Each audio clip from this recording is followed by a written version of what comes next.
everybody. That's a good part of the playlist, dude. I've just decided today's grab bag day. And it's hard when your grab bag is so full. The grab bag is full. It's stuffed. It's at capacity. It's hard to know where to start. Hard to decide which game I should pick first.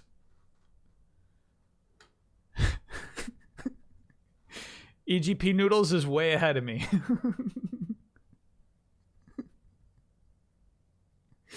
We have a tool for that. We have a tool for making decisions. The wheel. All right, so let me get the wheel sorted out. I'm not going to have the full title of the game. It'll just be like what I see the game as being about.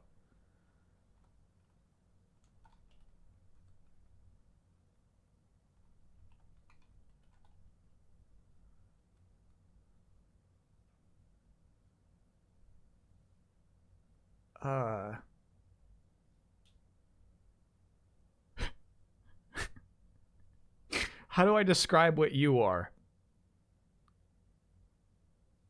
This is tough, man. What even like...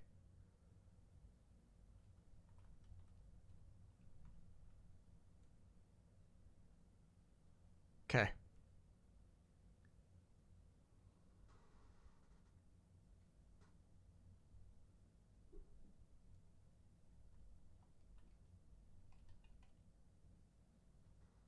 Great. And then is anybody else in contention? Yeah, let's do one more in contention. Let's give one more game a shot. I don't know how I feel about I have like, the grab bag is so full, I have like backup grab bags. I have like, well, if it's not going okay, if it's really desperate, we can go into that back tier. I think we're okay though.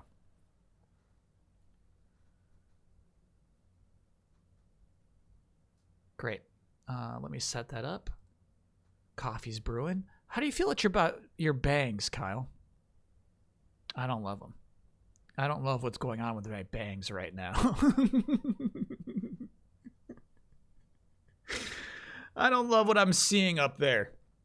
That's honestly, that's like any streamer, you know that part of your pre-stream ritual should be like checking your hair out. That should be essential.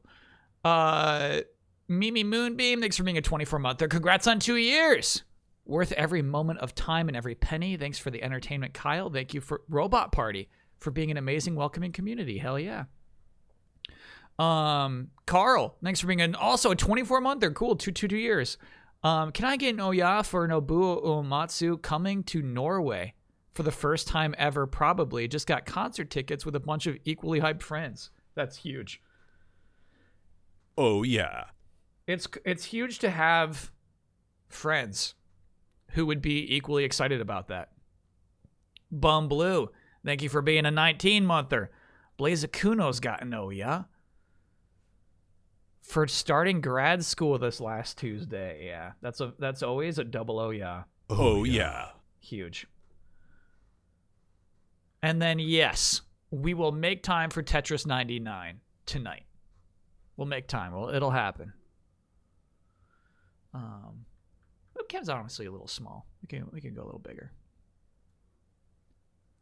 All right, and then let me pull this up.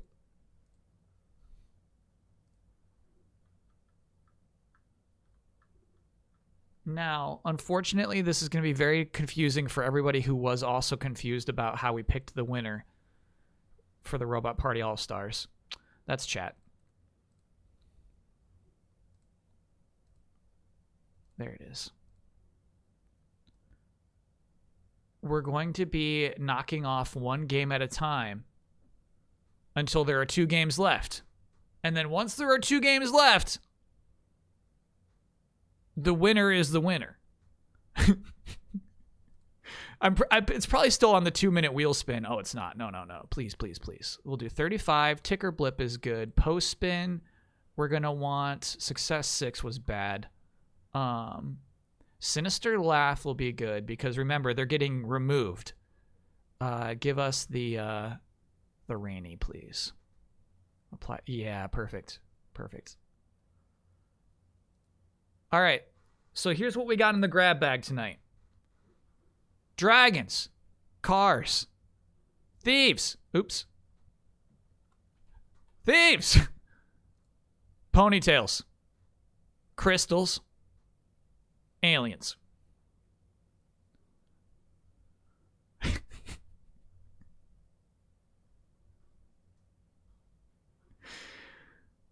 Gotta go ponytails. Let's shuffle it. Of course, we gotta shuffle it. Here we go. First spin.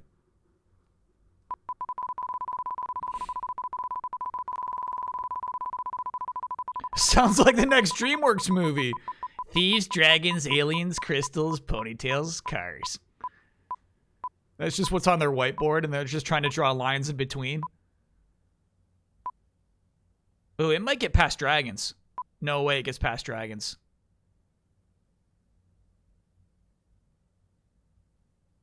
It might. No. Oh.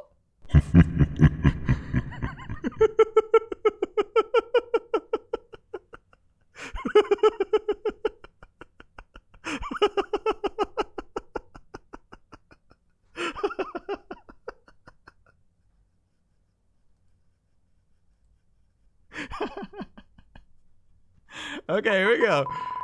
Here we go.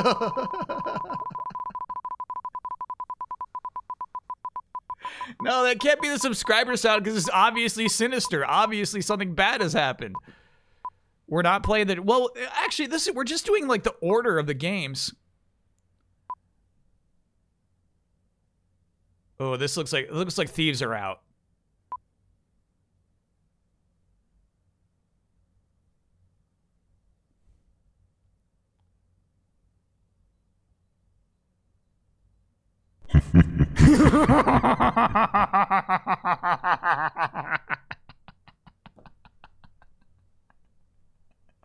Holy shit. All right. By the way, should we stream the games in reverse order? I feel like we should. I feel like that's how this should go. So it's not only the wheels picking what game we're going to pick first, but I think it's picking the order, and which means that we're most likely not getting to dragons tonight. Dragons going first basically solidified that it will not be streamed tonight. Thieves, similarly, doesn't really have a chance. Okay. Shuffle it up. We're down to crystals, aliens, cars, and ponytails.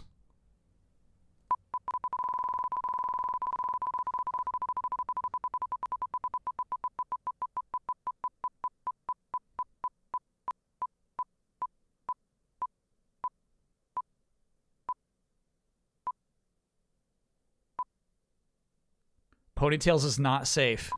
No, this is going to stop on cars.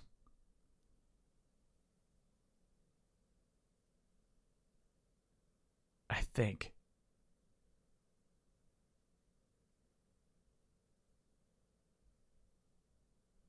Yeah. All right, cars is now in the 4th slot. Not likely we're going to get to cars tonight. That's a bummer. That's a bummer. I was definitely looking forward to streaming that cars game. All right, here we go. Oh, gotta shuffle. Ponytails, crystals, aliens.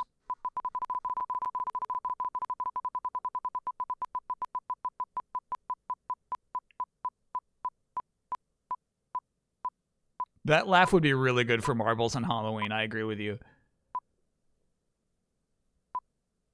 Oh shit, Ponytails fans.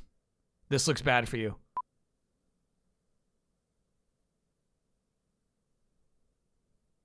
This looks really bad for the fans of the Ponytails.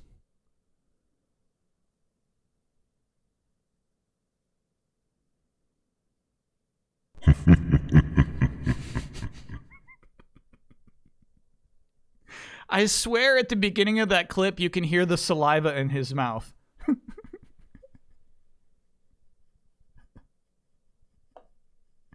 I swear the laughter starts with a lip smack. Now,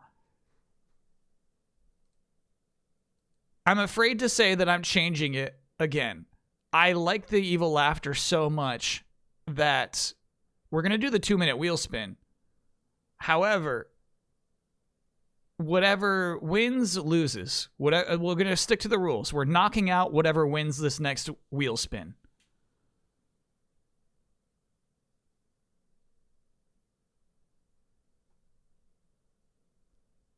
Will be the second, whatever this lands on will be the second game we play. Whatever this evil wheel doesn't touch will be the first game we play today.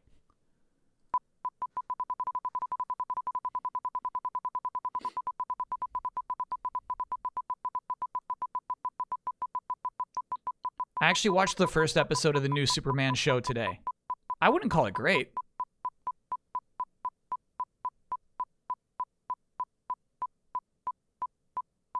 It's very good. It's very well animated.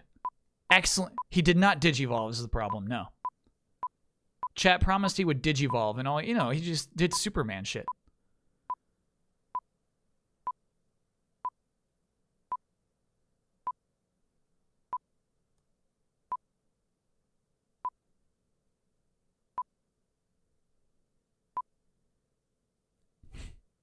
He has a Sailor Moon transformation. Not in the first episode. Okay, I gotta keep watching, I guess. All right. So our question now is, will the arrow get past aliens? Easily. Will it get past crystals? That I don't know, dude. It could easily stop sometime here. No, it's got great momentum.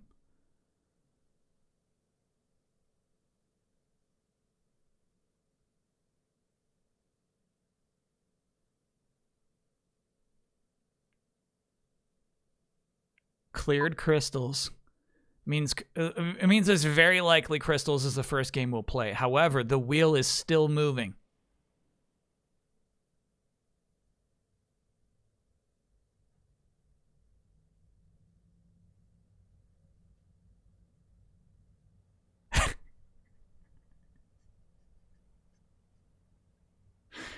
The wheel is still moving. Don't give up yet.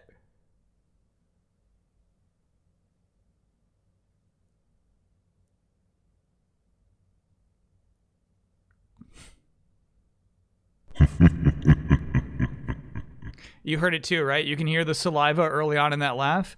All right, so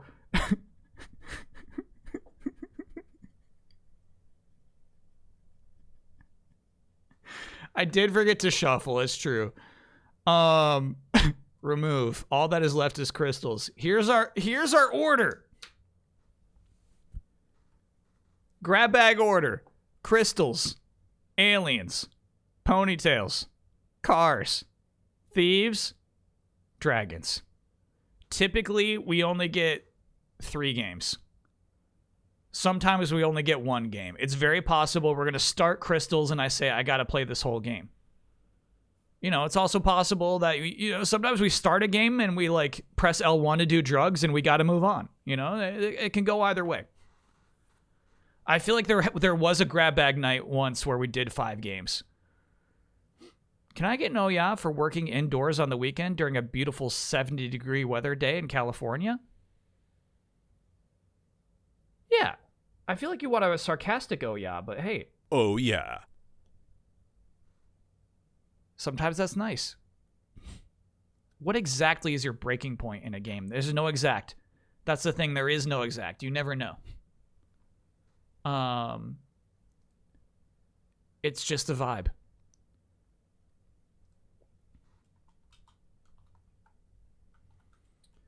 All right. So which game? Oh, that's crystals. Okay. All right. I have no idea what this game is going to actually be about.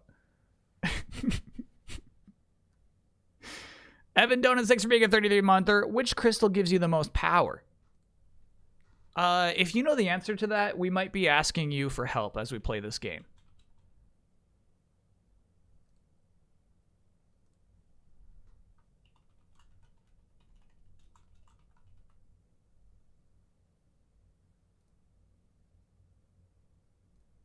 Oops.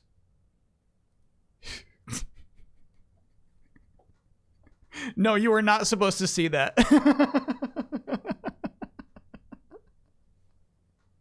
No, no, no, no, no. No, you were not supposed to see that. Nope. Oops. Forgot I was showing you the wheel. Shit. Here we go. Redress of Mira. That's our streamer. Discover a vast fantasy world on your journey towards truth and solace. There is a bird. Yeah, reason I said crystals is because of the crystal in the eye of Mira. Have we not played this? We have not played this before. To my knowledge.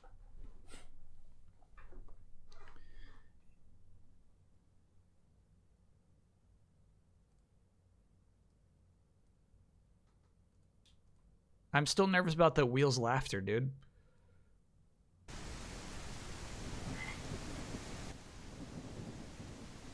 All right, let me grab my coffee. Staff visible. Sure. Subtitles on. Great. Staff visible. God mode! Hey, hey! Excellent.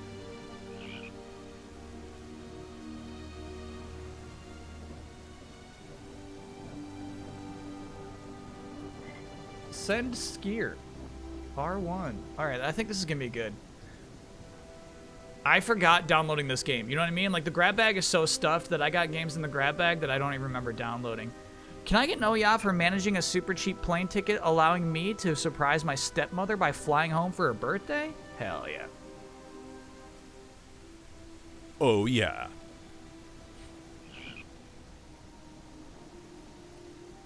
Alright, let me grab that coffee. And then we can enjoy this beautiful fantasy world. I was thinking it would be like dark leather fans.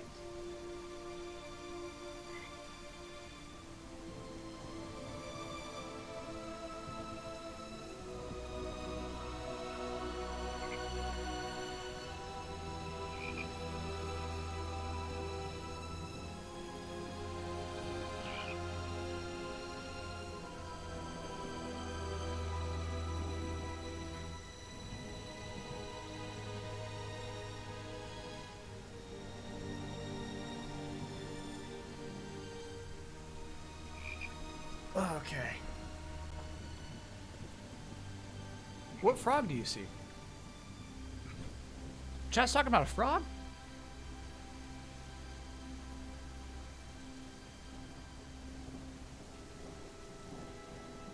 Oh yeah, bottom right. Look at that little frog doing flips and shit. It did a flip, right?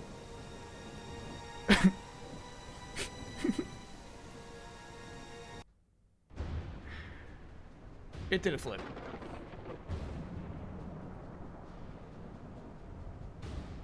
Oh. Oh.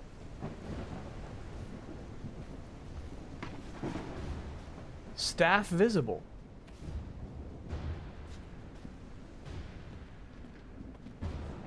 Oh.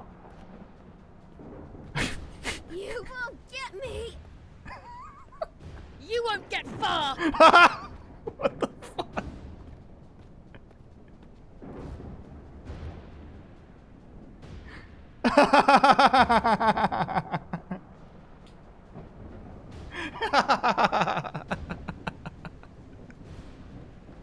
Yeah, all right. Yeah. This is perfect.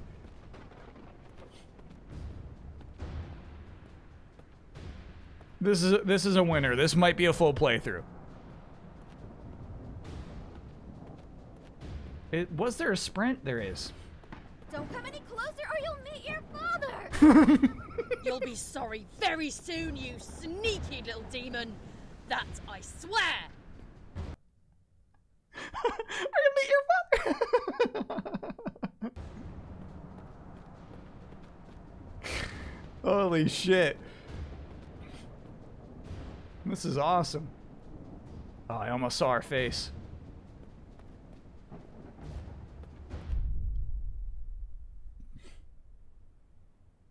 Two days ago. Okay.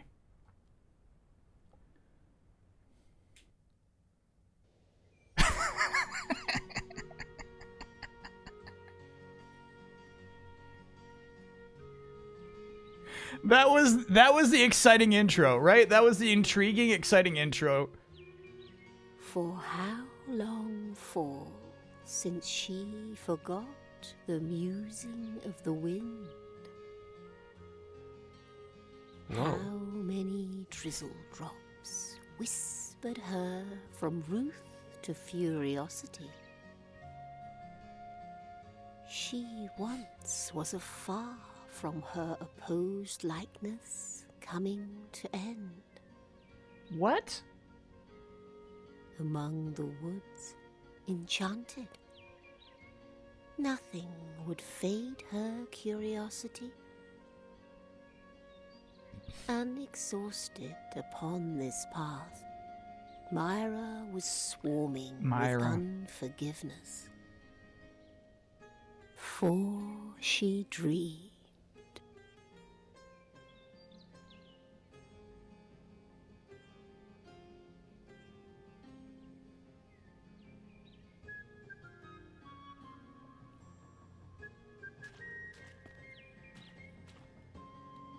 Okay.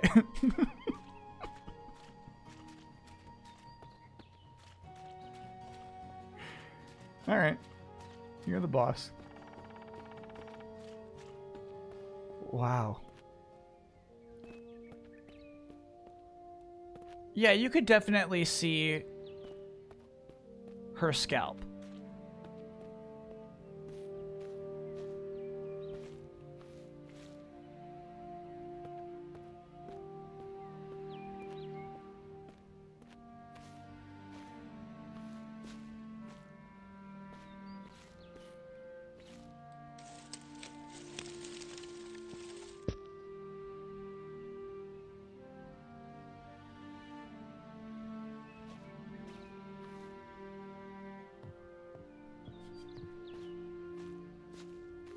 Music's very cozy, I agree.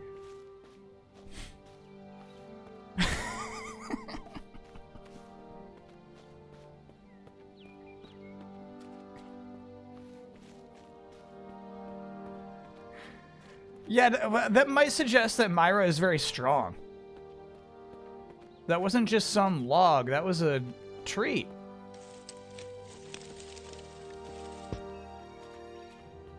Okay.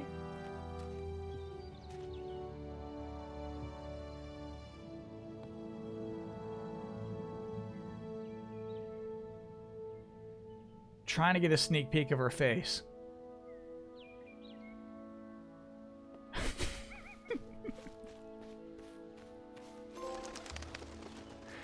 Crows of Drizzlepath.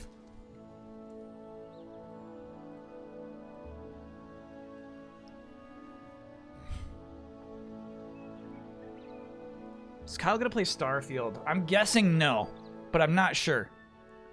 I was guessing that I wasn't gonna play Baldur's Gate 3. But the more I see of it, the more I'm tempted to actually give it a shot.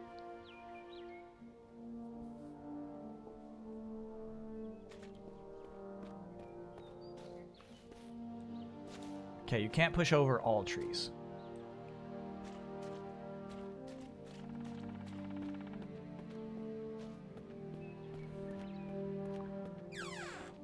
Was it the vampire on bear action that got you?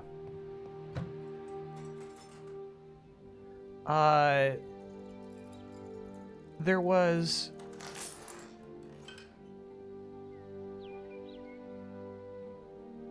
Chad, I've played listen to me, I've played hundreds of video games. I've played hundreds.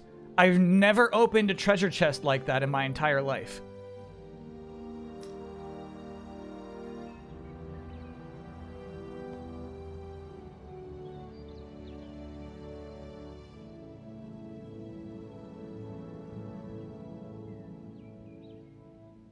As Myra sat down for... Oh, sorry.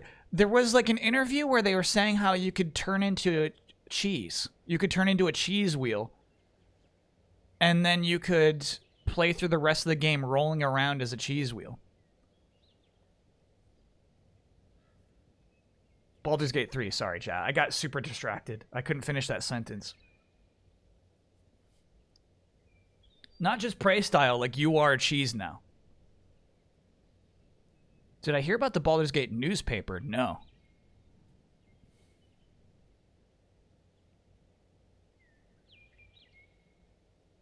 I don't think I can read this whole book about Mira. I can't do it. Oh, no, no, no, no. Heavens no.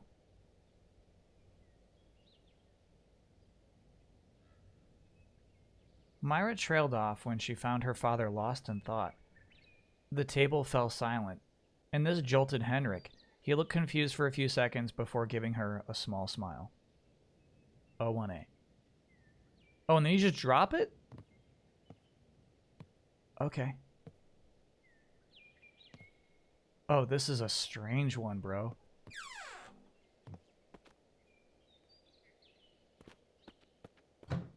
It was the way the chains just kind of slinked off the chest.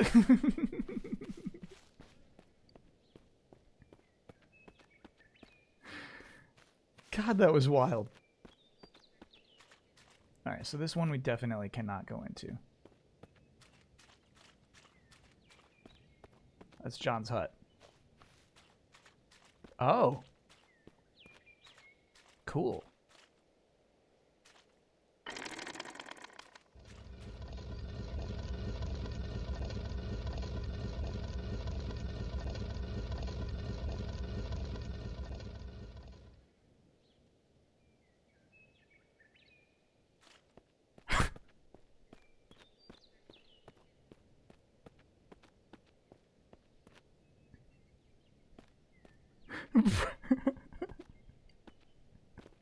Bro, that puzzle.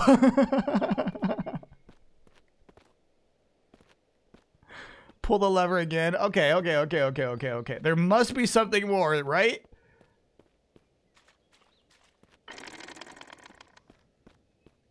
No, that's it. Cerberus is stuck back here now.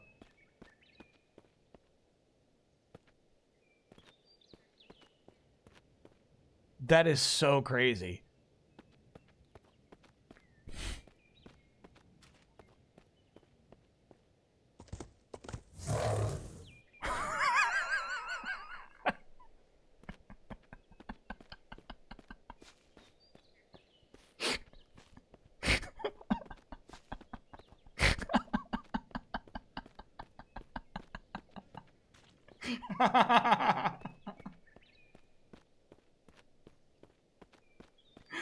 Oh, that's so good. Uh-oh. Oh, shit.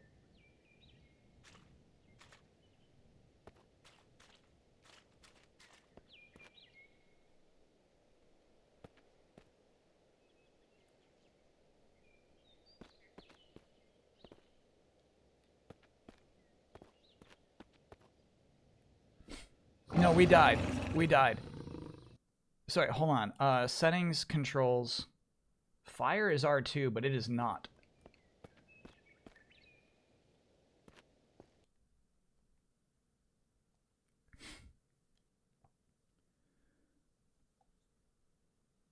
Absorb mana? Perhaps I should try to absorb mana from that thing?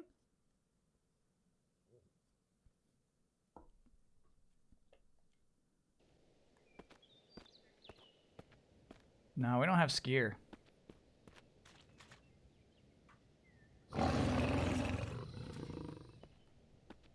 Holy shit. Holy shit. Okay.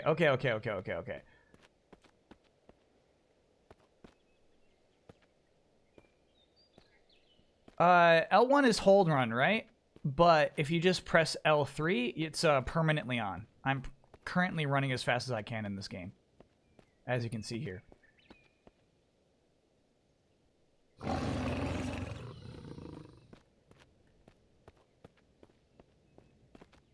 Shit.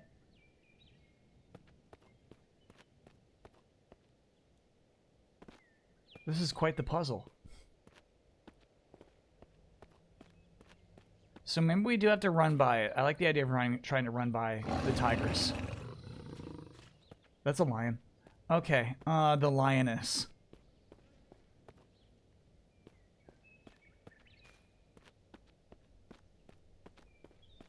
I do like the idea of trying to push a tree on it.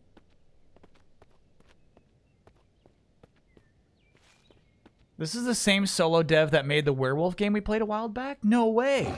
The orb?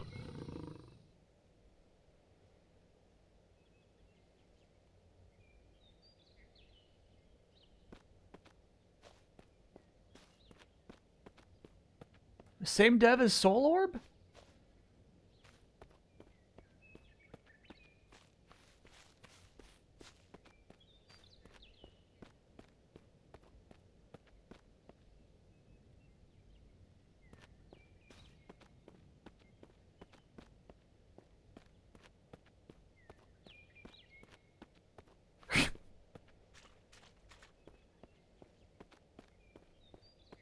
Is this something?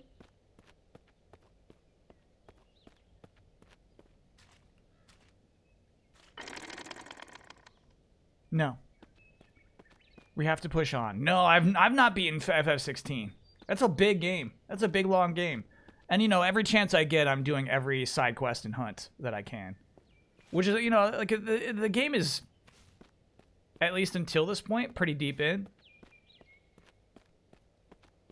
It's got this very consistent formula of big event scene, get back to the hub, get some side quests, do some boring main story quests, big event.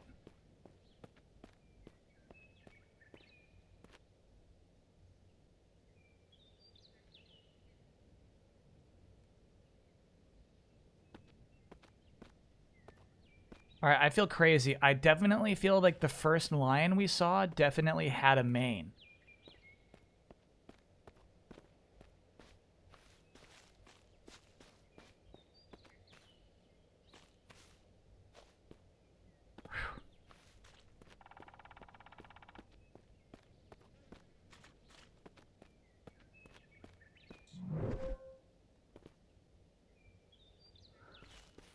Okay, so I sucked some mana from that rabbit. So now I should be able to shoot the lion. But it looks like we can't get back up there. Damn.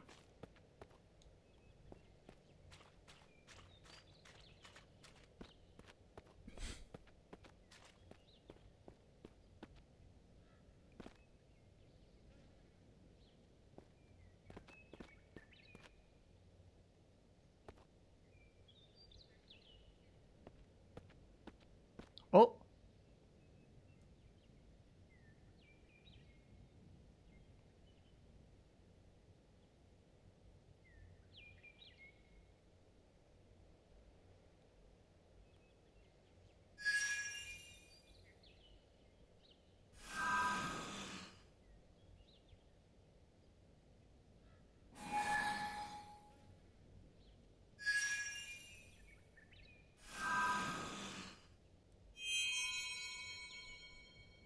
Got it.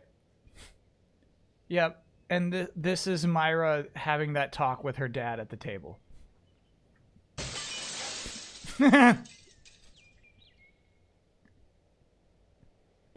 Great.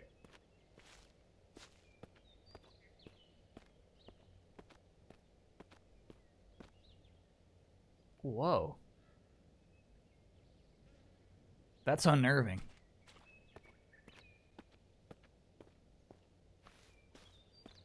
So I'm guessing we can't open this gate because I need to suck some more mana first. None of mana.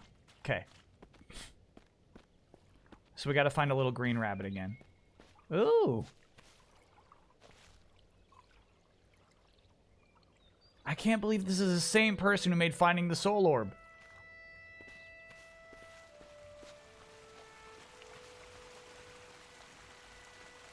Is it the same universe? There's no way, right?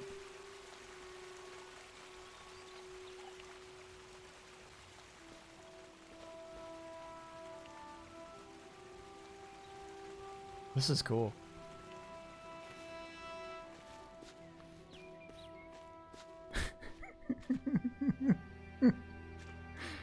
All right, it's always this. Oh.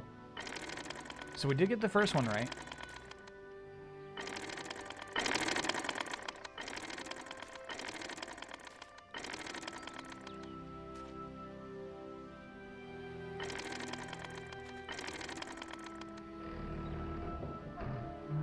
That could have taken much longer. That could have taken much, much longer. I feel pretty good about that.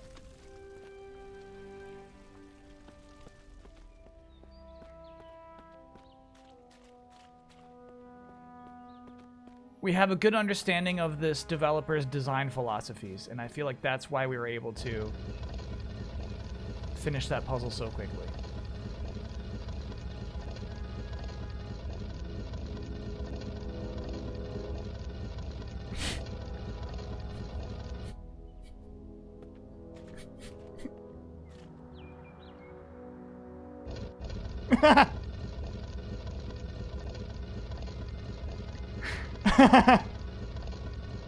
You're wild, game.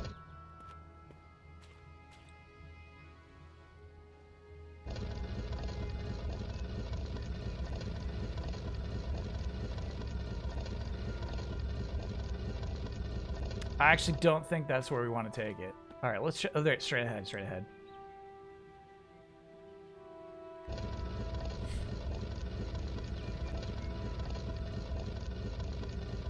We're gonna clip this.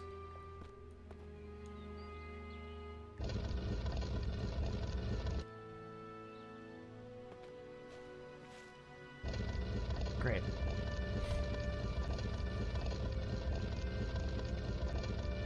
So Soul Orb had a lot more going on. And I'm curious if, like, we're deep into this game or not. What's the how long to beat for Redress of Mira?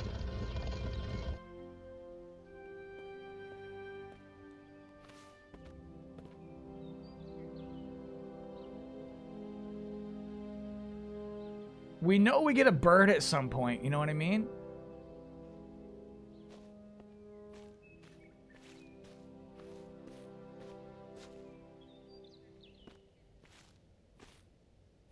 $2 hours is the how long to beat? Okay. Shoot. Well, then we'll definitely stick with it.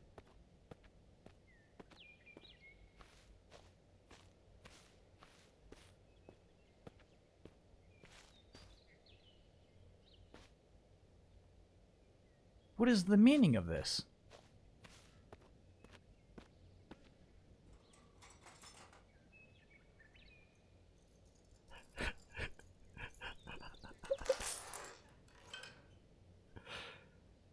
Zero 1B.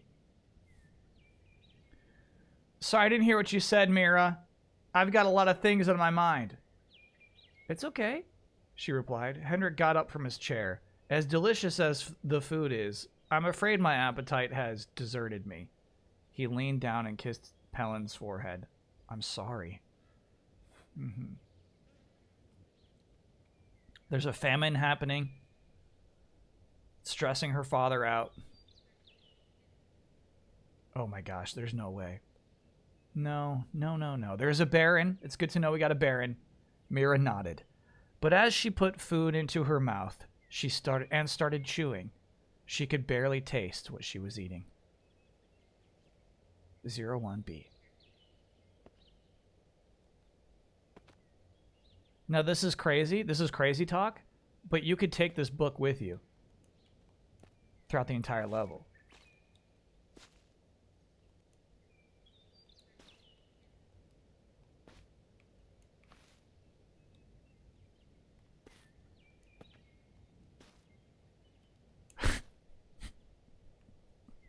It's like being a cheese wheel. It's almost that level of freedom.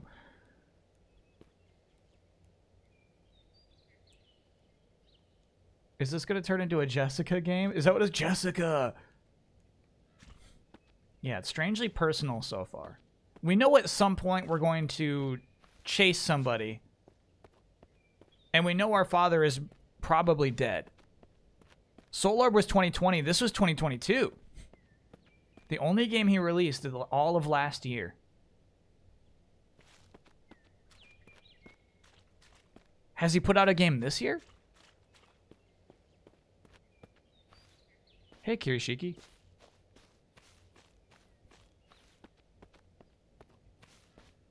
Here we go. Got our green rabbit.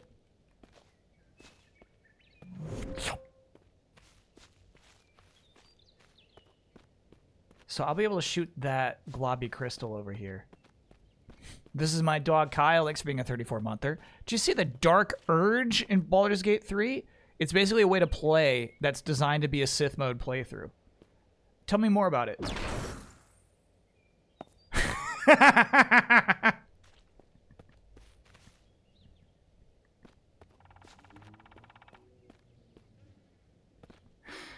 Holy shit. That was cool.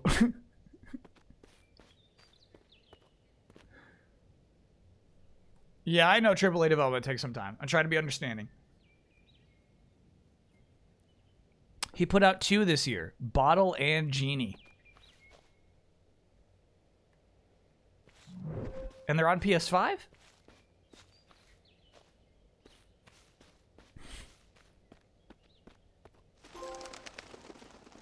Crows of Genie. Wait. Shoo away the second pack of crows. What the fuck?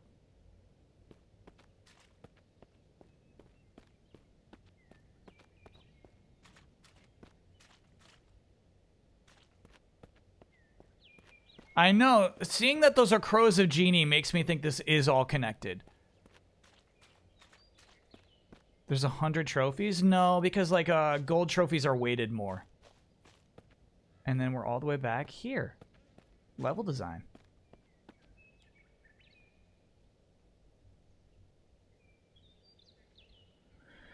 Stepping into the role of the Dark Urge, you begin Baldur's Gate 3 with your memory lost in an unfortunate encounter with a parasitic tadpole and your brain. Now all that's left is an insatiable urge, an urge that makes itself known in your subconscious through your deepest thoughts and in your dialogue options. Dark Urge gives players the opportunity to explore their dark side and let their subconscious urges bubble to the surface in order to surface in the form of sinister responses and permutations.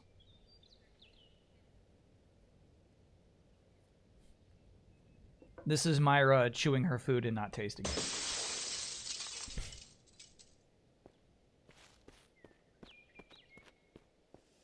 Yeah, I don't understand how that's like its own game mode.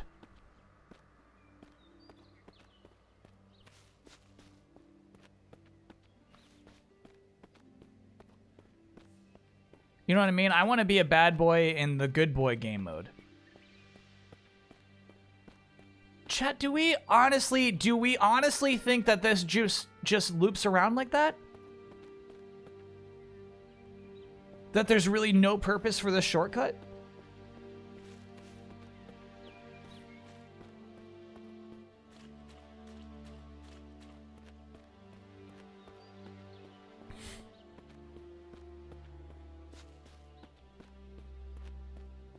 It's not a game mode. Oh, okay.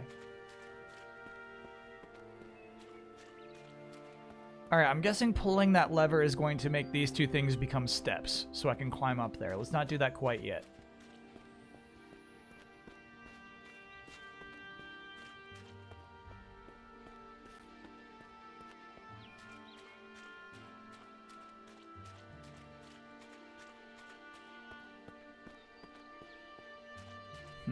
Okay.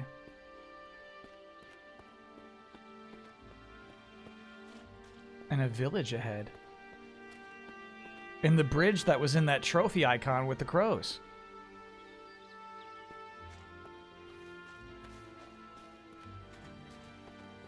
Get out of here. Shoo! Genie birds? Yeah, we definitely missed the first pack of crows. Crows of Bottle. Shit. So hold on. And then you're saying that the new games are called Genie and Bottle?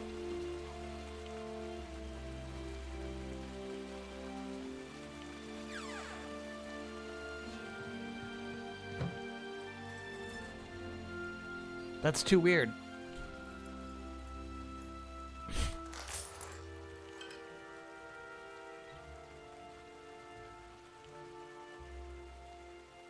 Regular 02.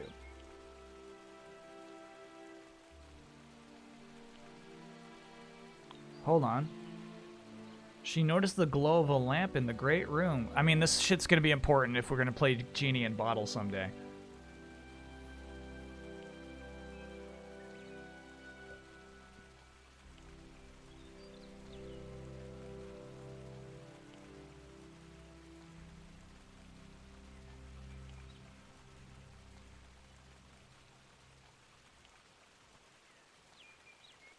haven't been a child in a long time.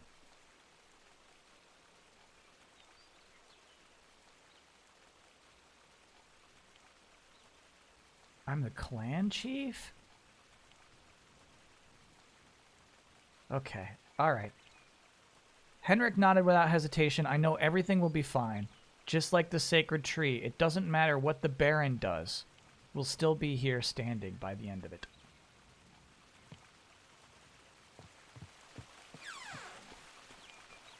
Okay, I do feel like that's the main way to go, so let's go back to these stones. I think there's a book we missed back here. Everything will be alright forever, exactly. Genie and Bottle seem to be remakes of his first games. Thank you. We're piecing this mystery together. Oh, okay. So yeah, so that's going to give us this rope. That's going to give us into that. We're going to get another little slinky chest. And that slinky chest will give us book 1.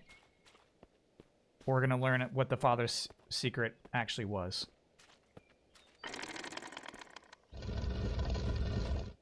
Oh!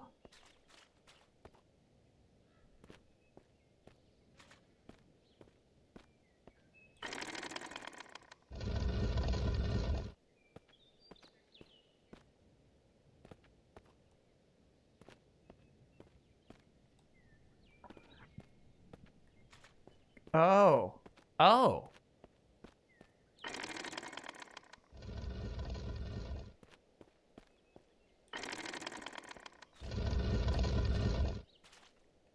Good puzzle.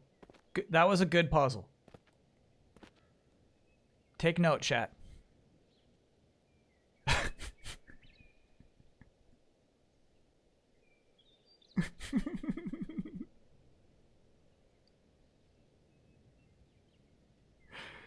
This is cool. This game feels dangerous, man.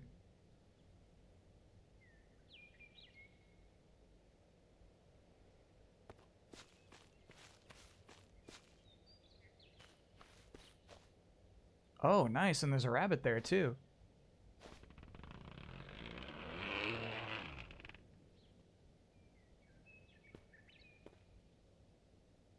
Not a book at all, but a rabbit.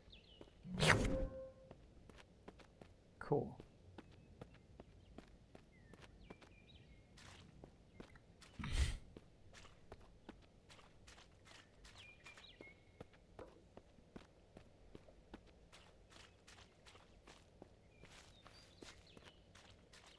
Yeah, you know what I mean? Like, there's just something, like, mysterious and crunchy about this game.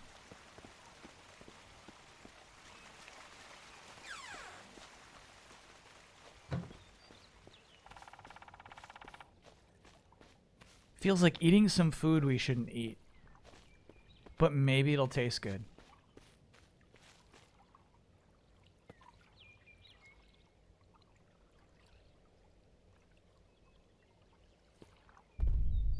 Fair enough. I was curious. A collection of games from this developer is half off on Steam right now.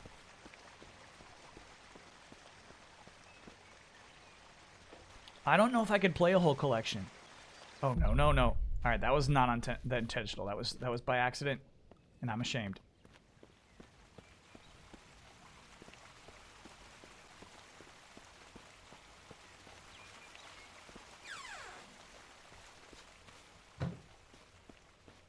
I also watched, I didn't know it was happening. The season finale of I Think You Should Leave Season 3. Today. One of those you don't realize until they're like, hey, here's episode 1, season 1. When it finishes, you're like, oh, did I just watch everything? It's probably our mom's grave.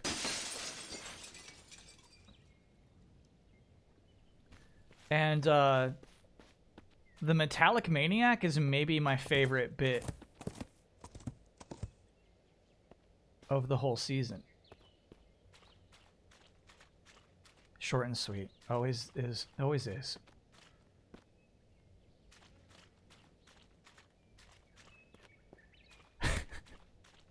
Metal is his ground. Shit!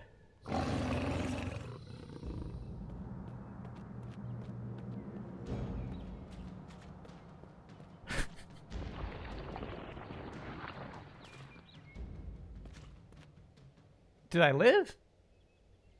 No. Repeat the nightmare. Shit.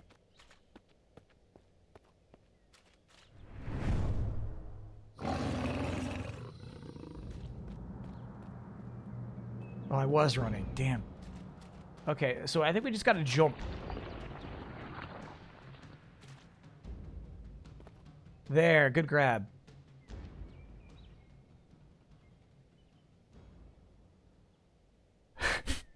The developers, he's really testing his boundaries. We're seeing action sequences in this game.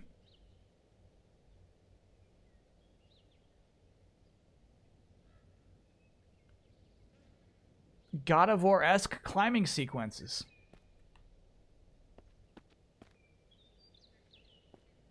God, I wonder... Shit. Well, now we'll find out. I'm wondering how much we can play with this lion over here.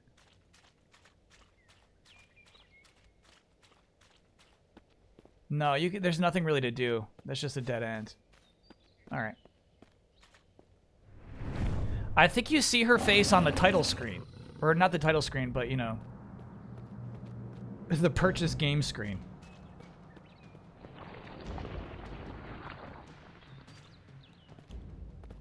Nice. The splash art.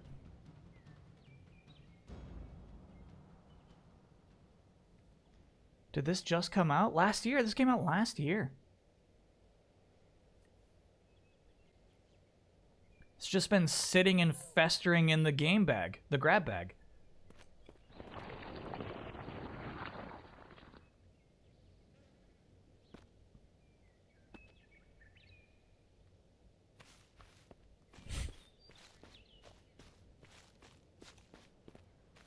How's this compare to Gollum?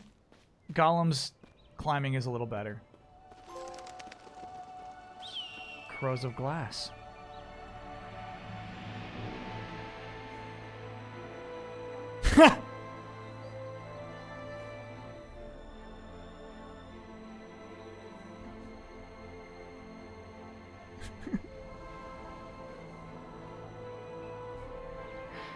Okay.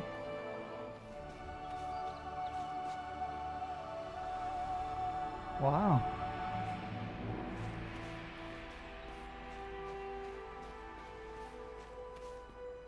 Wow.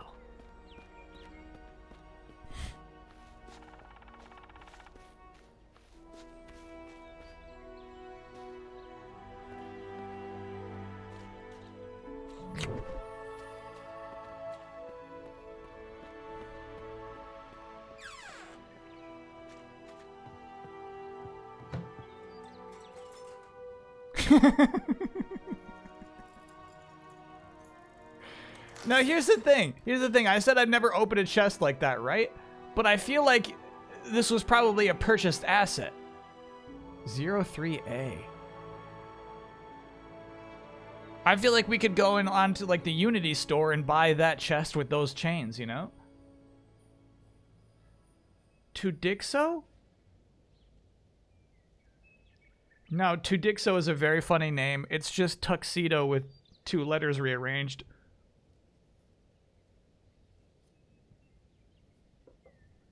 Holy shit, that's funny.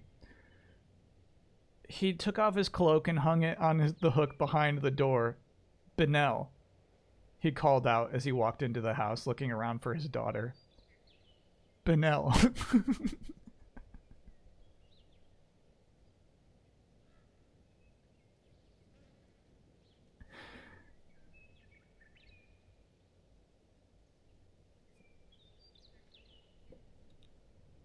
A new dagger?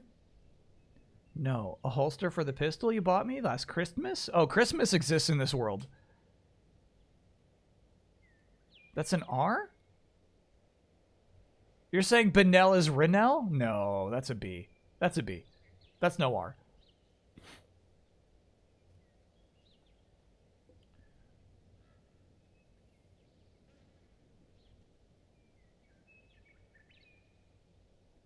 Don't tell me you got the... Father, is this a prank? Then I'll be very cross with you. It is not. Tudixo replied as he pulled out the leather-bound book he had been keeping behind him.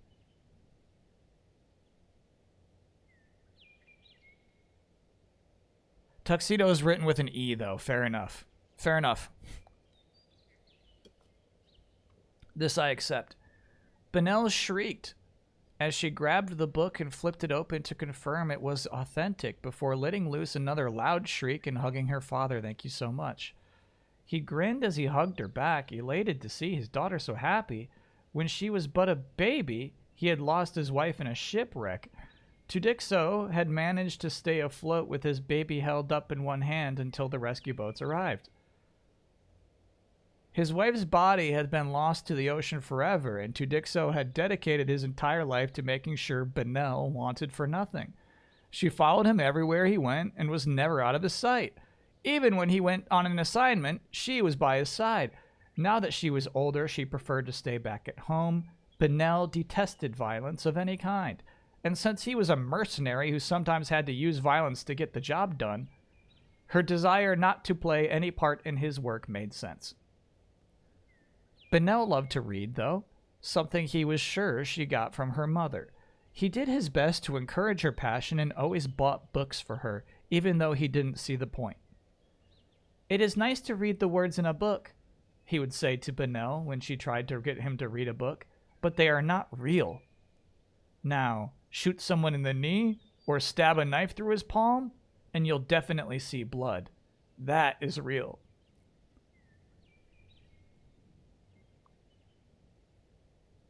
Sorry, I didn't realize we had raiders.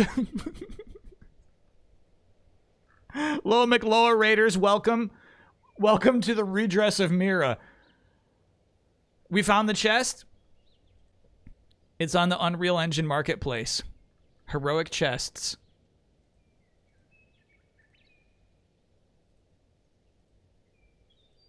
And one of them has the chains. There it is.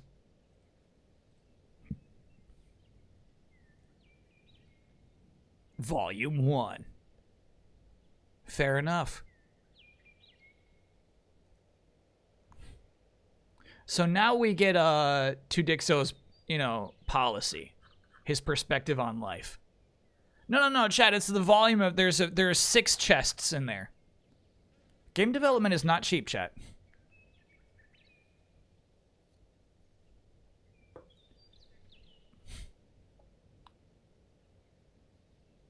As for Benel, she was taught how to handle a weapon. Tudixo trained her to shoot guns, arrows, and even use a sword. Skills that she insisted she would never need. Everyone knew who her father was, and no one would dare to attack the daughter of Tudixo the mercenary.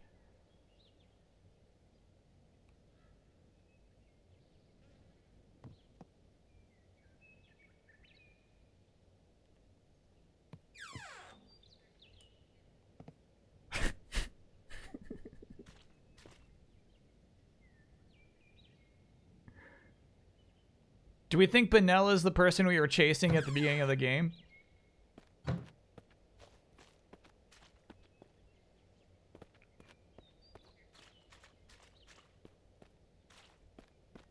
Daughter of Tudixo the mercenary? Oh.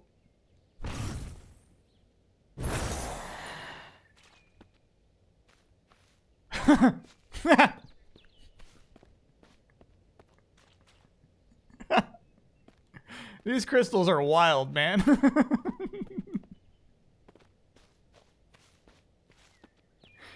All right.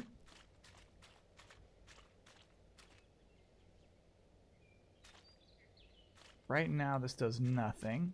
Let's suck up that little rabbit.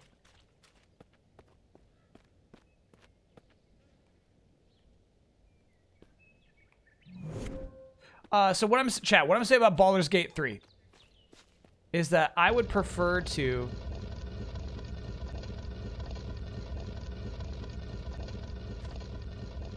be a bad boy in a good boy world than just play like in this class you're meant to be bad. You know what I mean? I would prefer to have like a bunch of the romance options be like, "Hi, welcome to Dargomire. We're freedom fighters," you know? And then I would just kill them.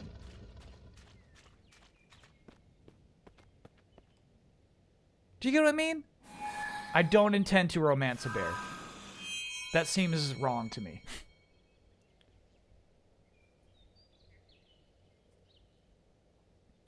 That's Benel. That's Benel getting her book from her father to Dixo the mercenary.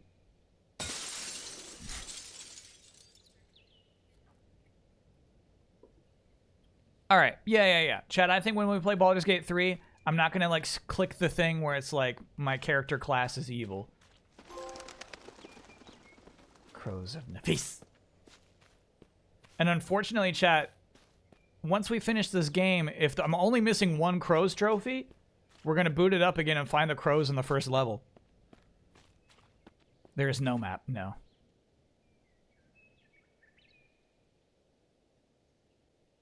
Now that's an Uncharted puzzle. First things first.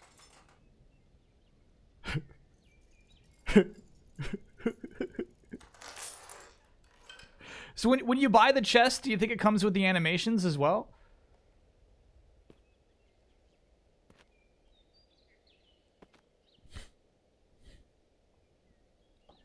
As they sat down to eat dinner, Benel told Tudixo about her day and everything that had happened in her absence. So where'd you get the book? She asked in the middle of dinner. I've been looking for it for a long time. Tudixo cleared his throat, lifted his cup of wine to his lips. I bought it from someone on my trip. Mm-hmm. How much did you pay for it? She looked a little worried. I know how expensive rare books like this can be. A guilty look appeared on Tudixo's face. Don't worry about that. I got a discount. A discount? Benel paused. Then her jaw slowly dropped. Don't tell me you took it. I didn't take anything, Tudixo said before she finished. I bought it from him fair and square at a higher price than it would have been after the fire got to it. Benel glowered at him. So you cheated a poor man out of a rare book. Tudixo sighed. No, I paid a fair price for it. And you can't blame me for the burning part, okay? I was just doing what I was ordered to do. Yeah, and getting paid for it. Tudixo was slowly getting angry. Benel, we've had this conversation before. I don't have a choice. It's either I do what the Baron orders me to, or we could find ourselves in one of his dungeons. Or maybe worse. Benel shook her head. You know, I never understood why you decided to become a mercenary. But I told myself it was okay since you mostly went after bandits and highway robbers. But now you're going after good and honest people just because someone pays you to. Benel!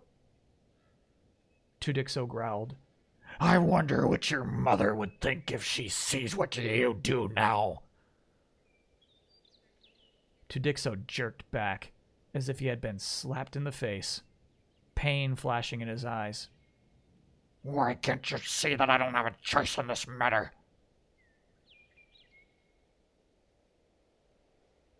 Oh, okay. Benel Tudixo growled. This is a tough part about writing, chat. Benel said that shit. Benel said, I wonder what mother would think if she sees what you do now.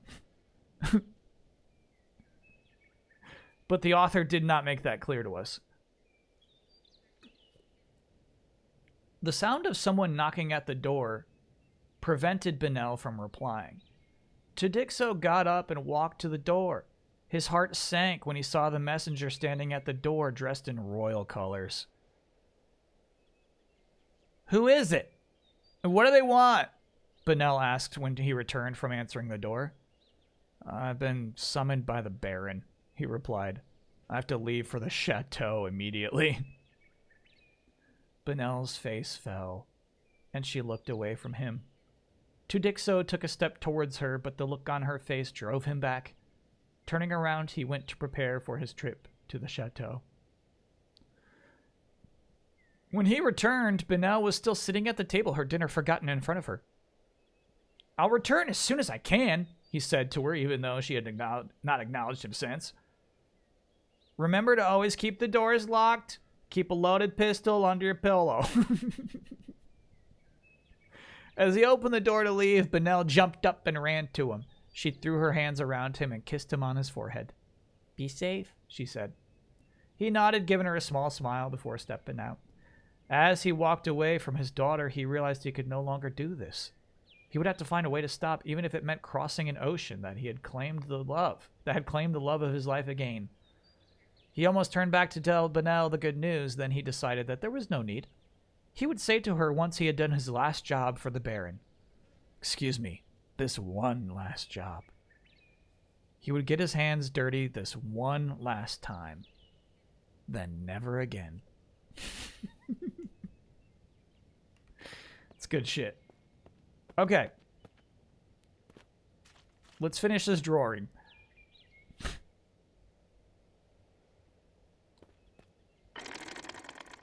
Chat, don't spoil. There's some people in this chat who haven't finished this game yet. Don't spoil what happens to Tudixo.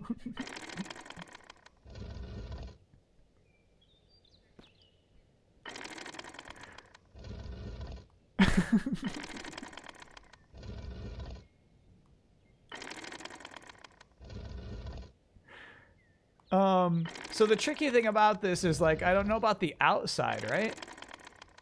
I think get the outside first. All right, so I'm gonna guess this thickness right here is the actual bottom.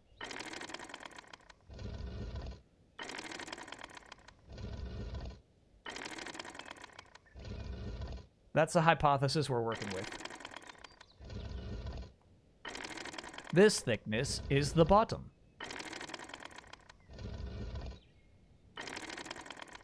This class rules. There we go. Oh.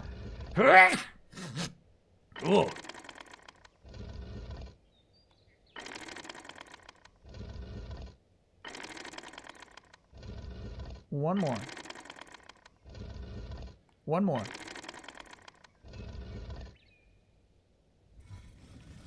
Hell yeah.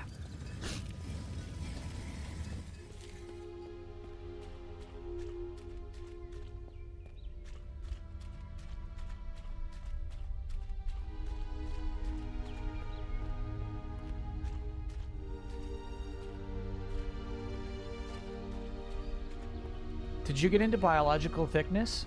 No, it filled up in like 5 minutes. Why, did you get in? Yeah. I thought you already took it last semester. Yeah, I just wanted to take it again.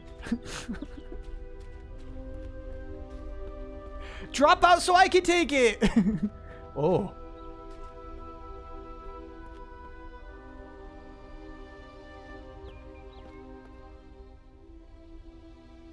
You're gonna graduate late because you're taking the same class twice. There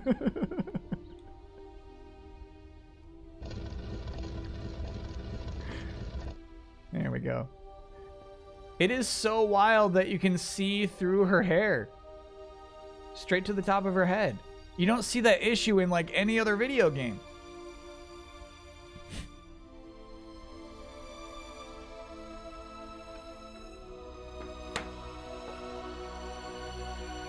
Gollum had that. Fair enough.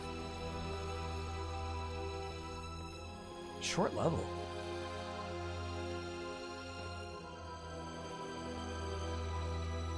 Oh, you're not done yet. There we go.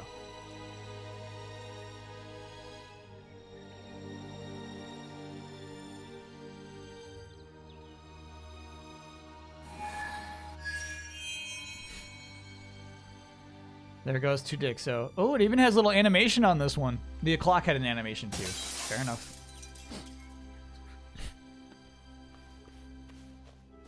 You're right, it could just be thinning hair.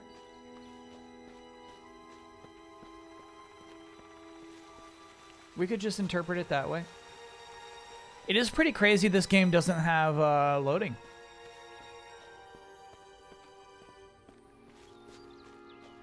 We're witnessing a developer's growth. So far, one long level. Do I think I'll ever go bald? Yeah. What a question to ask. Of course. Oh, okay. So we're going to have to, I think, soak in that ball and then kill this guy. Hell yeah, boss fight. Lend me your strength, rabbit. Shit.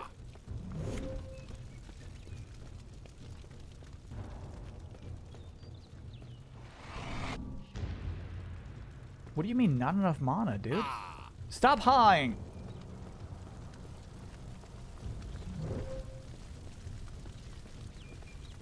What do you mean, not enough mana? Take that. Shit!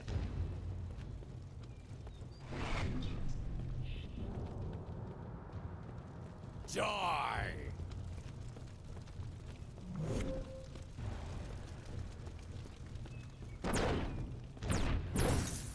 Okay. Ha. Take this.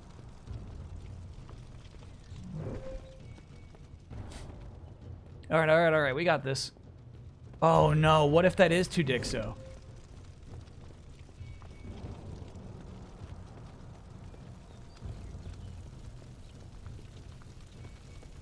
Die. Two Dixo, you asshole? Next time, I will drain your spirit away.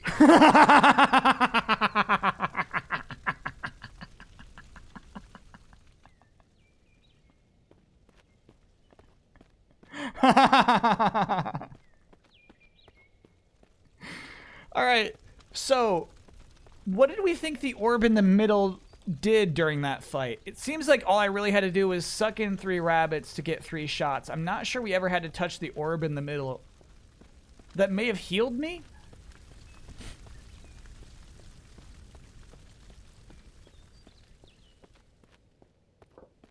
Rejuice the rabbits. Okay. Yeah. So the rabbits turn white after you suck their mana, but maybe, yeah, the orb rejuices the rabbits.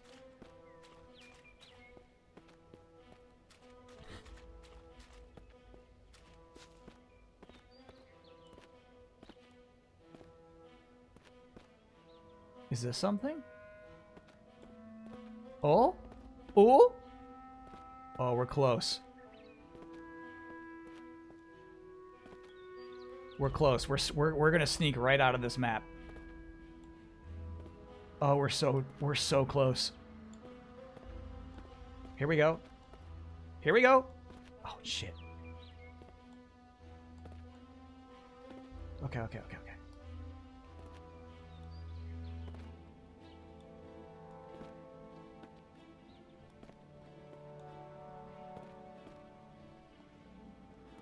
Shit.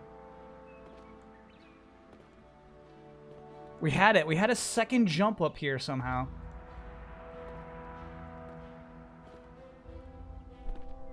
Come on. Come on. Come on, Mira. Here we go. Here we go, Mira. Shit. Shit.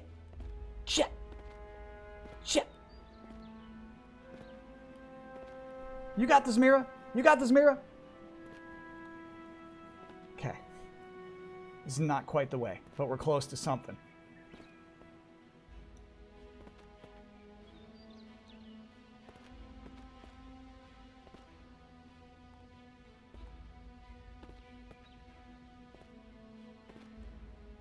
Yes, Mira. Yeah.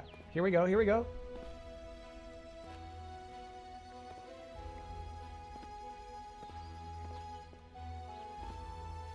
It's funny, the game's music is matching my emotion right now.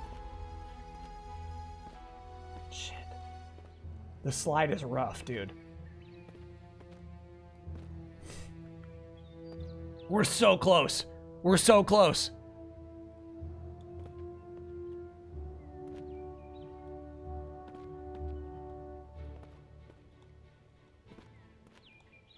I think Aquaman's girlfriend is Mara. Like Mermaid.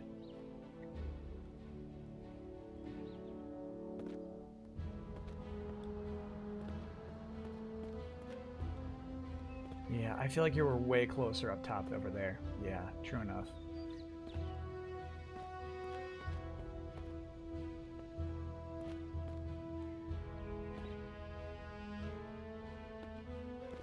Mira is the name of the currency in the Trails series. I watched a trailer for a Trails game today. That's like the latest entry into the Trails franchise. And once more, it just makes me roll my eyes at everybody who says it's the best RPG franchise. Trails to Reverie or something like that? Chat, that game looks like absolute shit. And you know it. You know Trails is lost.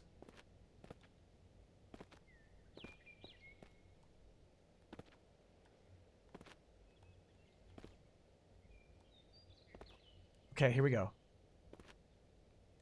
Best world building, not best RPG. No, people will say RPG. Schreier will be up on Twitter saying, honestly, this is like the best RPG of the last 20 years. Honestly, if you're not investing 400 hours into Trails, you're playing bad games. Okay, I'm gonna have to surrender. I don't think we can get up. Trails. Nobody says Tales is the best RPG. Tales of games are like... Oh my gosh, we're so close though. Look at that. Look how premium it is up there.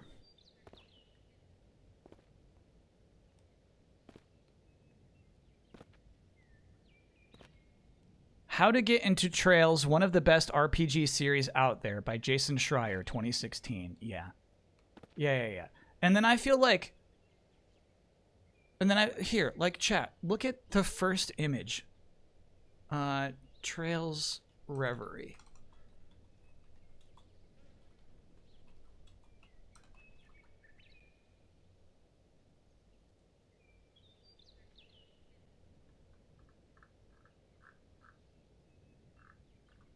Oh, this they don't have the images here. The first image is just like everyone in their bathing suit costumes. When you're on the PlayStation store. You know what I mean? And it's like, oh, okay. All right, this is the one. This is the best RPG. God, if you end up spoiling this game for me, you have no idea how pissed I'm going to be. I can't spoil it. All I did was look at the PlayStation store. That's to trick the normies. Maybe. Perhaps. They know who they're selling it to. Yeah. But I didn't think it was that kind of game.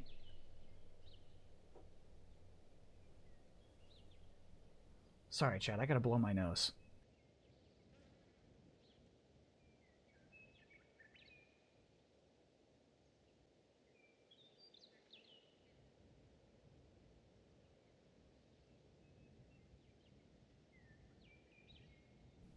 This is chat's best RPG series of all time. There it is. If you don't play it, you'll never understand.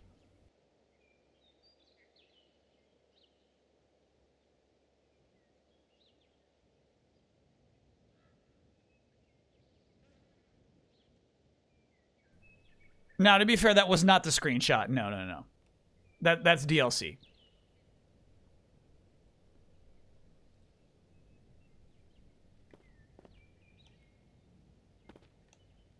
Tales of Arise had DLC like that too. Yeah. Okay. So this is good. This is the highest we've ever been. This spot right here. This is a good spot to be in. But it does seem like there's some sort of prevention from getting me up onto this little ledge right here. I don't think we can do it. Yeah. All right. We'll give up. You win this time. Mira. Try God mode. Corrosive begins.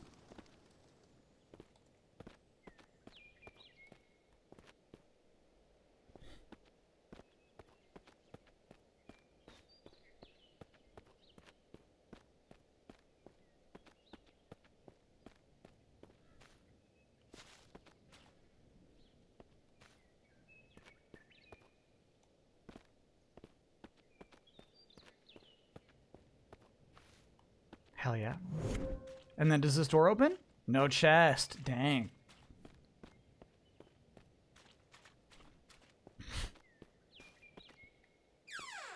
There it is. Ooh, and upstairs.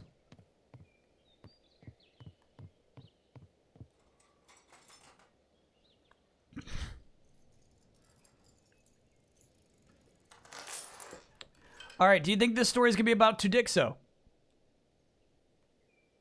Or are we moving on? Oh, it is Tudixo. Tudixo waited for the herald to announce him before stepping out into the great hall of the chateau. The Baron was holding court again, and as always, the scene was a cacophony of music, laughter, and noise.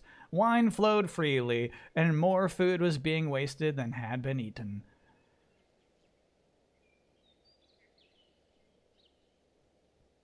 The Baron sat on a throne and the die, and his wife sat next to him. Standing guard behind the throne were 6 mercenaries. Almost every inch of the chateau was patrolled by mercenaries who had been hired to keep the Baron safe. 3 months ago, Cesaron, the Baron's right-hand knight, had gone missing within the palace walls. The disappearance of one of his strongest knights had made the already paranoid Baron more suspicious, and security around the chateau had been tightened. Tudixo! The Baron waved him forward as soon as he walked in. I've been waiting for you. Book 1, page 1, German 1. Baron, Tudixo bowed when he got in front of the die. My apologies for making you wait so long. I came as soon as I got the message. Did they get the message? The Baron asked Tudixo.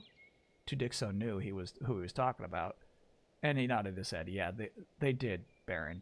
Just before I left, I saw them making contributions to pay what is left of the tax they owe. Was this after you burned the house? The Baroness asked, with a sparkle in her eyes as she leaned toward him. Was any of them caught in the fire? Is that why they changed their mind so quickly? No, Tudixo shook his head. There was something about the Baroness that unnerved him. For a man who had fought in wars and faced death numerous times, there was still something about the Baroness that scared him, even though he could never say why.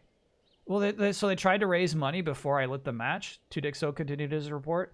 Alas, they could not meet up with their debt in such a short time. So, the Baron frowned. You were sent there to send a message, not to give them the grace of clearing their debt. Tudixo nodded. Oh, I understand, my lord. I only thought I'd see if I could collect the debt owed and save the Baron the stress of having to send someone else to collect the tributes they owed, you know? The Baroness glared at him. It is not your place to presume to know what would make the Baron happy. You should be thrown in jail for such brazen behavior. Tudixo quickly bowed his head. I apologize for overstepping my bounds, my lady. I only thought to show my dedication. Leave him alone, the Baron said to his wife. Tudixo is one of my most loyal mercenaries. He does what he's told and asks no question. Also, I can trust him not to try to cheat me like some of the others. Oh. Still working through FF16. This is what I'm saying, chat. I feel like if you haven't finished FF16, like, you're behind. Seems like the world has finished FX. Now we know how the chains work.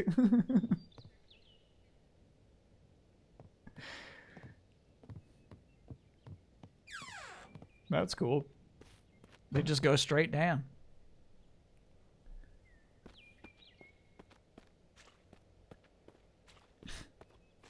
Was there a puzzle to this level? No. I think we had to shove one statue. Look at Tudixo's hat, dude. A man with a long nose. A flaming torch. Somebody, their portrait. Probably not important. What was the name of the right-hand man, actually, chat? Test your memory.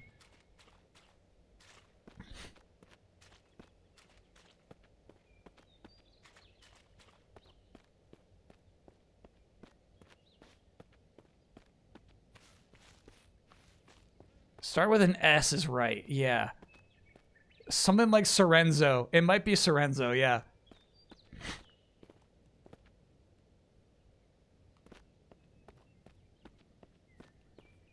Yeah. I think that's our closest guess. I'm not asking for joke answers. Just to be clear, I was not asking for any joke answers.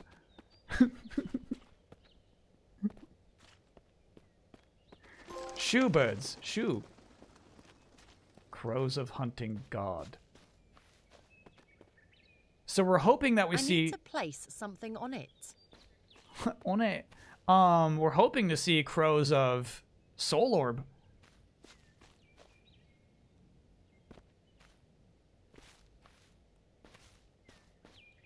So if I place something on it, I bet I can get up to there. Okay. Good level design.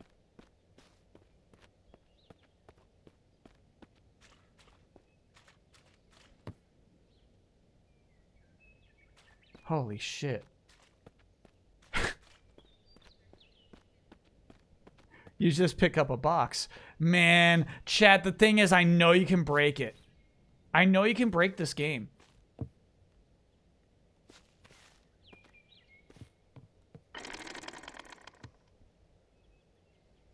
And because there don't seem to be any loading, like, I feel like you could do like some major level skips, you know?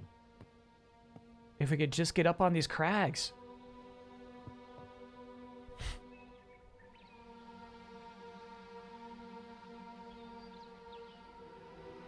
Two Dixo skip.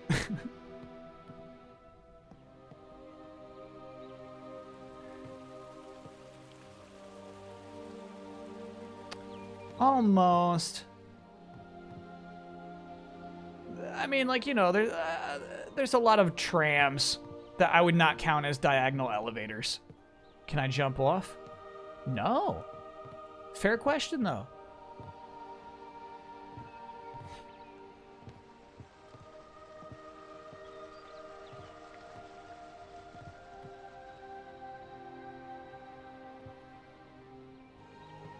What a set piece, bro.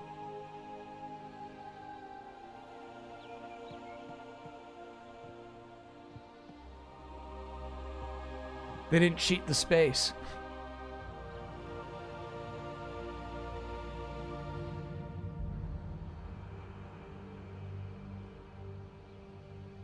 They really did that.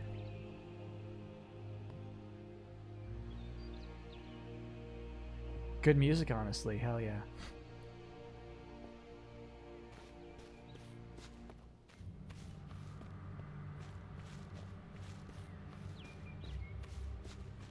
I only watched the first 6 minutes, but I liked what I had seen.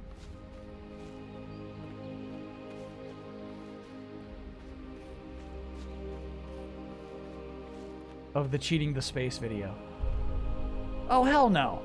Yeah. So I guess, you know what? Even if we do get on top of some crags, I bet they'll do that shit to us.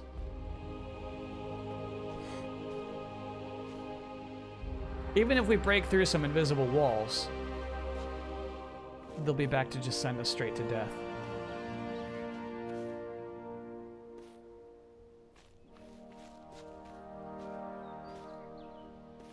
Why would it let me over this, but not over that? Yeah, invisible wall's right there, dude. Damn. Okay.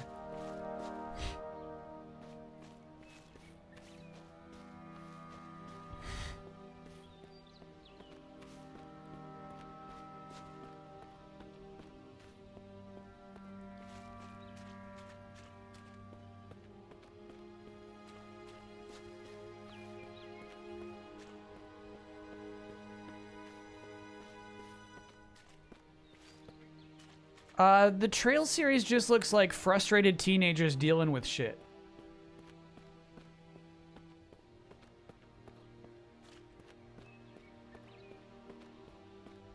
It looks like an entire series of just that.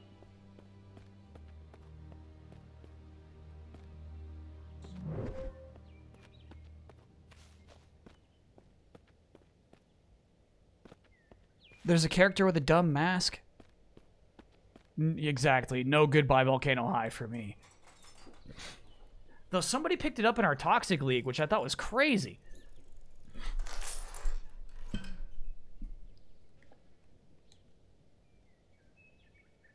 Goodbye Volcano High is about to get like 82, 83.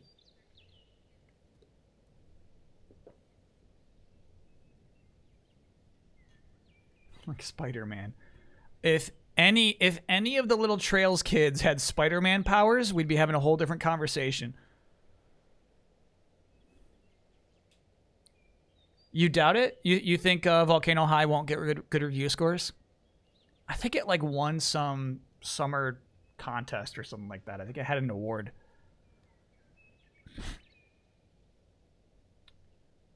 There was a time when Tudixo used to ask questions, but after watching his fellow mercenaries disappear for doing so, he had to learn to keep his mouth shut. Now, the Baron continued, I have another mission for you, and like the previous ones, it involves people who have defaulted on their tax. They claim that their harvest was decimated by locusts. But should I be made to suffer for something that I had no hand in causing? Tudixo stopped looking around the hall where food was still being wasted right in front of the Baron. No, my lord. Good, the Baron nodded proudly. So you will go to this clan, and you'll send them a message for me. And what would the message be? Tudixo asked. The Baron thought for a moment, and then a gleam appeared in his eyes. Set fire to their farms! Since they refuse to give me the portion of the harvest that is mine, then they shall go hungry! The Baroness pointed at Tudixo. And this time, remember that you are only there to deliver the message from your lord, not to show them any mercy. Keeping his curled hands by his side, Tudixo forced himself to nod and bowed his head before turning around and walking out the hall. Just one last time, he was going to do the Baron's dirty bidding. Then never again.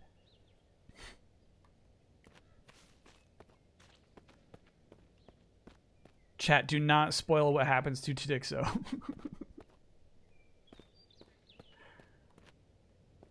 A lot of people don't know. A lot of people haven't played this game yet. I love these unnerving birds.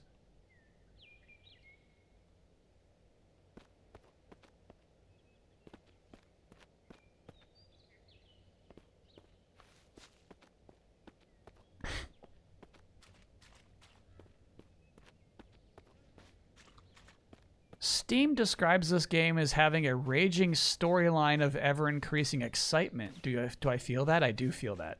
I don't feel the rage, but I feel the increased excitement.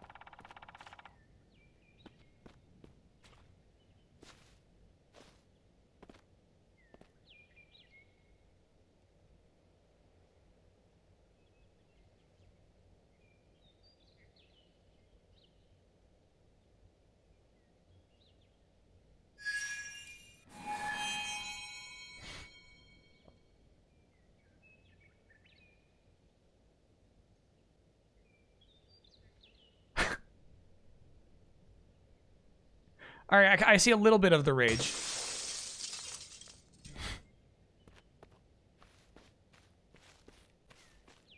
I caught a little bit of it right there.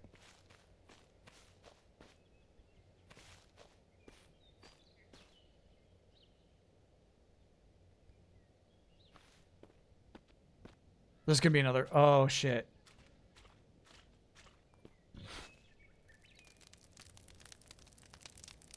We get to see her face.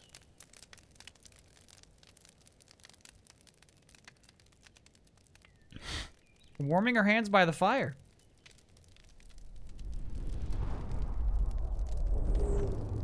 Only some of the clouds. Some of those clouds gotta stick, dude.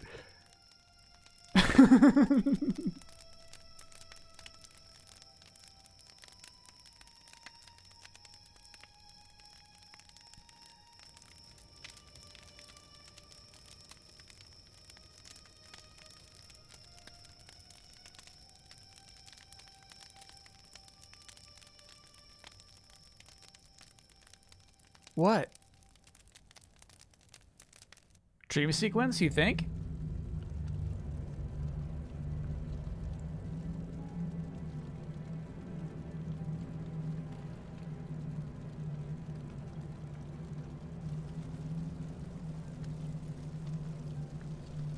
Hello?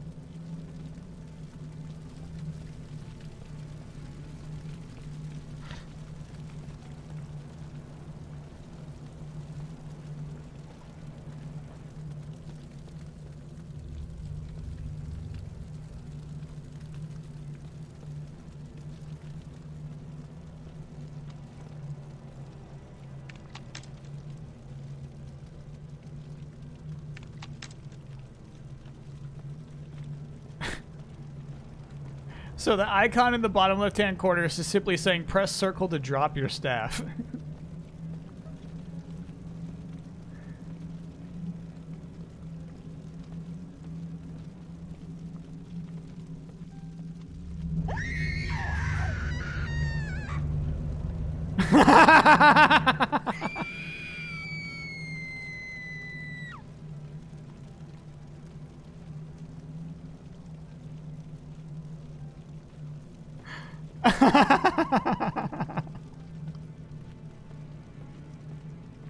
It just kind of wants to shake its body at you, you know what I mean? No harm.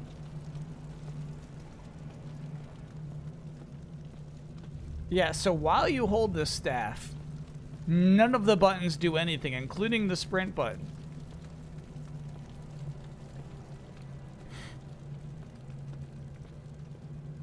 So I wonder if I have to, like, trick that goblin into tripping over the staff.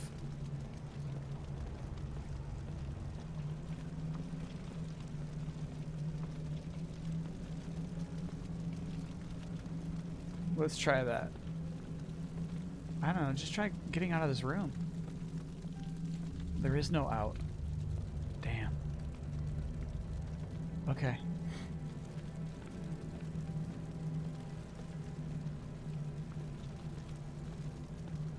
Goblin? Where'd you go? There it is. Hey.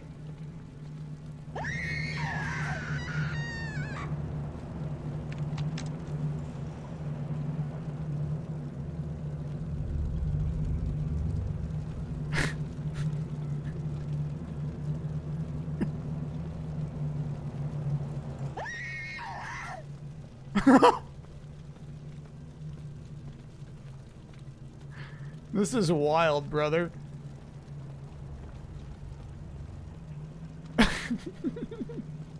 Alright, what would you do? What would you do? Alright, I'm realizing now, even if you don't hold the staff, you can't jump. Jump's gone.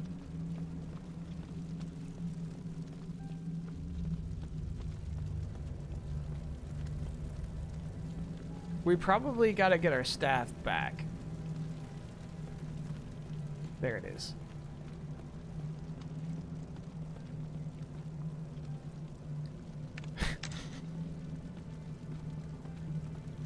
No, there's no accept goblin button. I tried that too. Do anything with the torches. Okay, yeah, maybe we can like suck in the flame.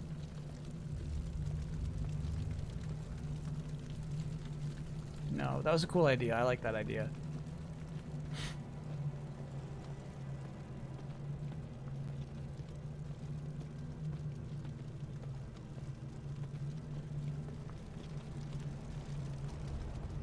Rabbit only, yeah. Up and to the left. There's only that one entrance. Maybe we go back into it. Oh, hey. This is something. Here we go.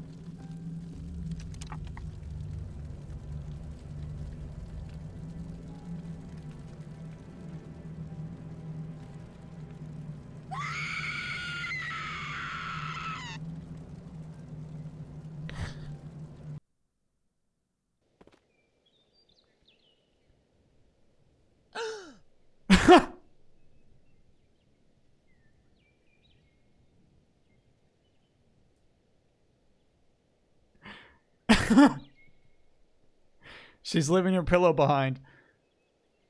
She woke up mad. Damn. What a sequence.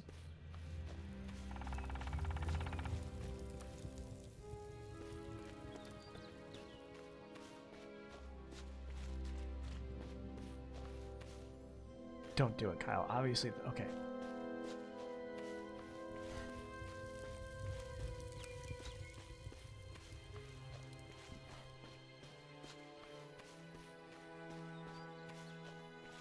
Giant trees.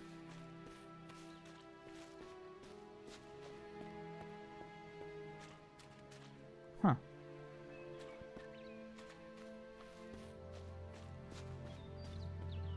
This is cool.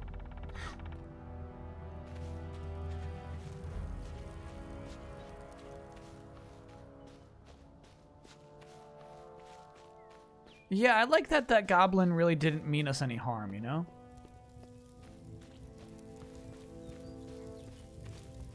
That made that section bearable. Who's reviewing this for Easy Allies? I think Brad is on this.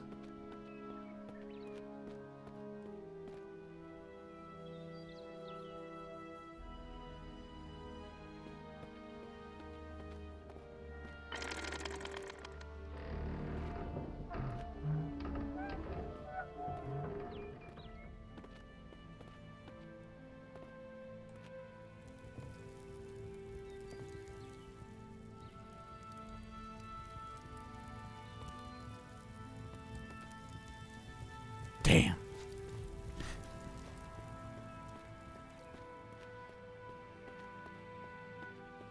Hello?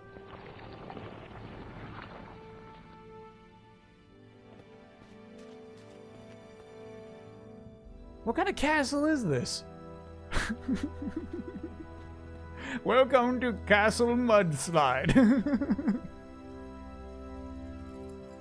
You walk in and there's just like a big little mudslide. Can I get no-no? I went out for some air and a bird shat right on me. Yeah, that's a no-no. $30 for that ghoul. Damn. No, I want the book. I want the book. I want the book. There we go. The next morning, the Baroness got out of bed, and after she was bathed and dressed by her servants, she stepped out of her room. First, she checked on her husband and found him still snoring in bed, a goblet of wine just out of reach out of his outstretched hand. The Baroness knew it would at least be noon before the Baron woke up from his slumber, time enough for her to do what she wanted to do. She walked out of his bedroom, closed the door behind her, not bothering to be quiet. As she walked down the hallway, her nose turned up at the sickly bright yellow paint that had covered the wall. It was part of the royal colors, but she had always hated it and tried several times to get the Baron to paint over it. Unfortunately, changing the decor of the chateau was the one thing she could not convince her husband to do. It was not just the yellow walls, but the ivies that climbed up on the chateau walls and the large paintings of his ancestors that hung on the wall. For centuries, the Baron and his family had ruled over the lands surrounding the chateau, levying taxes on the clans that lived on the lands, and doing nothing much else. As long as the taxes were paid on time, the people were left alone to their devices. The only time a problem arose was when a clan refused to or wasn't able to pay their taxes. No mercy was shown to defaulters. It was a lesson the Baron had learned from his father before him, and one he now practiced. As for the Baroness, she never really cared for what her husband did, as long as she could also do what she wanted. It was an arrangement that worked for both of them. As she walked down the hallway, she passed several mercenaries patrolling the chateau. All the mercenaries stopped to bow before the Baroness as she walked by, but she ignored them.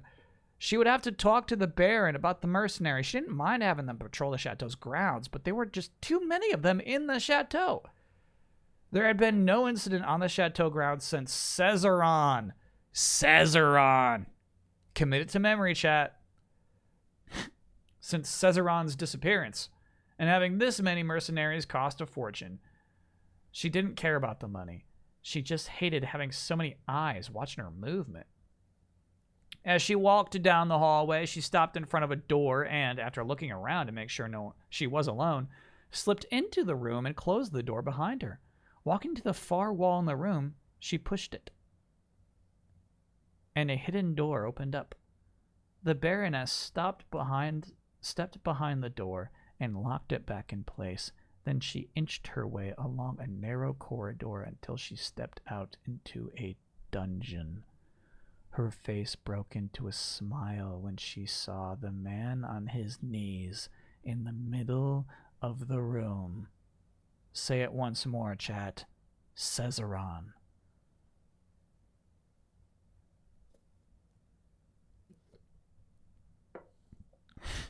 Hell yeah.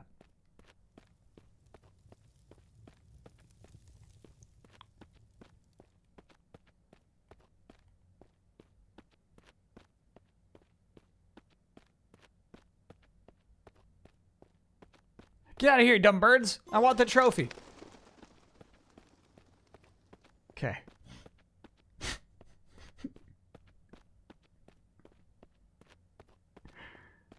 I'm invested now. Yeah. The Baroness has a torture dungeon.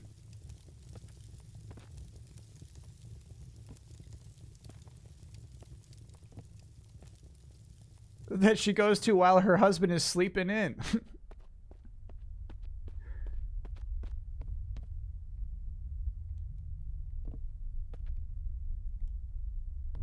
I like the way that her arms flap while she's jumping. That's actually kind of cool. Nathan Drake-like.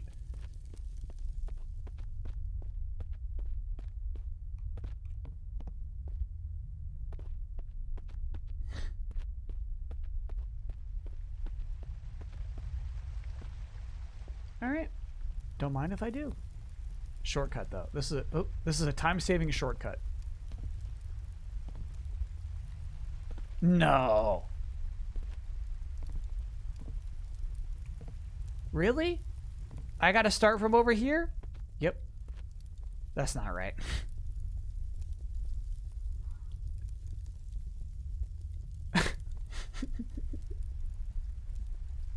Alright. Take a sip of coffee.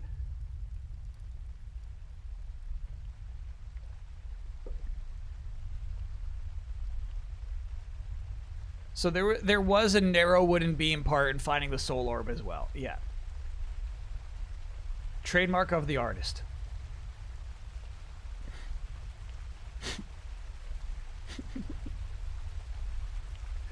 And I like that the Ivies were part of the story. If the Baroness had her way, you know, we wouldn't be able to do this.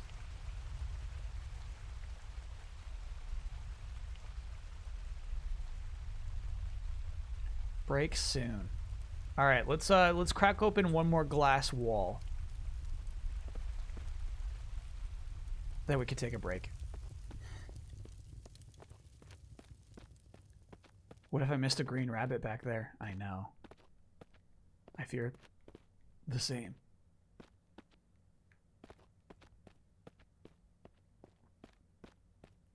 Here we go.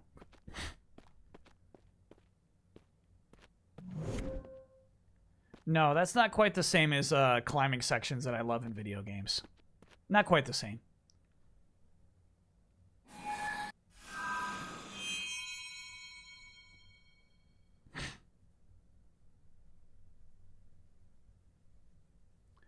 Past the guards on her way to her hidden torture dungeon. There is a mouse hole. There is a painting of an ancestor. And there are 2 guards.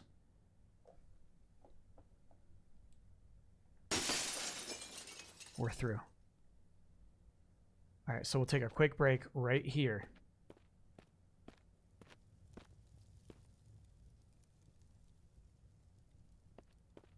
Oh, I bet we're gonna knock that thing over. Just like a fallen tree. I bet we can push that pillar over. Is this the dungeon? No way, this is the dungeon.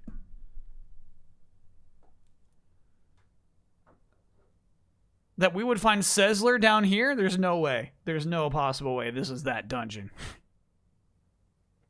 Did I see the full new Quintus trailer? No, I'm out on Adam Sezler.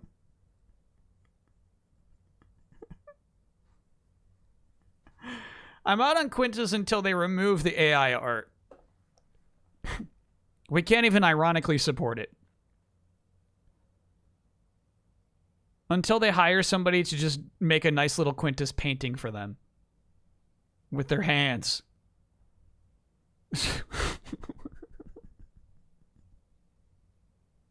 How did Bob Wackett survive the night? How did we all get a good night's rest and wake up and still thinking about Bob Wackett? All right, let's take our quick break, chat. When we get back, we're going to solve this mystery. We're going to get out of this torture dungeon. And then hopefully we will be redressed. Does this mean you're out for Secret Invasion? Hell no. I'm in. Oh, because of the AI art. Yeah, that does suck as well. All right. See y'all soon, chat. Not like that. Vision, we held on to so tight. To me it was clear, but you lied to me. No, I keep thinking, was I wasting my time letting you into my life? You brought out the best in me. We had everything we needed. You put me aside and turned out the lights for no reason. Was it a make believe? Something you never needed. What was it all for? I don't know you anymore. We go back, we go back, we go back, we colliding. Losing track, even God knows I'm trying. Dangerous, selfish ways to love me more these days. We go back, we go back, we go back, we colliding. We go back, we go back, we go back, we're colliding. Losing track, even God knows I'm trying. Was it all make believe? Something you never needed. Or was it all for? I don't know yet anymore. We go back, we go back, we go back, we colliding. Hey. Losing track, even God knows I'm trying. Dangerous, selfish ways to love me more these days. We go back, we go back, we go back, we colliding.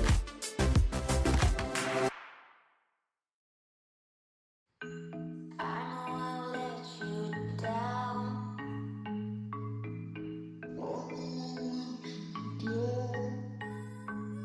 Should never find my way.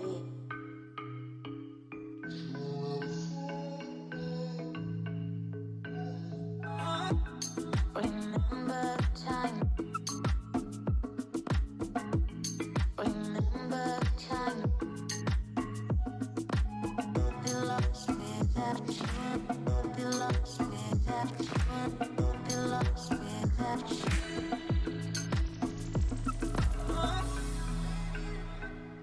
When I'm with you. When I'm with you. When I'm with you. When I'm with you. When I'm with you. We can never end. So finally,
We're back, baby.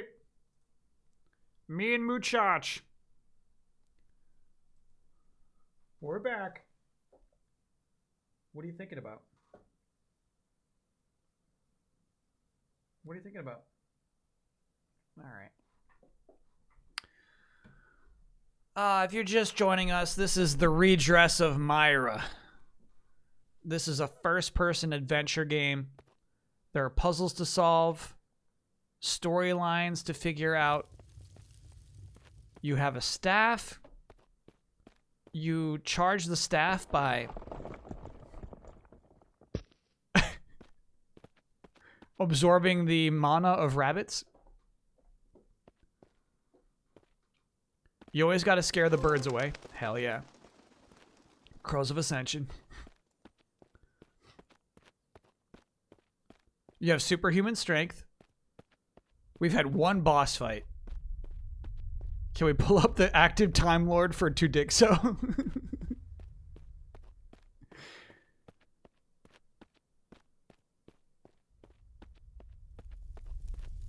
Tudixo is currently on his... Oh, shit. Tudixo is currently on his way to send a message to a clan of farmers who didn't give the Baron enough money because of a drought.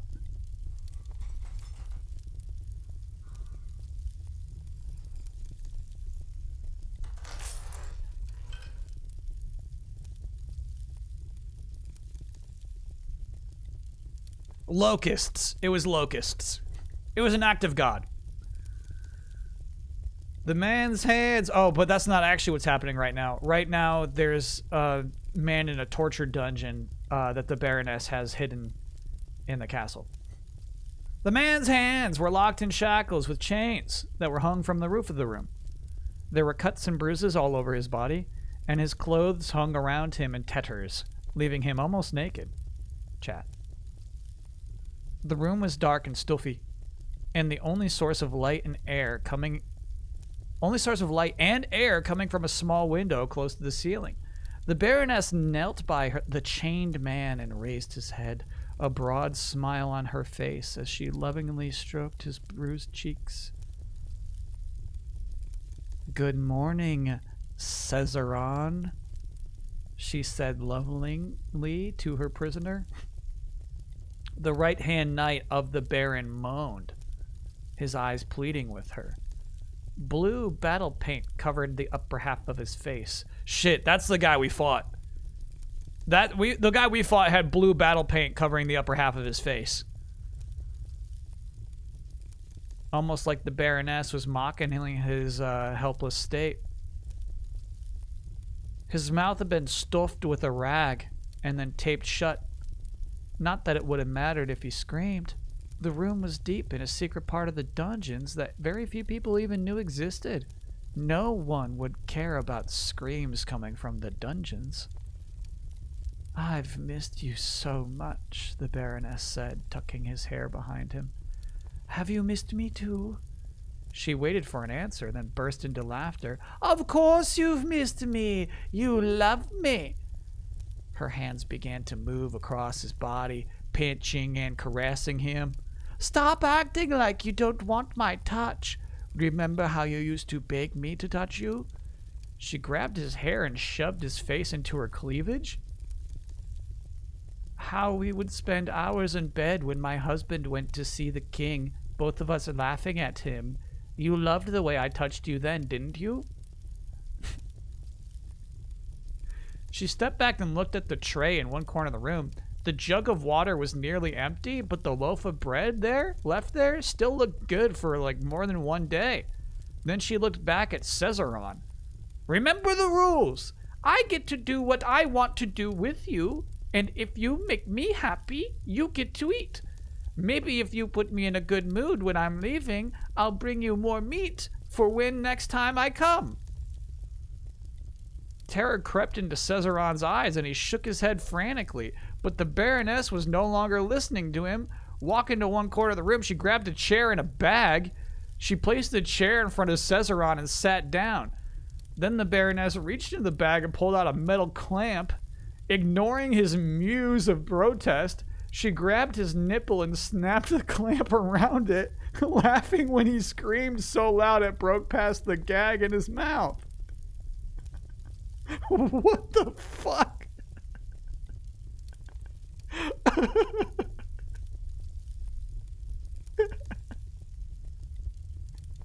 The end.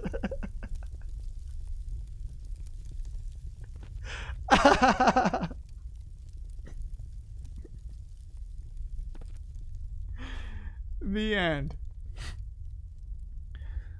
Oh my god.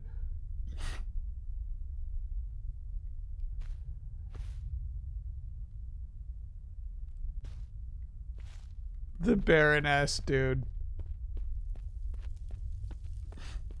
She's bad. What a time to wake up from a nap, yeah. A rude awakening, if there ever was one.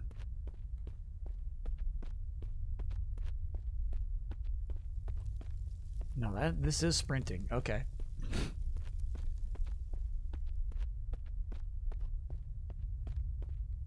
Not enough mana. Okay. So the mana's going to make that rock go up, but we need to... There we go.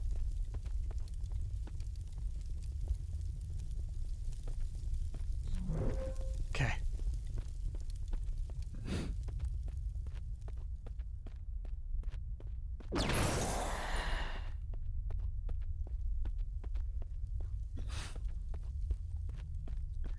So strange. So, like, we already hated the Baroness, right?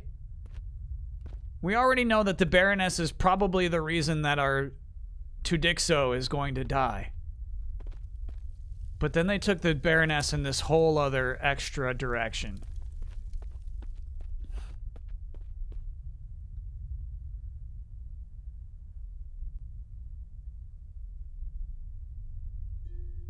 What's What? in there?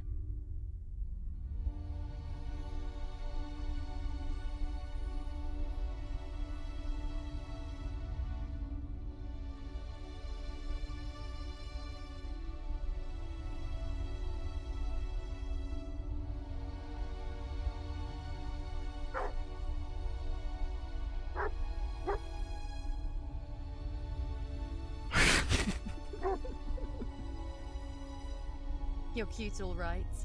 Blue like the sky. I will call you Skyer.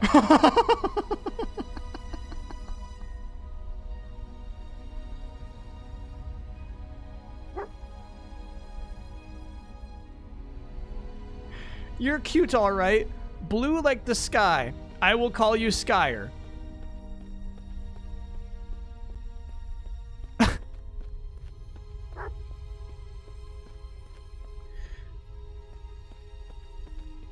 Yeah, just a moment, Skyer. I gotta absorb more rabbit mana. There we go.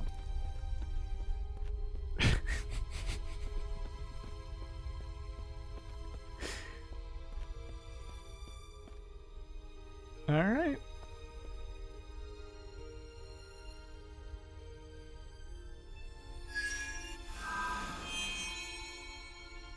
Oh my god. What's in that cage? That cage was not part of the story.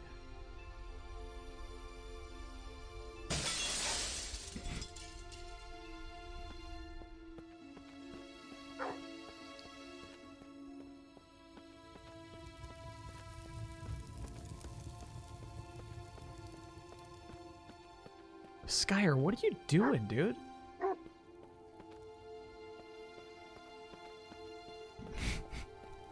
No, it's from previous books. Okay.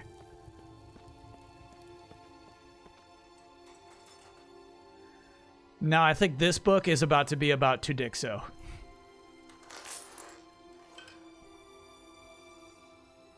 $90. Nope. 3 hours later, the Baroness opened another secret door in the dungeon and stepped out. This one led to the chateau garden.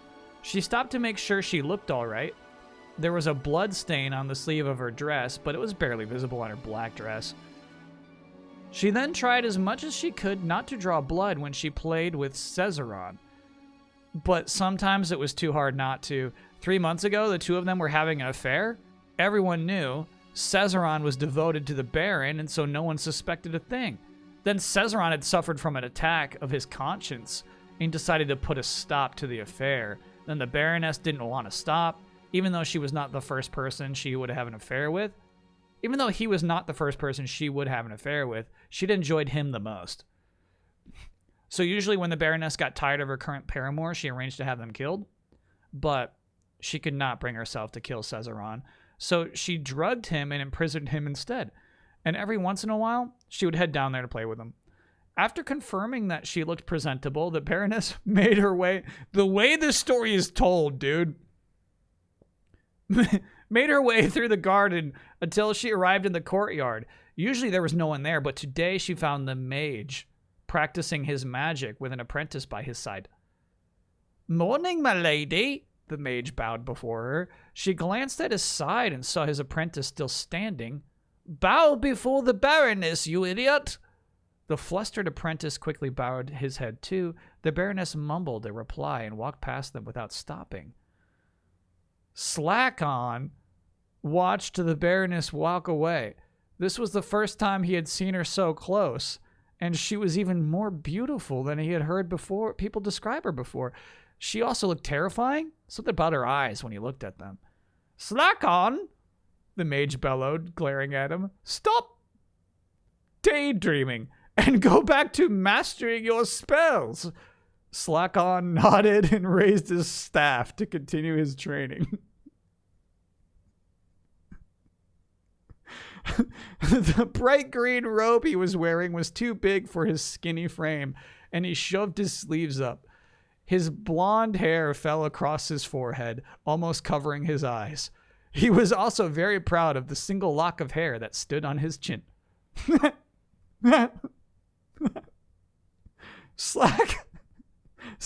Slackon dreamed of being the chateau's mage one day, and he knew just how much the Baron loved it when the mage put on a show. So he had to get better at performing magic, concentrating on the rabbits in a cage.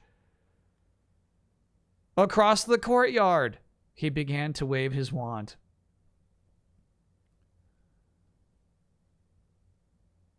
"Tarandante ame lixidos," Slackon said the spell and stared at the rabbits. Confused when nothing happened, he stepped forward and spun his staff one more time. "Taradante Emilio Lixudo Nata!"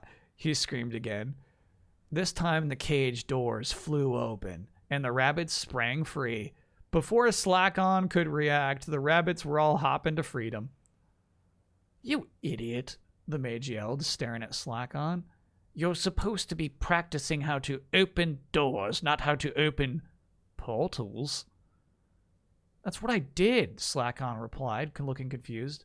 "Not from the look of things. Go and get all the enchanted rabbits and put them back in their cages now," the mage yelled when Slackon just stood there. "Yes, sir." Running off, Slackon began to chase after the rabbits. One good dog. Thank you for being a 4-monther. No, I did not expect for the enchanted rabbits to ever have any meaning in this story. I didn't see that coming. That's just wild.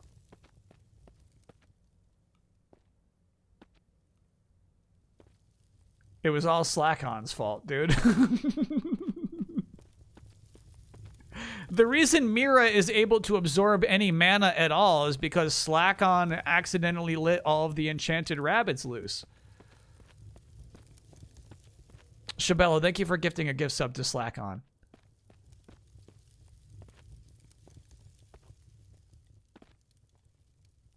Oh, and there it is. Great.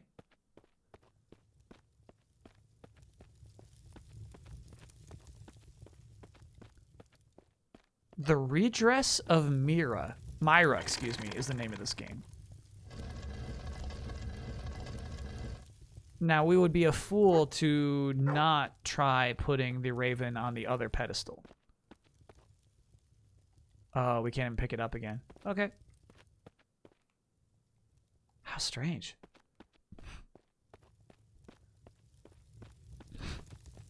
What made me pick this? The wheel.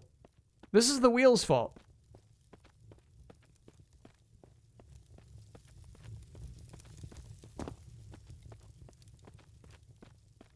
I didn't pick shit.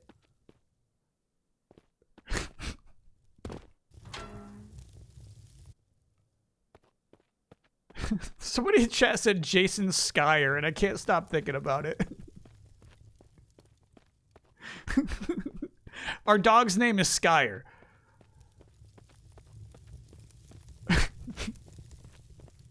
I'm thinking of Jason Skyer explaining why the Trail series is Crows of Deja Vu. One of the best RPG series of all time.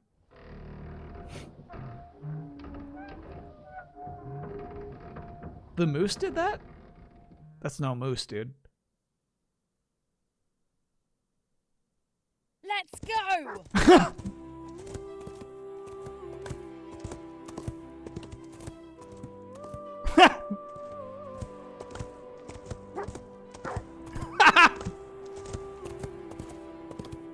What do you mean, what made me buy this?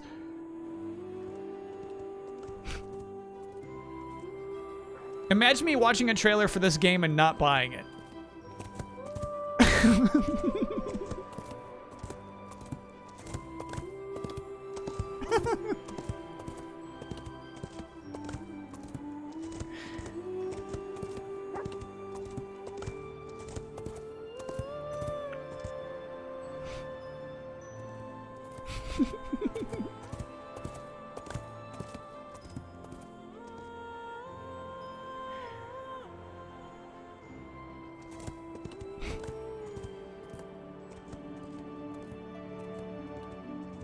Ooh, the castle. Nice camera work here. Nice camera work here. That was a good shot. Dark Forest, thanks for being a 37-monther. Grab bag streams are some of your favorite streams. I get it.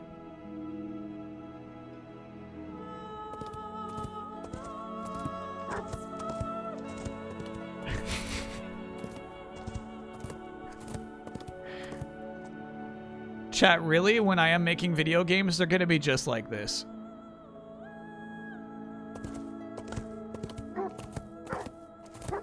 Don't expect anything more, don't expect anything less. Yeah, this is some inspired camera work.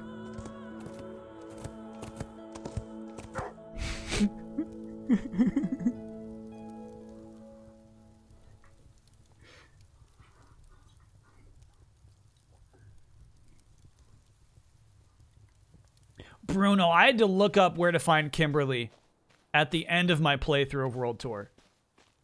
Kimberly and Jamie, somehow I missed both of them.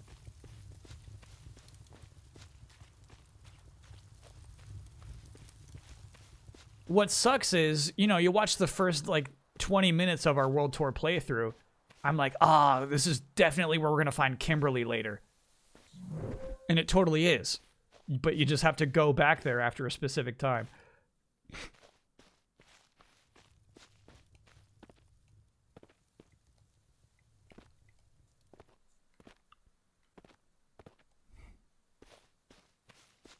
Bold of you to assume you could achieve these heights. That's exactly what I'm saying. Is like, when I say don't expect anything more, but I don't think expect anything less. Is like, if I can't achieve this, I have failed.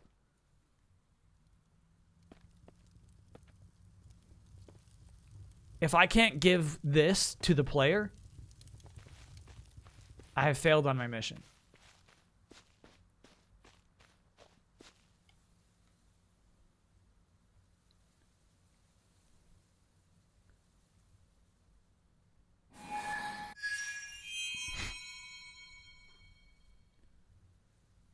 Yeah.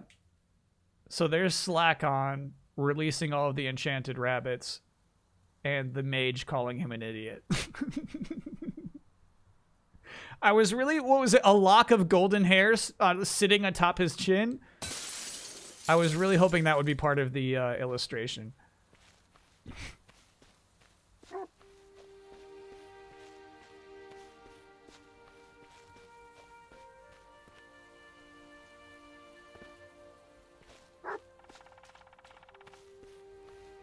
Good job, Skyer.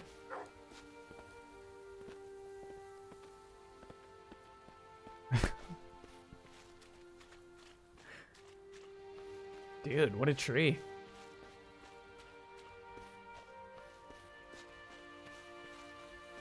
Big open environment.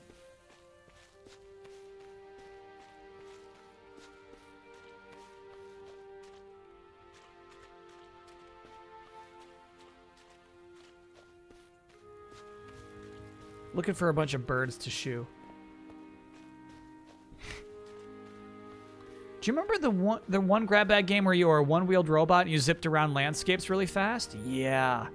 I actually saw that at Games Done Quick a while later.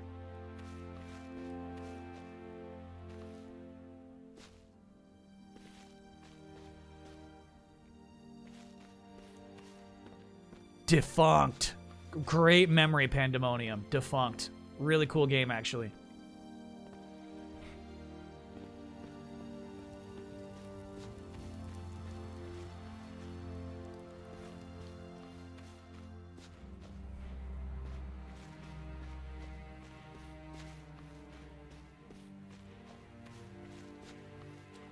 Huh. Weird map here, huh?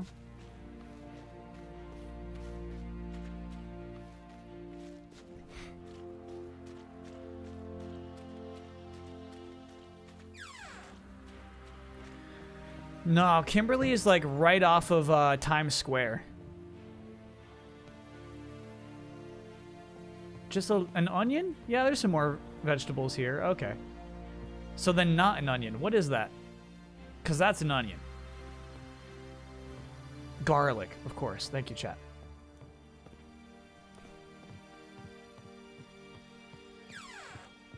That's the first house we've been in that did not have a slinky chain treasure chest.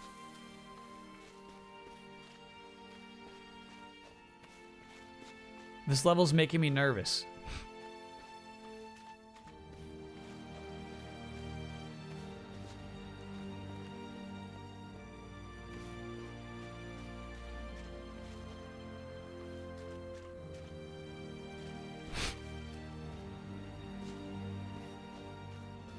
Okay. I guess there's nothing we can do anywhere here, truly? I tried this door. Nothing. We tried this door. Nothing. We can try back doors, maybe. You meet her during the tower, right. And then after that mission, then you can go find her if you climb the weird ladder where that superhero's hanging out. Off the block where Times Square is. Can I get a happy birthday? Yeah. Happy birthday, Haywire Hailer. Sorry for the pause. I didn't want to fuck it up. I knew if I said Haywire Hailer, I'm going to fuck it up. Okay, we got to find more birds to put on pedestals. Oh, how about this? Stand on that. Stand on that.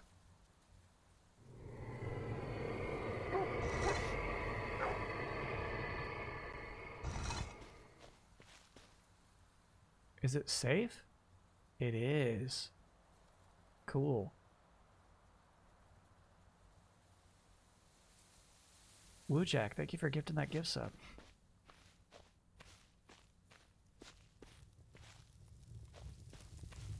All right, we have not found any birds or any books yet in this level, which is why I'm getting anxious.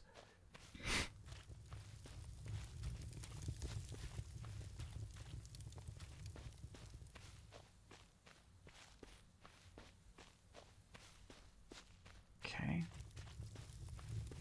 Ignore Skyer for now. Hey, nice. Get out of here, you dumb birds.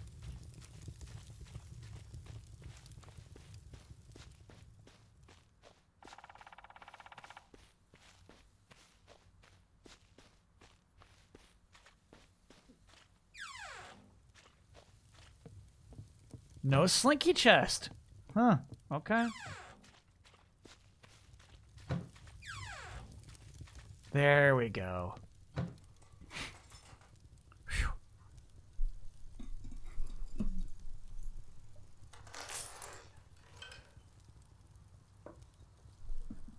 Did you see that Jones rejected both of your offers? If you watch tonight's easy update, that won't come as a surprise. The closer Tudixo got to his destination... Oh, we're finally back to Tudixo. The heavier his boot felt, and he shuffled even more slowly. The village was not too far off the Baron's chateau, but his weariness was not why he moved slowly. His heart was heavy because of the task that lay before him. As he got closer to the village, he saw people returning from their farms. They stopped to hail him. Mistaking his sorrow for exhaustion, they offered him water. Tudixo refused their offer, guilt like molten brass in his throat. "Take me to your chief," he said instead. "I've come with a message from the Baron." He's about to burn down their farm, chat. At the mention of the Baron's name, the people stiffened, and a faint hush went over the crowd. "Come with me," one man finally said. "I'll take you to the chief." Tudixo nodded and followed him. They traveled through the village. Tudixo watched the children playing in the streets, the sound of their laughter grating on his ears. Men and women stopped to greet each other, smiles on their faces. Very soon, those smiles would turn to sorrow. A few minutes later, he was standing in front of the chief. Henrik stared at the man that stood in front of his hut. Henrik is the father of Mira. The stories finally connect. Well, there was a Baron. There was mention of the Baron in both stories. He was partly relieved that the Baron had sent just one man. He had heard stories of other clans that had been made to face an army of the Baron's mercenaries. "Welcome," Henrik said with a small smile. "I hope your sojourn here was without troubles," Tudixo replied with a curt nod. A mercenary could not be seen to be showing any mercy to his victims. He had a reputation to protect. "Come with a message from the Baron." Henrik interrupted him.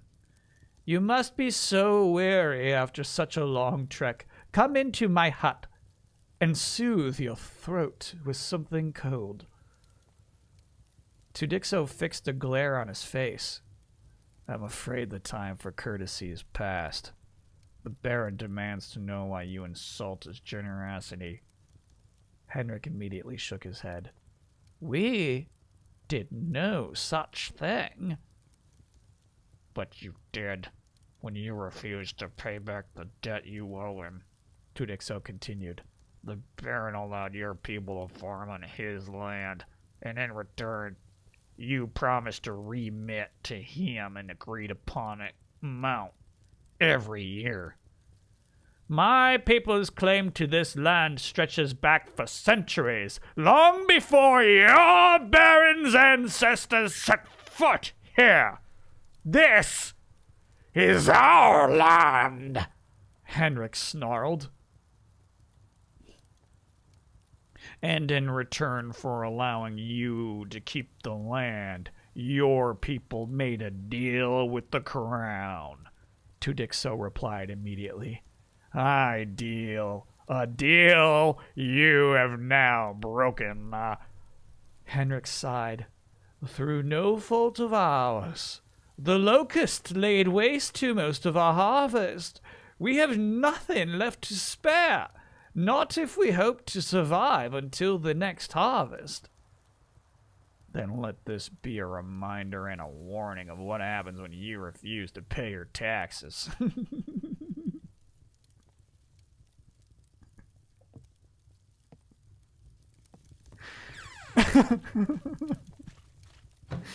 This is a wild story, brother. Holy cow. Okay.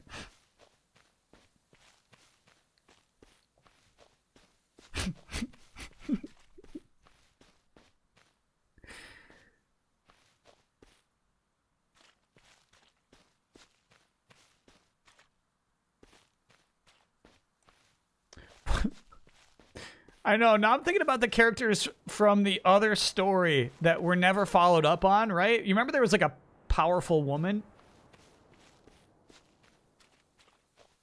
who was like leading her own army or something like that, and then was just never mentioned again?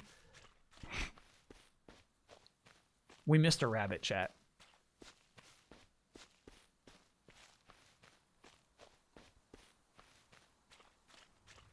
The wee miss of rabbit. There it is. Great. The female strategy. No, female strategy is also from this same creator. Yeah. That was from Soul Orb. And I feel like her name was like Carol or something. Who had developed the female strategy.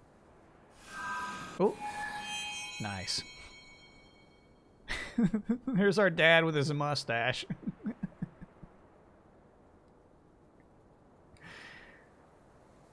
Why is this not opening, Skya? Uh-oh.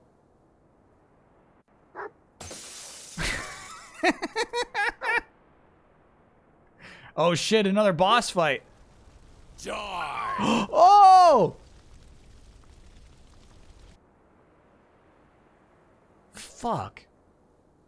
No!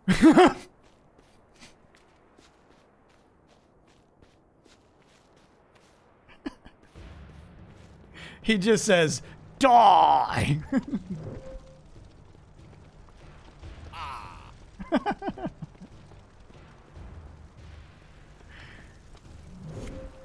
I'm not convinced wholly that it is Caesaron.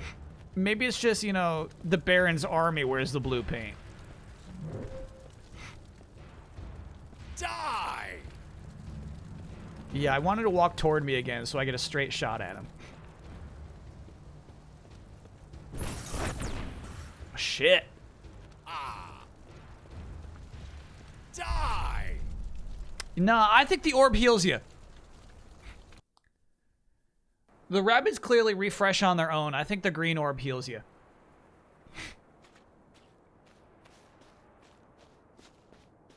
That thing, I think, heals you. So I think you gotta let them slice you, but make a trip back to the green orb.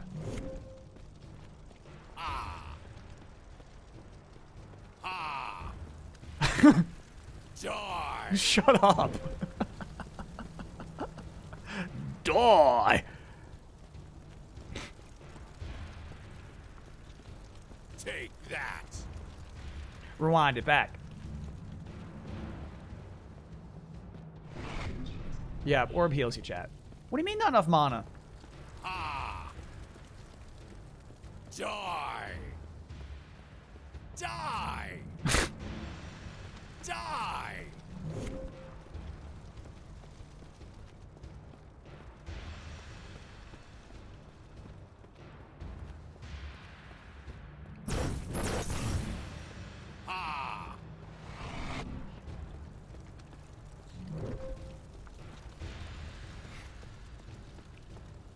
Yeah, I'm doing. I wonder if it like Take that!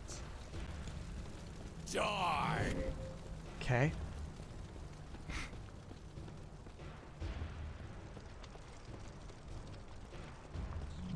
I'm wondering if the green orb took off one rabbit charge.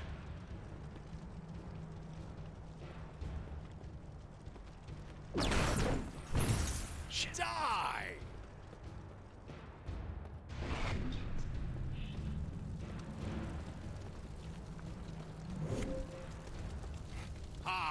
Ah.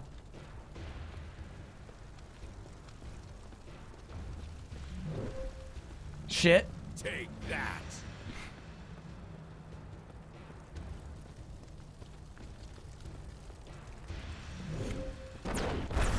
Next time I will sing you to a sad ending.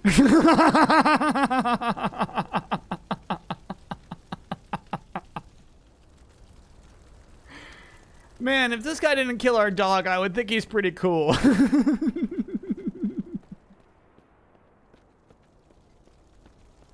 Chat, let's do something right now. Let's do something right now.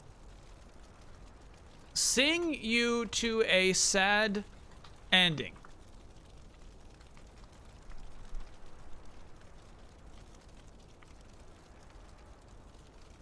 Does that phrase exist anywhere?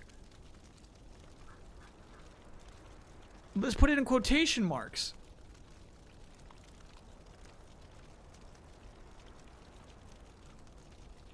No. No, that's an original line. Holy shit, that's cool. Next time I will sing you to a sad ending. I like it too. Write that down.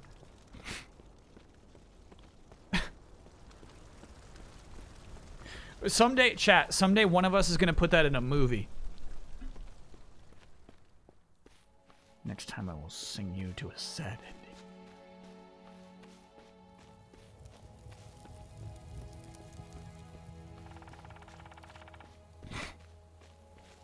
Tudixo is also original. If you Google Tudixo, there's no results. That's cool.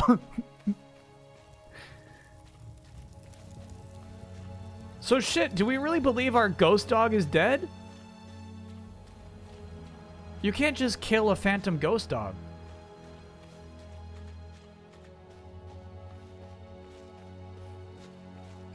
The music is implying that the dog is dead.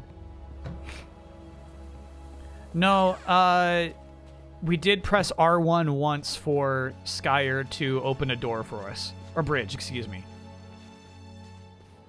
To stand on a switch that allowed a phantom bridge to appear. So you can't say Skyer did nothing. That's not right, chat. Let's go back to those homes. Yeah.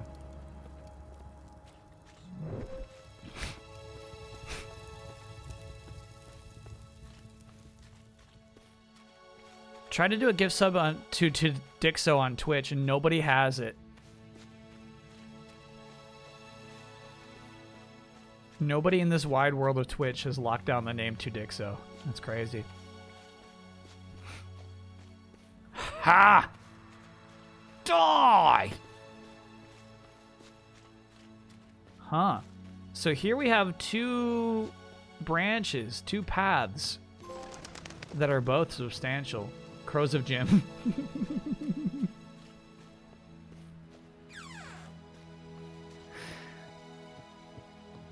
Coming up next, Crows of Jim.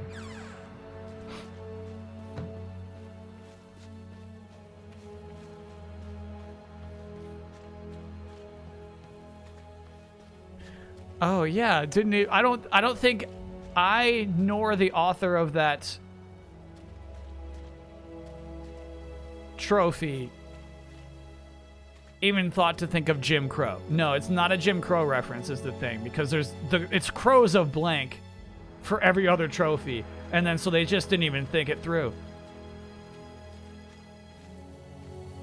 Chat, explain this to me.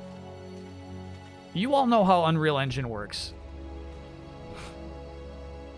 What is happening here?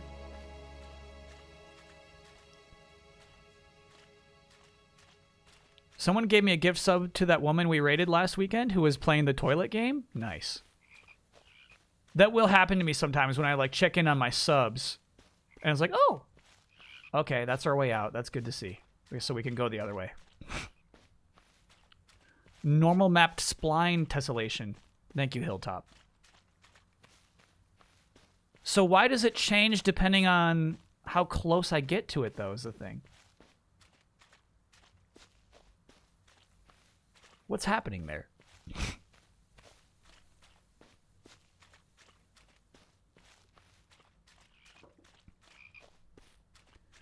It's the camera relative to the surface.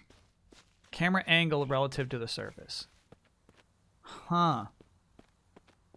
So it's not so much that the character is getting closer to the mound, but the camera is. Weird.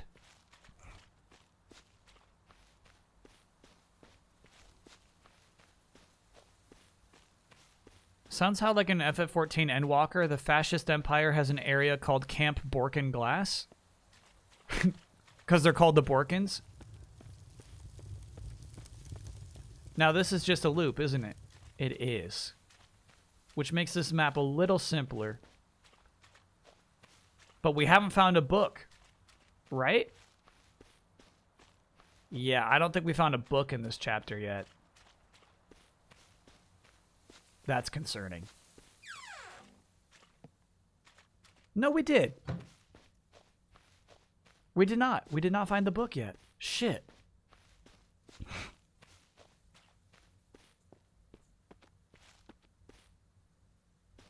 Feels just like I'm walking on broken glass. Annie Lennox? Here we go. We've not been in this house yet. Yeah, there's our slinky chest.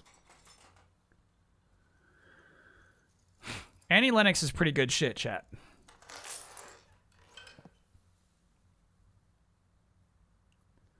Tudixo reached for the torch strapped to his side and struck it against the ground. The torch burst into flames and he hoisted it above his head. Henrik's eyes opened in shock when he saw the fire. What are you going to do? What I was ordered to do, Tudixo replied as he began to walk through the village towards a field of crops. Please, Henrik pleaded, walking after him. Tell the Baron we would pay the debt that we will owe next harvest and even more. Too late, Tudixo replied. His eyes softened a bit. I have no choice in the matter. I have to do what the Baron says. He shook his head and gritted his jaw to strengthen his resolve. Then he began to walk through the farm, setting fire to the crops. As Tudixo carried out his task, he could hear people shouting and pleading with him to stop, but he shut them out. He set fire to everything in his path, from small vegetable plants to big fruit-bearing trees. As he walked deeper and deeper into the farm, he suddenly came to a tall and mighty tree. It looked ancient, and his heart broke at having to destroy something so great. But he had his orders. As he lifted his torch to set fire to the root of the tree, he heard a great shout behind him and turned around to see Henrik rushing towards him. Please, Henrik pleaded with him, do not set fire to that tree. It is sacred to my people. I'm sorry, Tudixo replied, pity in his eyes. But the Baron's order was clear. I am to burn everything that grows. Trees grow, so you get it. As he raised the torch to light the tree, Henrik rushed towards him and knocked it out of his hand. Tudixo immediately unsheathed his sword. Think carefully and don't act rashly, Tudixo said as he pointed the sword at Henrik. Attack me and the Baron would send a horde of mercenaries through your village, killing everyone, including women and children. It is just a tree. It is not just a tree, Henrik replied sorrowfully as he watched Tudixo set fire to the tree. With the whole farm now in flames, Tudixo turned and began to walk away from town.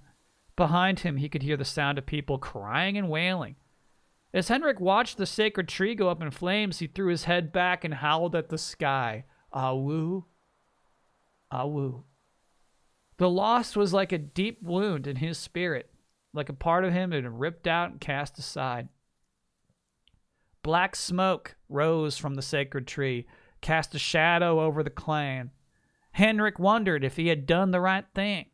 His ancestors had sacrificed their lives to keep that tree safe, yet he had stood by and done nothing. Fallen to the ground, he began to wail. The end. Okay. All right. Can we go back and read all the books in the first section? I know. I was skimming through those because it was just about Mira drama. I couldn't care about it.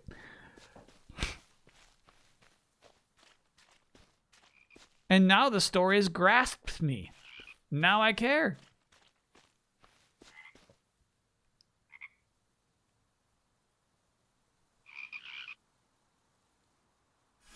Oh.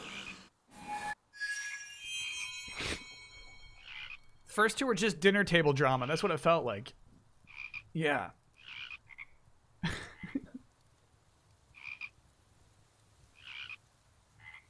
It's not that easy to burn shit.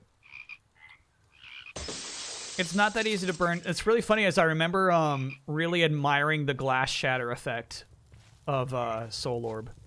Here's her frogs, chat. But maybe it's like a magic torch. You know what I mean? The idea of just like putting a torch on some crops and burning them that easily is so silly. And the idea of an entire village just standing by and letting this guy do that, also very silly.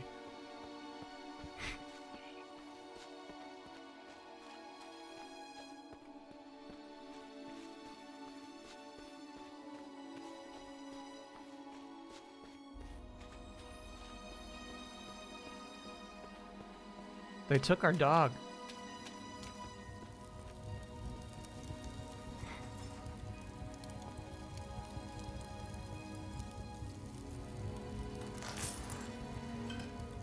Your Zelda instincts to hurry and grab those those frogs before they run away. For me, I had to just start shooting frogs with arrows. Especially the lizards. The lizards you just have to shoot.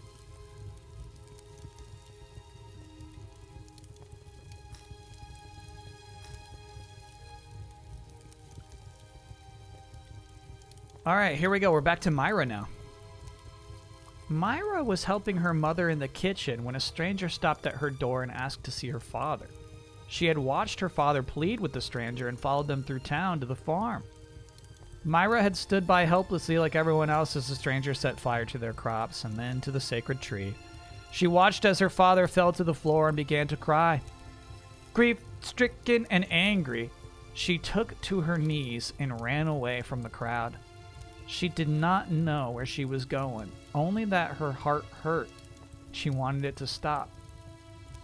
Somehow, she found herself at the riverbank, and she fell to the ground and began to cry. It's guilt-stricken in the song, isn't it? Guilt-stricken, sobbing with my head on the floor. Something that I'm little man up to the line. Chat, what song is that? She was touching her face. Freshman. Yep.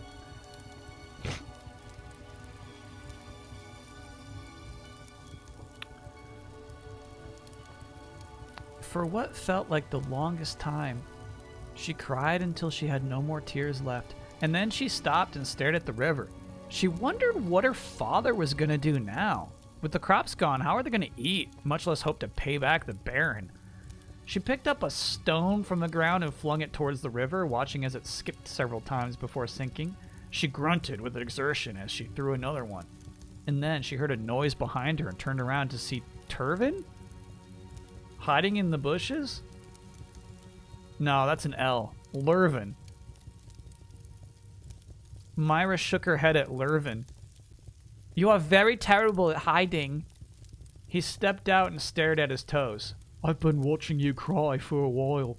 I don't know if you wanted company. You know about the tree? She asked him. Lurvin nodded and turned toward the village, where the smoke from the sacred tree was still burning. Everyone's talking about it. He turned to Mira, a sympathetic look in his eyes. I know how much that tree meant to you and your family.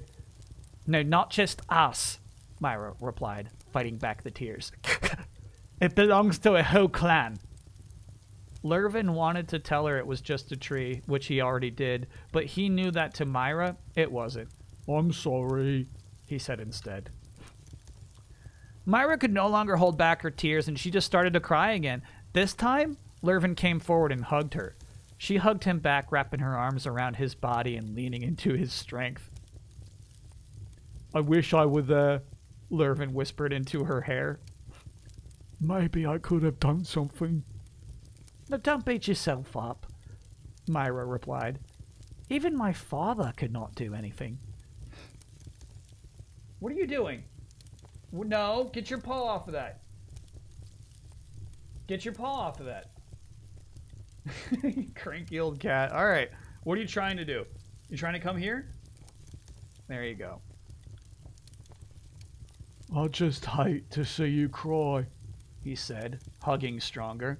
It makes me sad. Myra pulled back so she could look into Lurvin's eyes. They had been friends since they were children. It was hard to tell when she realized she loved him. Maybe she had always known, just like she knew now, that she wanted to kiss him. Hey, bro. Hey, bro. No. No. Don't be a bad boy. Come on. Mm-mm. Lurvin stopped Myra before she could kiss him. Oh, not here. You're always so shy about not getting caught, she said, giggling at him. To the barn, then? She asked him.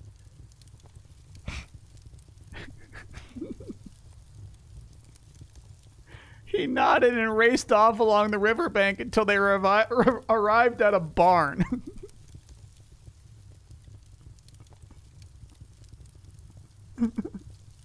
The end. God, that's fucking nuts. The fires are still raging at this point. It could have been a long cry. We don't know.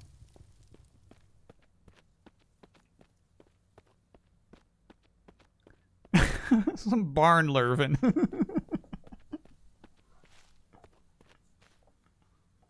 There's about to be some barn Lurvin. Hey! All right, you gotta go if you're in a bad mood. He bites the cable. Hashtag gonna need milk. Okay. I don't think we're getting up there. I don't think so either. I'm gonna try though.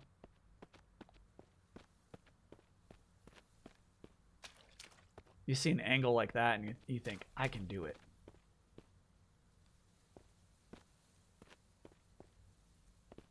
Shit. They got it locked down tight, chat.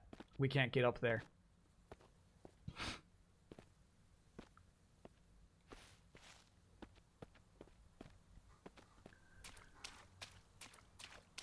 Is Angie in the barn? That's a different game.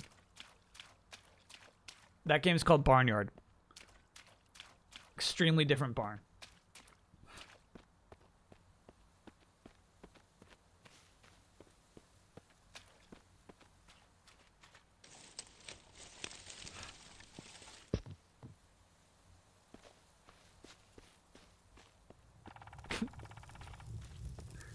Lurvin is such a funny name, man. I guess I had somebody named Turvin in Box Peak.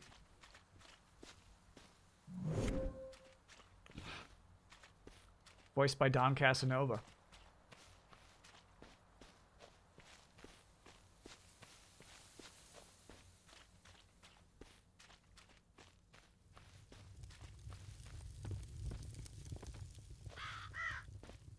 Yeah, I hear you, birds. I'm here. There we go. Crows of Soul Orb! This is how we do it. New trophy level up, dude. New milestone.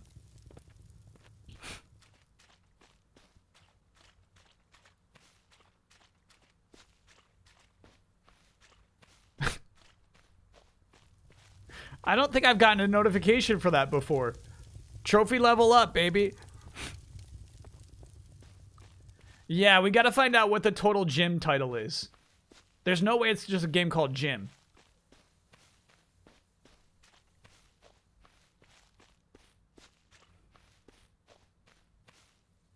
We are secret lurvers. Is this something? Stop that. I guess we could finish this level because we have shooed birds and we have read a book. And we have touched a rabbit. So yeah, I think we could just end this.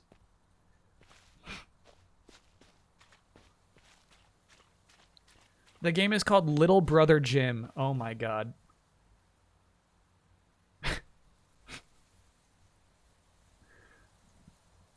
Little brother Jim.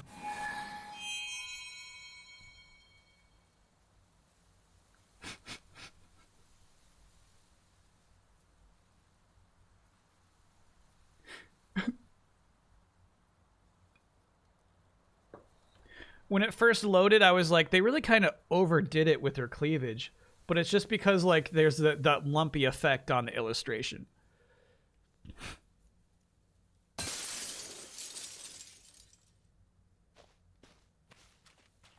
She just had a big lump running under, you know?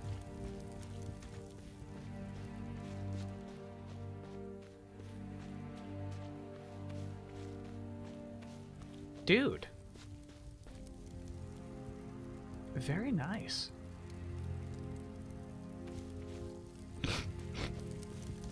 This dev has 22 games. We did know that, but started making games in 2017. That's incredible. I don't want to go down there yet because it doesn't look like there's way back up.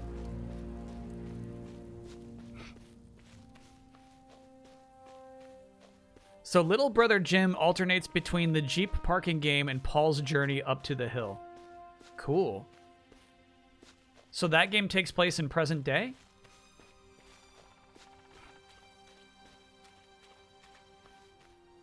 Kovalik, we're probably going to finish. This game is 2 hours how long to beat. Obviously, it's been more than 2 hours already. Crows of Education. All right, and then there's our door. So I feel like we can safely go down to those houses. Cool.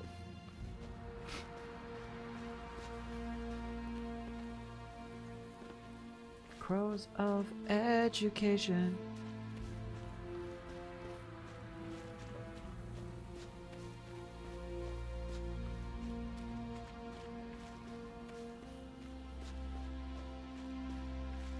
Little Brother Jim sounds really good. It's only on Steam? What?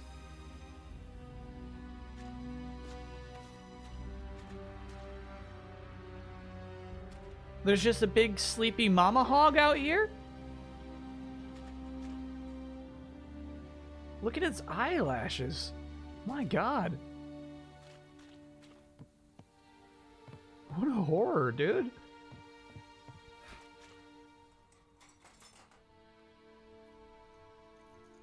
Knock before you enter this barn. Shit, is this the barn?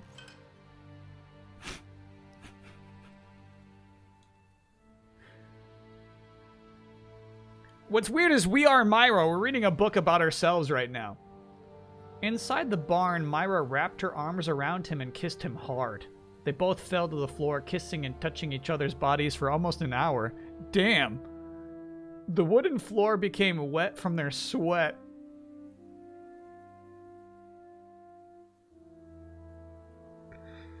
And the sound of their muffled moans still filled the barns.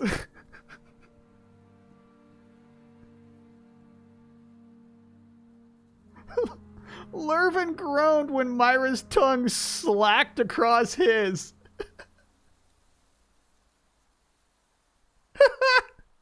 She had no idea how hard it was for him to settle for just this. The more Myra touched him, the more she tested his control. Until he was ready to burst forth? Lurvin wanted more than just kisses and hand-holding, but he knew he could never have more until they were husband and wife.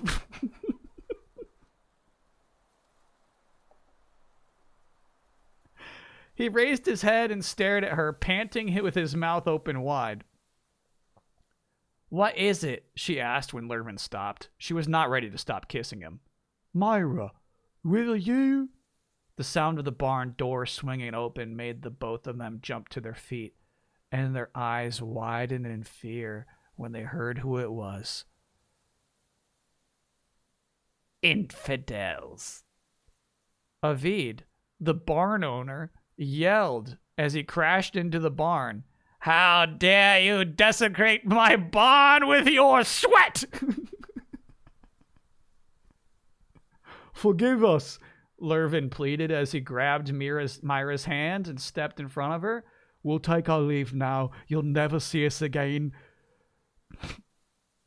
"Too late," Avid replied, raising the hammer in his hand. We'll see how much running around you can do when your legs are broken. Mira grabbed the bucket of water beside her, tossed it at Avid. It was the same water the pigs drank from, and it smelled terrible.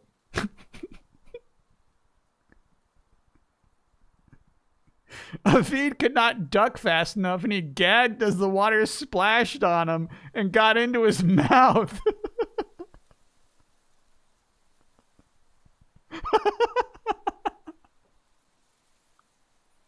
Run! Myra yelled, grabbing Lurvin's hand and ran past Avid. As she ran past the stumbling Avid, she pushed him to the floor and raced into the back alley. Lurvin followed after her. Just before they got out, Avid hauled the hammer in his hand towards them with a bellow. The hammer slammed into Lurvin's leg and he cried out. Then Avid saw the hammer had hit Lurvin's leg. When Avid saw that the hammer had hit Lurvin's leg, he scrambled back with a look of fear in his eyes. Lurvin's father was a 2-meter-tall blacksmith who was built like a rock. Everyone was scared of him. Avid turned around and took to his heels. Myra placed a hand around Lurvin and helped him until they had gone far away enough from the farm. Then she stopped to examine Lurvin's foot. I think it's broken, she said. Don't worry, Mother will know what to do. Myra helped Lurvin to her hut. When she got there, she found her mother sitting on the porch staring into the distance. She looked around, and Myra rushed to her side. What is it? She asked her mother. It's your father, Myra's mother replied. He took his sword and said he's gone after the mercenary. What? Myra was surprised. Mother, look after Lurvin. I'll go and bring father back home. Before her mother could protest, she was gone, racing in the direction her father had gone. The end. Wow. Now that we know that his dad is 2 meters tall, can we measure everything else in this world? Not until we see Lurvin's father. But it is good. Yeah, now finally, just like we're talking about Zelda, now we finally have a sense of scale of this fantasy world. Lurvin has a tall dad. All right, so Avid found these two sweating all over his floorboards, said, I'm going to bash your legs in with this hammer. Successfully throws the hammer at Lurvin as he's running away, and then is like, oh no, Lurvin's dad is really tall. I should run. I think is what happened.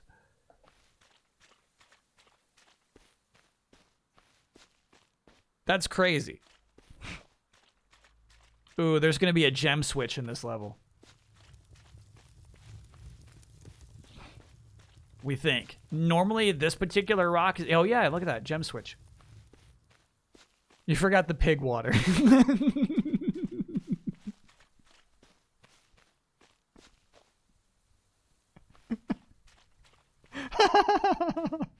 He couldn't duck fast enough, so he got pig water in his mouth.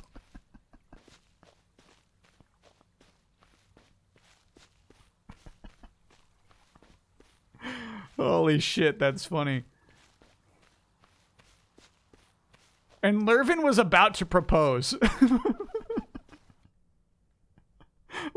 Lurvin got so horny, he was about to propose.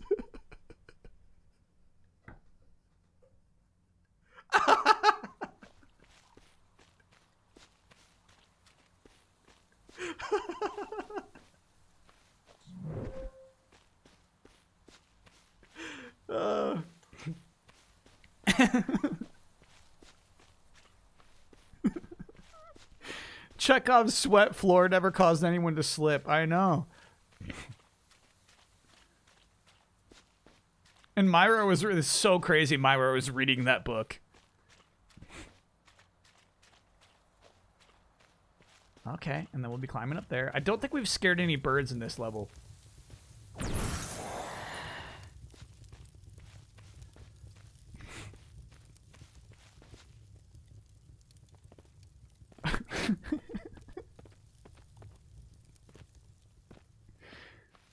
I don't, chat, you know, like when the proposal is happening, you know, it should be like a romantic moment. Not just like, babe, I'm about to burst forth. Will you marry me?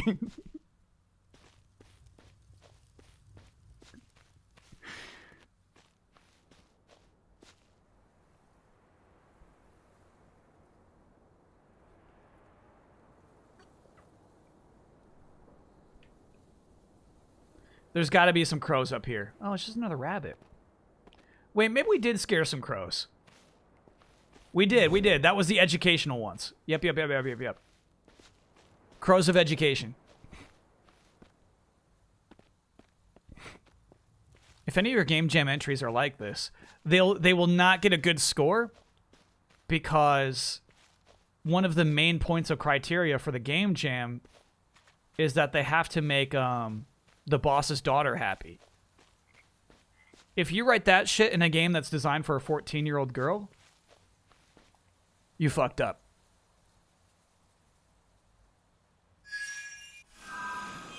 Melanie?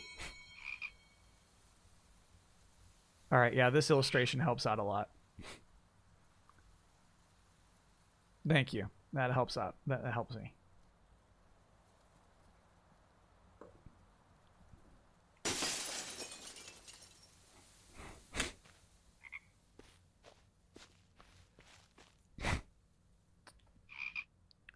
No. Everything that happened in the books happened before we started playing the game. In fact, that might be like the final book for Mira. Like, that might be where the story starts, is Mira's looking for her dad out here. Oh no, we're about to sleep and have another nightmare. Excuse me, Mira. Honestly, I don't think the books actually exist. I think they're like for us, the player.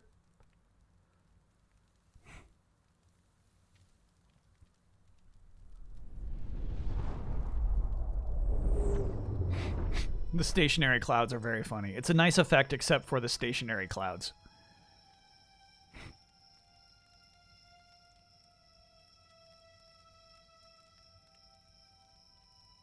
Yeah, prepare yourself for some nasty screams, chat.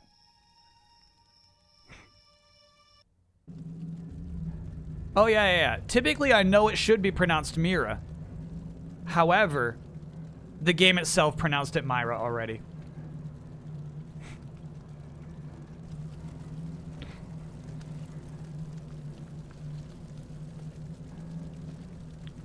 There was some sort of narrator talking about Myra.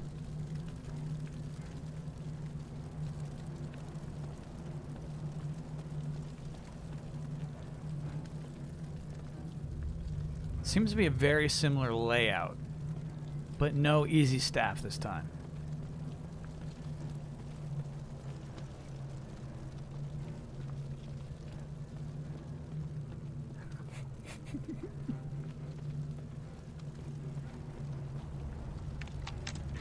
Shut up about pig water, chat. Which, I mean, like, I don't understand why the pig water would be any nastier than any other animal's water, you know? Chat, is that a thing? Was that Cesaron on the wall? What wall are you talking about?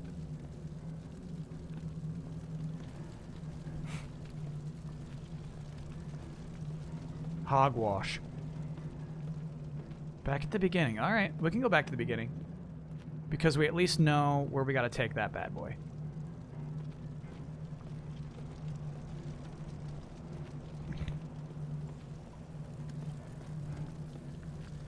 Oh, shit. We can't go back. Oh. This wall. Honestly, I'm going to guess that this is just part of the asset.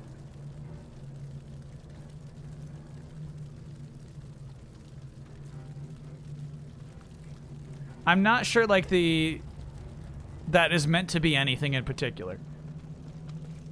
Just like this, you know what I mean? Like, I think it's just like an incidental part of the asset pack.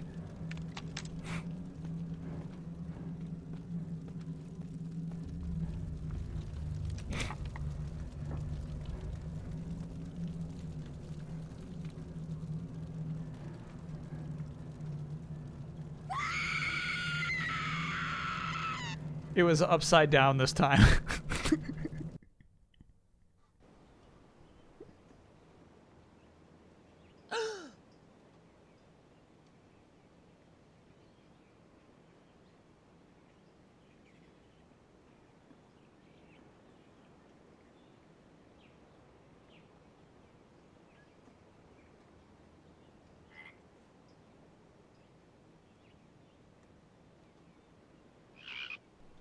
Like how she storms off when she wakes up like that.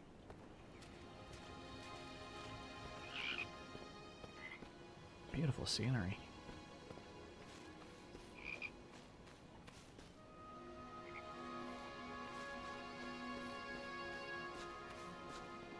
So far, none of these doors have opened. Yep. If you've got that thin wood, that door is probably not going to open.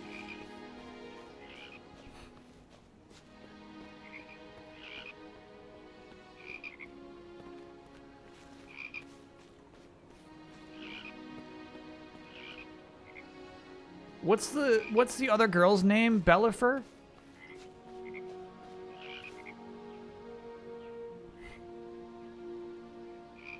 Daughter of Tudixo?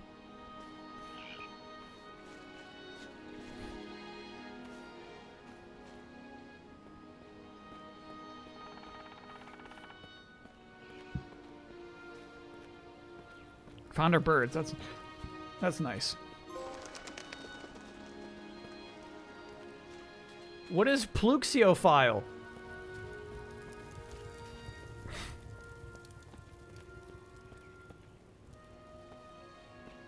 Yeah, I think it might be something like it's like Danielle. I think it might be like Benielle.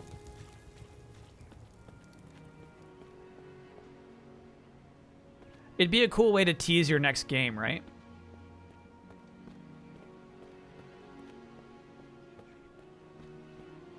Like, if Pluxiophile isn't out yet, it's like, damn. Building hype for Pluxiophile.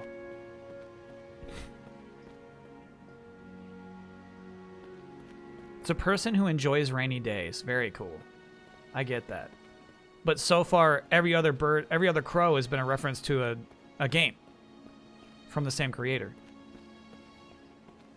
Where am I taking this?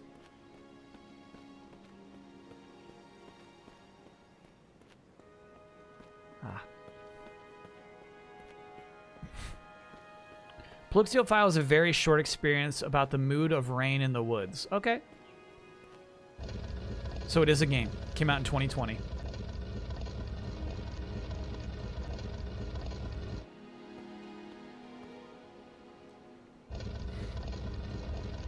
This is a dream, dude.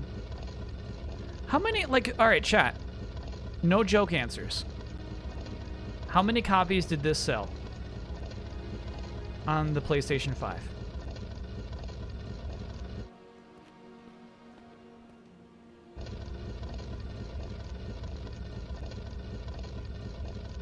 $74K seems high. I said no joke answers.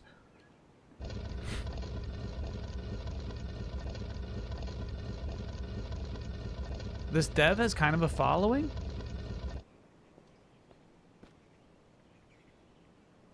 Low hundreds we're thinking. Damn.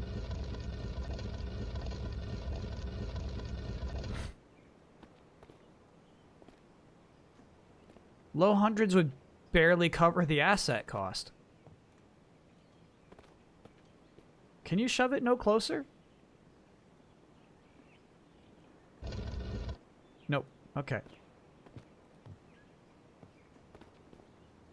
Good jump.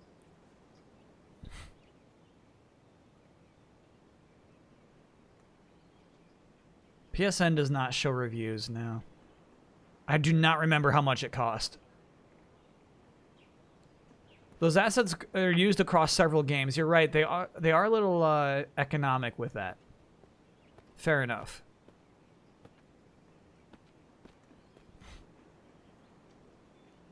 Looks like our slinky chest is over there. I'm not sure how we're going to cross it.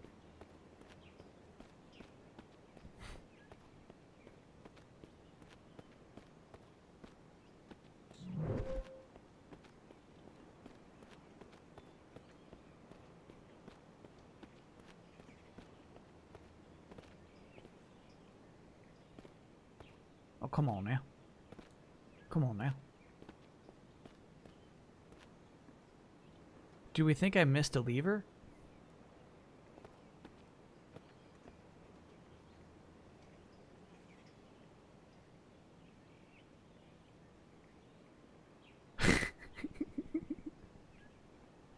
Nah, there's a cool new mechanic.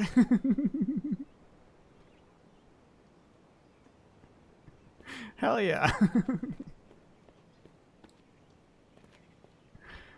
All right, slinky chest.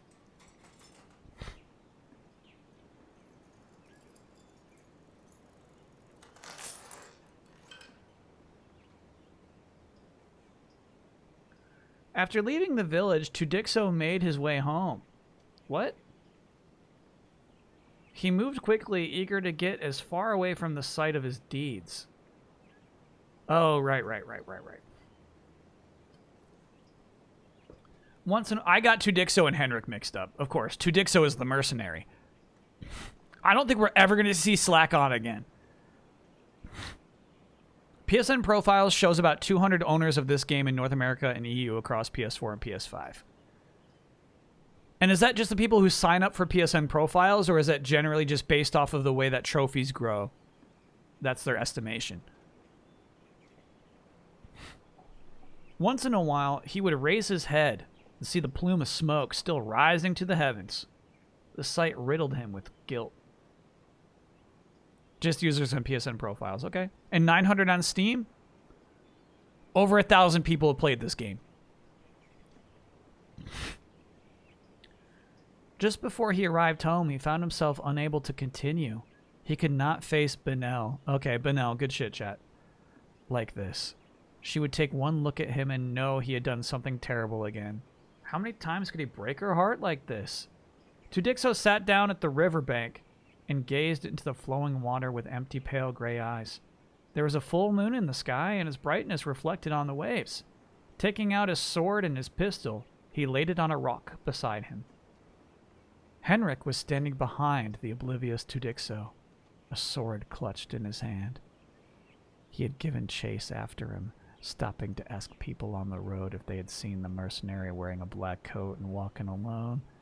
It was a long journey, but he had found his target.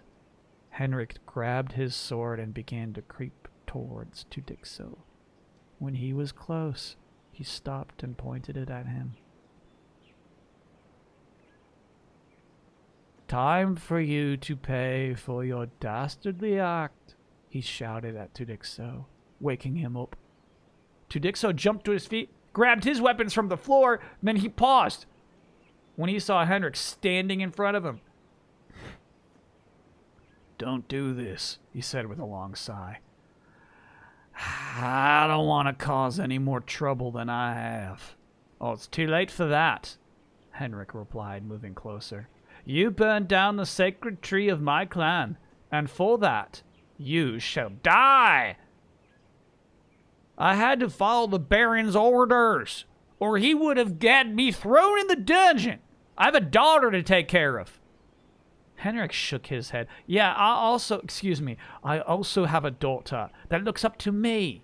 How can I look her in the face knowing I allowed you to destroy the legacy of my people?" "You don't have to do this," Tudixo pleaded. "I am not your enemy." "Enough!"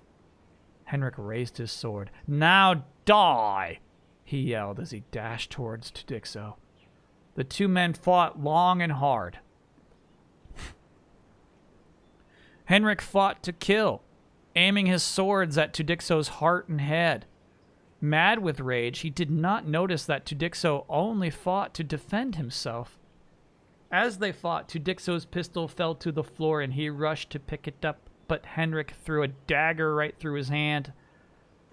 Tudixo cried out as the dagger impaled his hand into the ground. Henrik walked toward and picked up the pistol. Then he pointed it at Tudixo. "Wait," Tudixo called out, but it was too late. Henrik shot him point blank in the head before he could finish his plea. He watched as the body fell to the ground. Blood and brain matter splattered everywhere. The hat onto Dixo's head, fell into the river, and floated away. Henrik removed the dagger stuck into Dixo's hand. Then he stopped to stare at the body. Henrik had hoped that he would feel some relief by killing the man who destroyed his clan's legacy. Yet, Henrik's heart still felt hollow.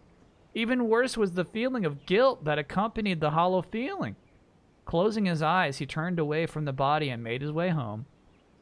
Behind him, forgotten in the grass, was the necklace Dixo had ripped from his neck as they fought. The necklace that bore his name. Dixo.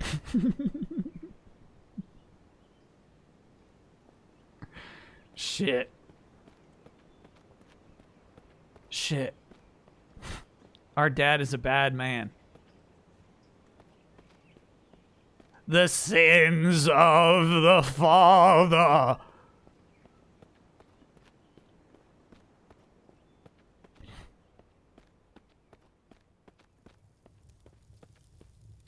We have scared birds and we have read a book. Did we scare birds? Yeah, this one was the, about the, being enchanted by rainfall. That's right. Look at him waggle that blade.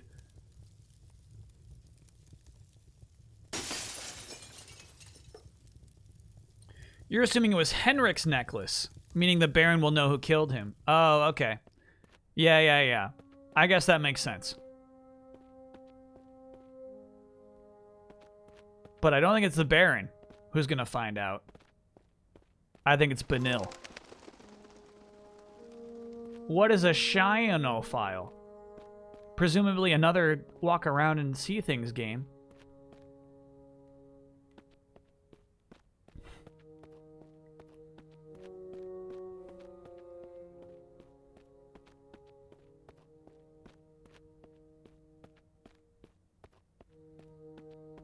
Snow. Love of snow. Sure.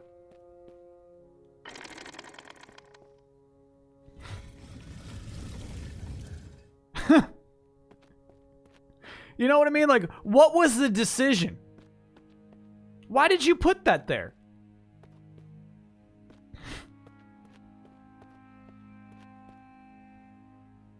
Why did you do that?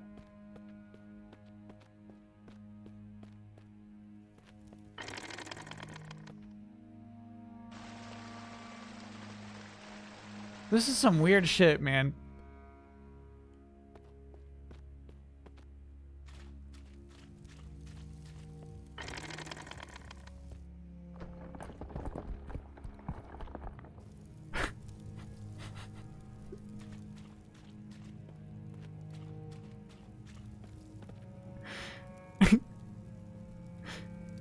This is some weird shit. Just plop. Oh, there it is, rolling right into place so that I can... Uh-oh.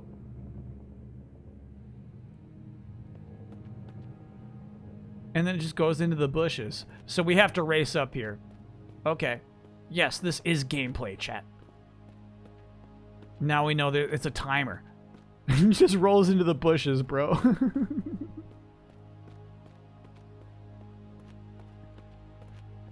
Cool.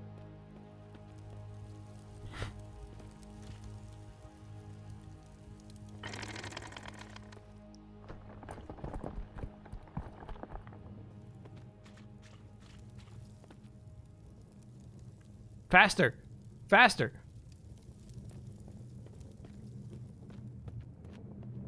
Here. Here. Nice.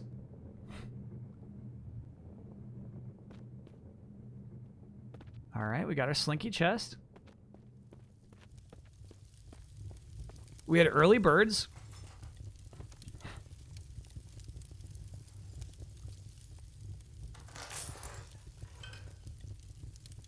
Link could never. I am thinking that in Tears of the Kingdom, that would have been... I would have fallen off.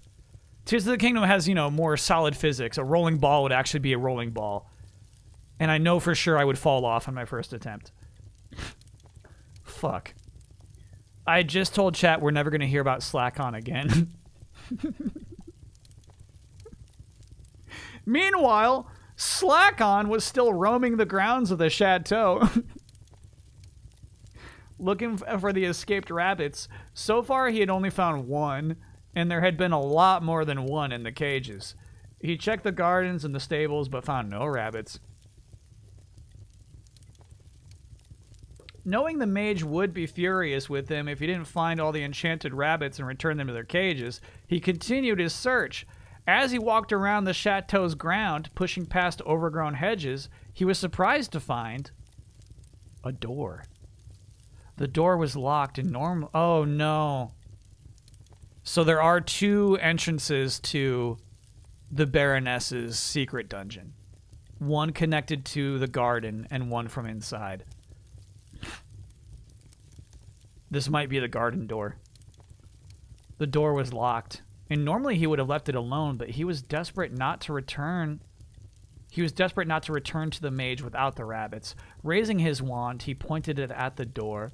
Waleto Cthulhu Tistari. He repeated the spell to open a door. At first, nothing happened, and the door remained shut. Slack-on tried the spell again, and this time there was a slight click. Then the door swung open. Why? What? Like, chat, as a storyteller, why did it take two? He looked around before slipping inside. What he saw inside the dungeon made him gasp. There was a naked man. Now this man's fully naked, chained in the middle of the dungeon. He was not moving, and Slack-on wondered if he was dead. His face was swollen and badly bruised. Blood dripped from his wounds on the blood dripped from wounds on his body to the floor. Excuse me, Big Bra. Must be one of the Baron's prisoners, Slack-on said as he looked around for the rabbits. The man suddenly moaned, and Slack-on jumped back in fright. He raised his head, blinked twice, surprised when he saw Slack-on standing in front of him. All right, this is what's fucking me up. The last person mentioned is Slack-on in the first sentence. The man suddenly moaned, and Slack-on jumped back in fright. So when you say last person mentioned is Slack-on, that would imply Slack-on raised its head and blinked twice. But no. The he there is actually the man. Senazol? I forget the guy's name again. Not necessarily. Yes, necessarily, chat. Cesaron. Adam Sessler. You gotta watch your subjects, chat, when you're saying he suddenly. You gotta was like, who is the last subject I talked about? Please, the prisoner pleaded with Slack-on. Help me. I'm sorry, Slack-on replied. The Baron will have my head if he knew I was in here, much less that I helped you escape. Good, the prisoner replied, because it is the Baroness and not the Baron who had me abducted. The Baroness, Slack-on exclaimed and immediately shook his head. She is even much worse than the Baron. Help me, and I swear no harm will befall you. Don't you recognize me? The prisoner begged. It's me, Cesaron. Slack-on was shocked. Cesaron? He moved closer to the prisoner. Right-hand knight of the Baron? Cesaron nodded frantically. Yes, it is me.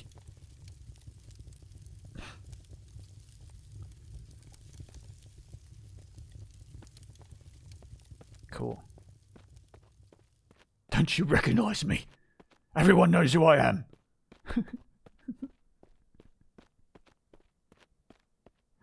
Adam Sessler.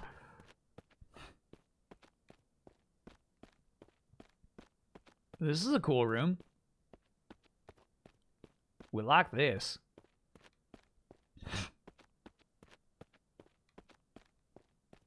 Oh, there you are.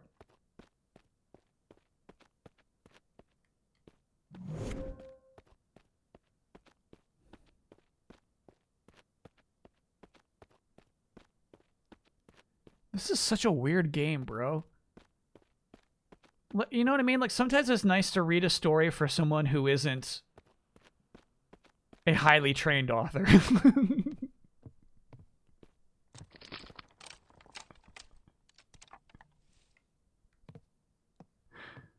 Presumably.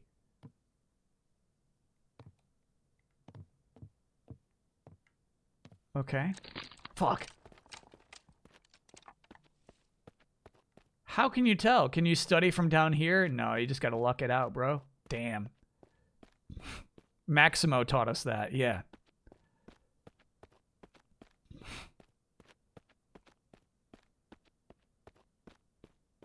Many authors probably aren't highly trained. I wonder about that. Oh, fuck. Alright, so we have to jump for that first one.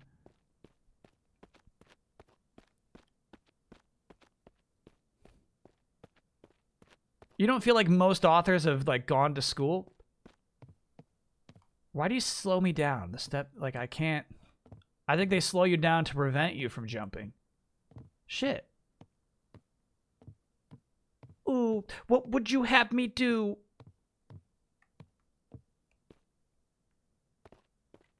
So for some reason, when you're up there, you can no longer sprint.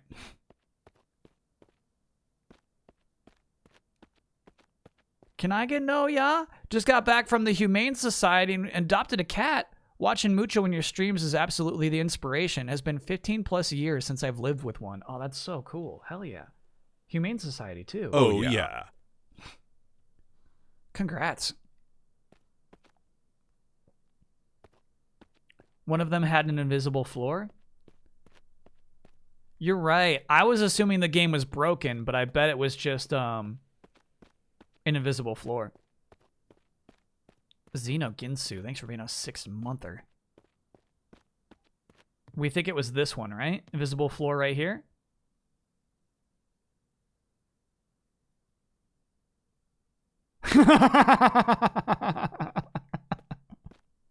Shit. I don't know, chat. I kind of think it was a bug. I kind of think that wasn't an invisible floor the first time. We'll try this too, though. Oh, it was an invisible floor. Shit. Do you think there's any clue?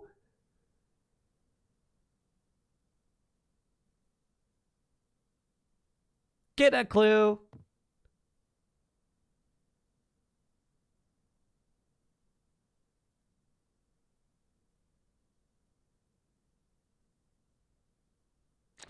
No!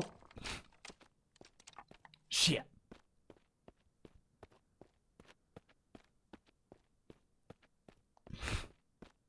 Yeah, even if it was like the bottom, right? Even if you could like look at the floor, it'd be kind of a cool puzzle because you'd have to remember the path from the flip side.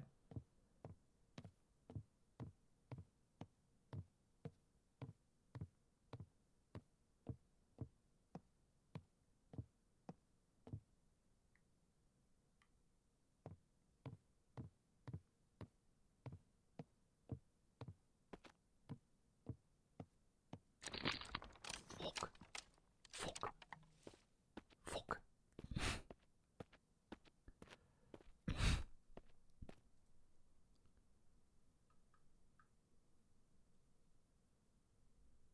I do love your cat's eyes. Question. Are you sticking with Mavis? Or are you thinking you might rename your cat? I don't always love, you know, the names that cats have from cat shelters. But Mavis isn't that bad. Already house trained, too. That's a plus.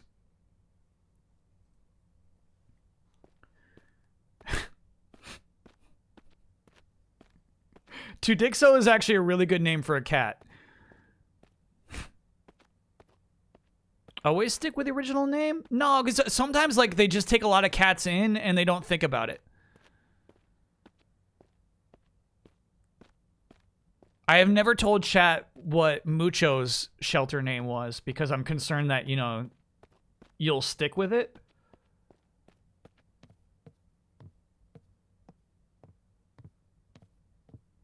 But it was definitely just like a, shoot, I gotta name 10 cats today kind of name.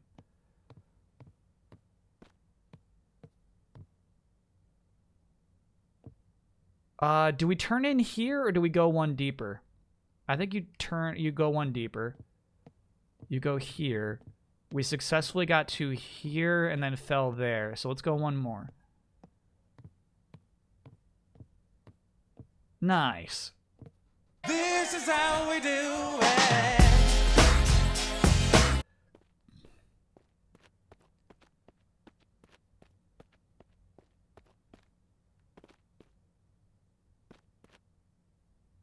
Chat, did we get crows on this level?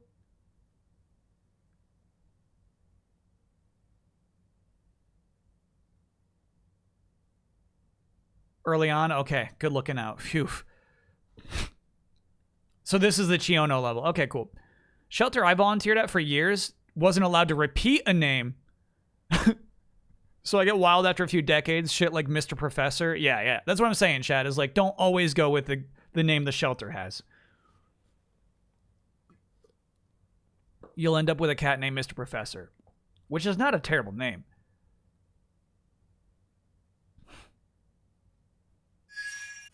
Charity stream goal, tell you what Mucho's shelter name was? No way. You'll never let it slide. Look at a little speech bubble with rabbit in it. What are you thinking? Also, not naked. Uh-oh. We got another boss fight. What did he say last time? I'm going to sing you a song of failure?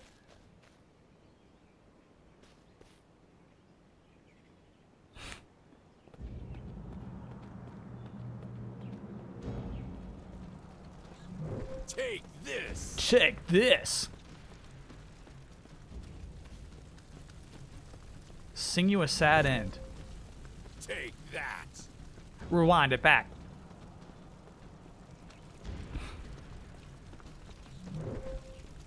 Take that. Take this. Damn, that sucked. What's the story behind Mucho's name? Honestly, it was just on a list. Ha. I had a list of like 5 names. And I was like, I'm going to meet my cat. I'm going to get a gauge of his personality. Take that. And then we're going to go with that.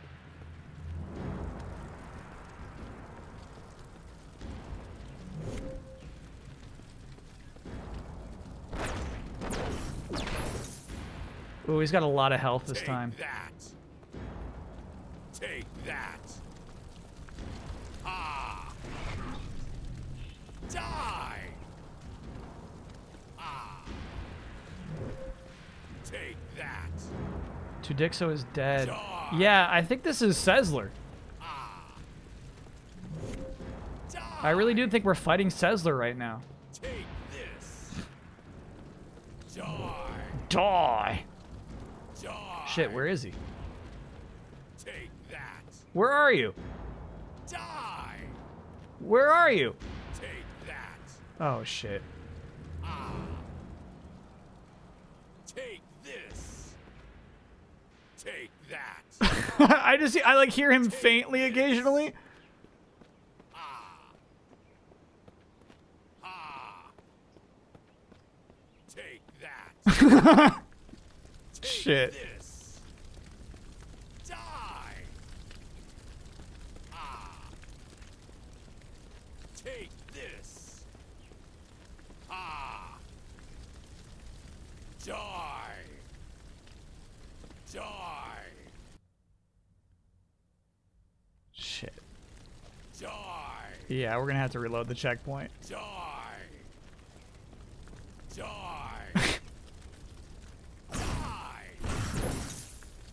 Die. Damn.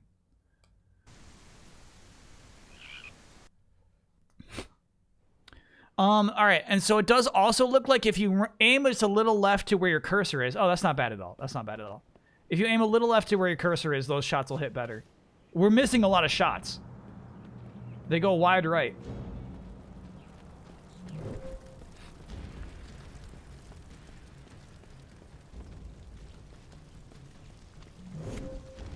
Shit.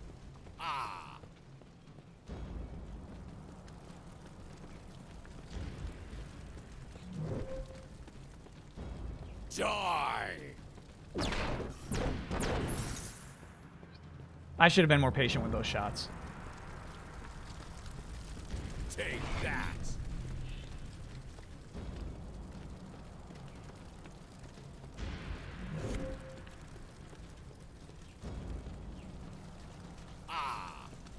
Ha! Ah!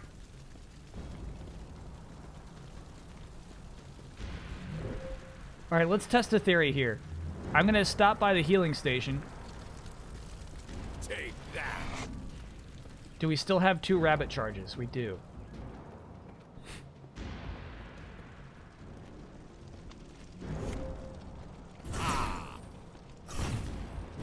Nice. Do you see how I had to aim left for each of those? Where are the rabbit charges? They're not on screen, unfortunately. You have to keep track of them. All you need to know is you need 3. You get 3 rabbit charges for 3 shots, right? But you can't get 1 rabbit for 1 rabbit charge. Take that! You need to fully top off your rabbit meter to get your 3 shots. Good shit, good shit.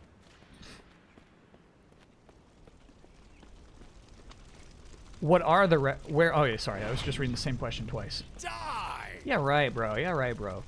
Oh shit, the orb's not there. The orb dissipates. Take that!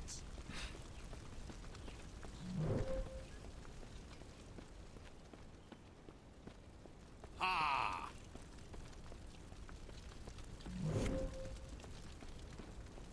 Oh shit. Oh shit. Okay, there he is. Take this! Next time, I will train your spirit away!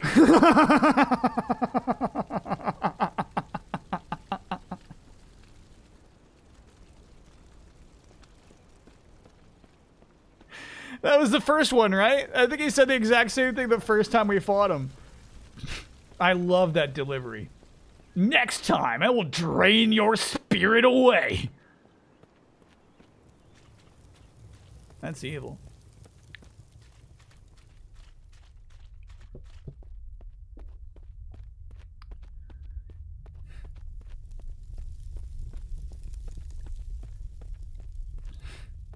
Next time. Ooh. Beautiful, beautiful.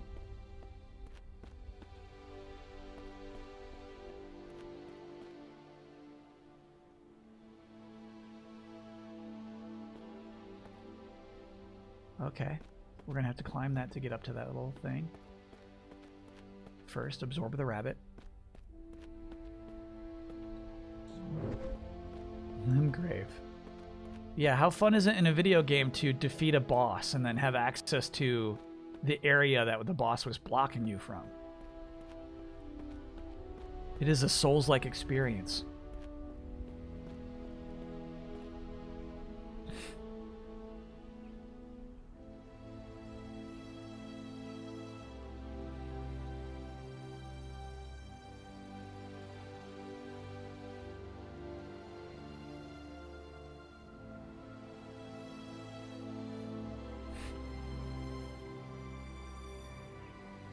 The ice skeletons in Final Sword? My god, yeah.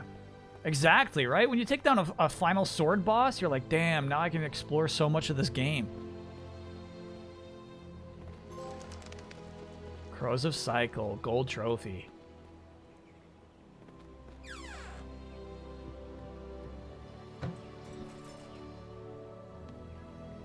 I'm thinking of the zombie horde is probably the one, right? Where it's like... it's a small, like, funnel. If you can get through the undead horde, the undeads, they were just called the undeads. If you can get through the undeads, it like unlocks like the whole top half of the map. How did you end up here? It was the Baroness. She tricked me. He gave Slackon a beseeching look. Untie me, and no harm will come to you.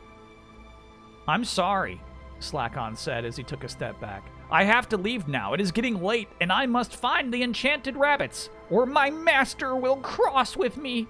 He will be cross with me. Wait! Cesaron yelled before he could leave. I know where the enchanted rabbits are. Slackon stopped and turned around. Really? He asked hesitantly. Yes, Cesaron replied. I heard a guard talking about them. If you let me go, I'll take you to where they are. Promise? Slackon asked. I promise, Cesaron replied. Slackon's dead.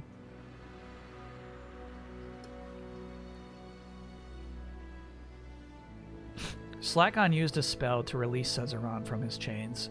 As soon as the night was free, he rushed to the corner and picked up his clothes.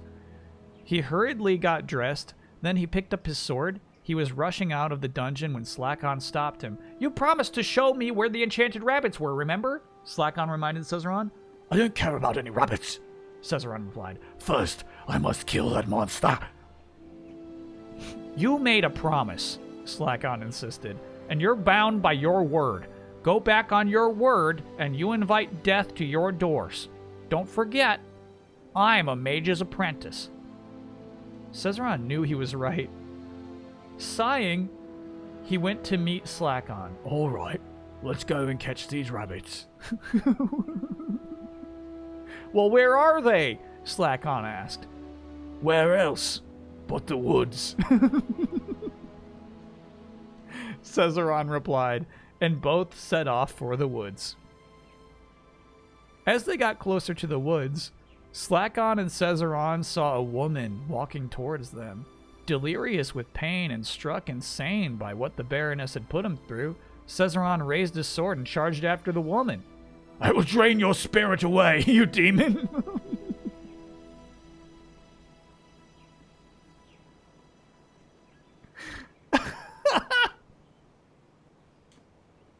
Slackon jumped in his path and stopped him. What are you doing? Trying to kill the demon that locked me up. It tormented me for months. The Baroness must die, Cesaron said, fighting against Slackon. But that is not the Baroness, Slackon replied, looking at the woman in the distance. It's just a woman walking in the woods. Right before their eyes, the woman turned around and disappeared into the mist. You let her go, Cesaron bellowed, pulling free of Slackon's grip. I would strike you dead where you stand if not if it was you who rescued me. Now be gone. I have a monster to chase. Frightened, Slackon turned around and raced back towards the chateau. Cesaron continued into the woods, chasing the woman into the mist. In his madness, he could no longer differentiate one woman from the next. To him, they all looked like his tormentor, the Baroness.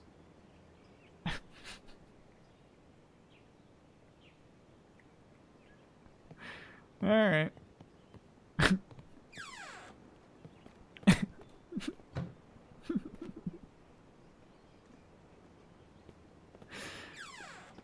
That's wild. We got our birds, we got our rabbit, we got our story. Do you remember there was one of these that wouldn't open and only our dog Skyer could open it?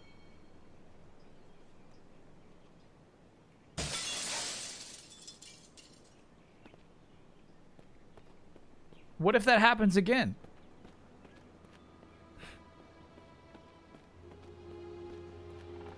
Slackon could have just taken him to kill the Baroness. I know, I think it's so rude. It's like, this guy's just got free.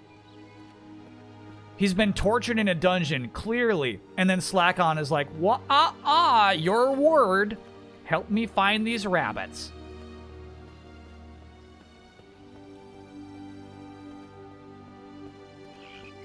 So his first free moments, he's just like wandering into the woods looking for glowing green rabbits. That sucks.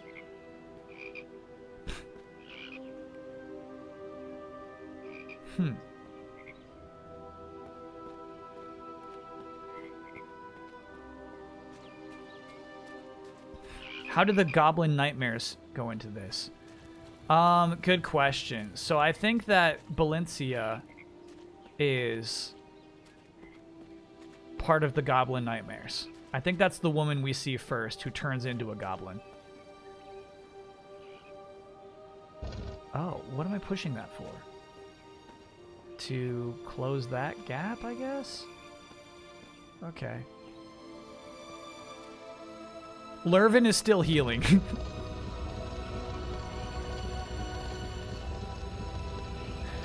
Lurvin's foot is still healing. Give him time. Give me all your Lurvin! Okay, no. That'll be helpful. I get it. That'll be helpful. I don't think so, dude. I think you have to push it past that. What fool? What fool?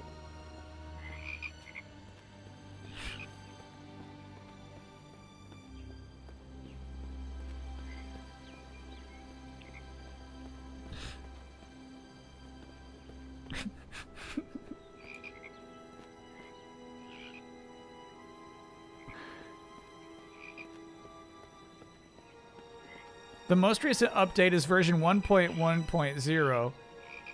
Mira now moves much faster than before. Oh my god. This must have been slow at launch. Vanilla Mira is very slow. Cool. So we did have to go down there first. It wasn't a waste like chat said. Nice jump. Nice jump. Look at that giant squirrel, dude. So huge.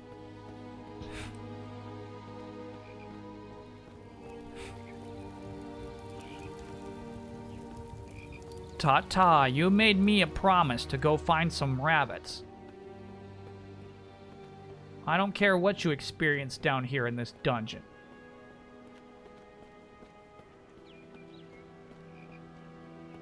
Help me. Or else my boss will be cross with me. Shoot, do we think it's safe to drop? Yeah. Alright.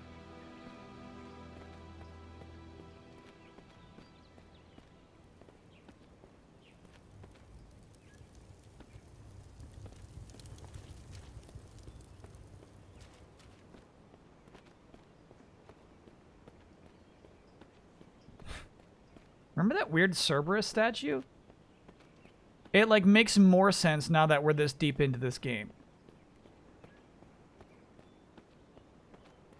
It was bizarre at the beginning of the game. It's like, that was bizarre, dude. At this point, it's like, yeah, I guess, you know, it's just another lever and thing, you know.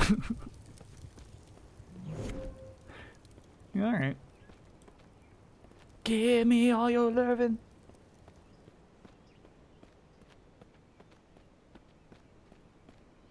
Should we try to get into the hands of that skeleton? Yeah. Hell yeah. Cool, dude. Oh, no. Okay.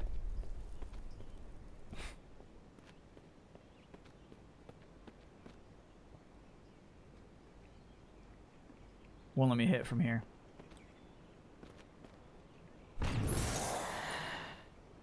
Okay. Well, all right. It's good for you. We gonna move. Okay.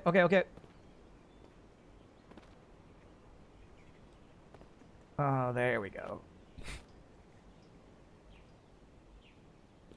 No. Okay. One of those things where I'm pushing forward and jumping, right? But there's no land beneath my feet. There we go.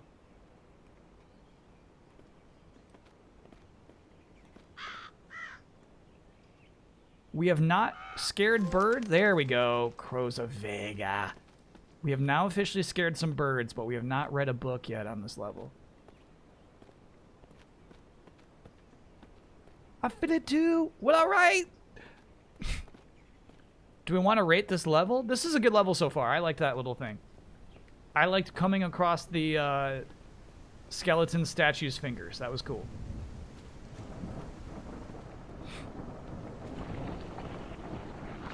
Love a mudslide.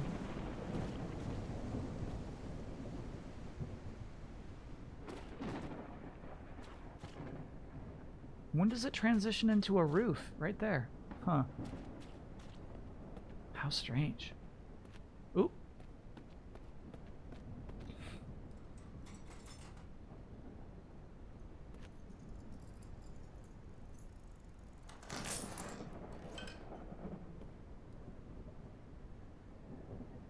It was almost nightfall, and Benel sat at the table, reading a book by the light of a lamp and waiting for her father's return.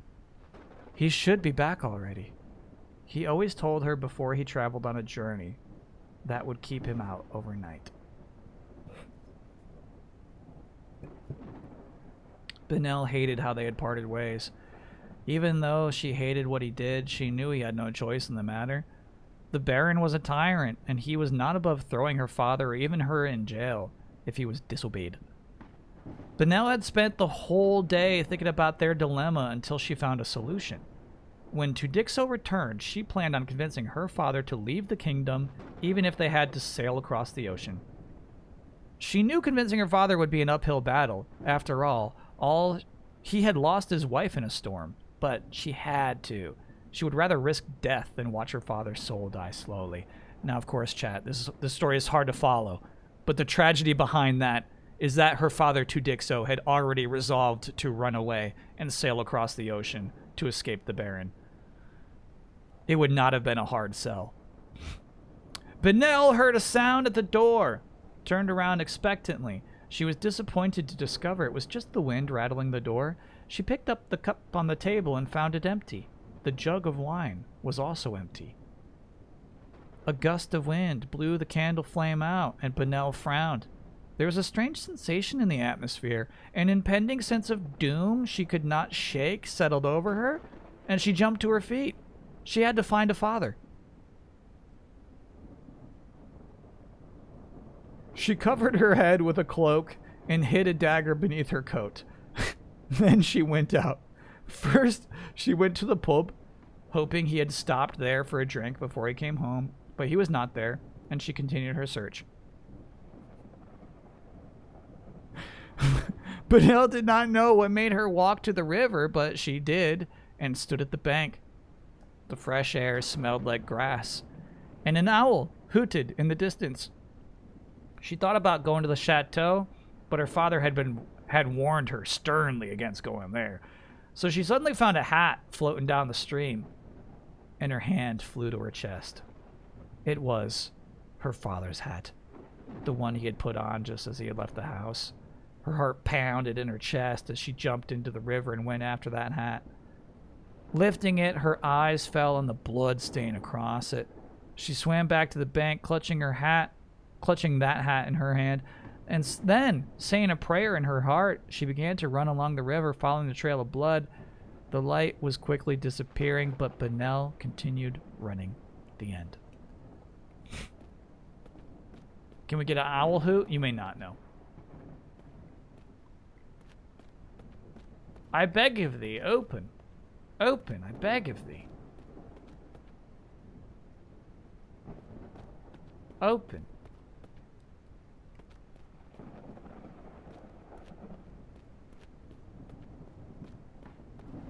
I beg of thee, open.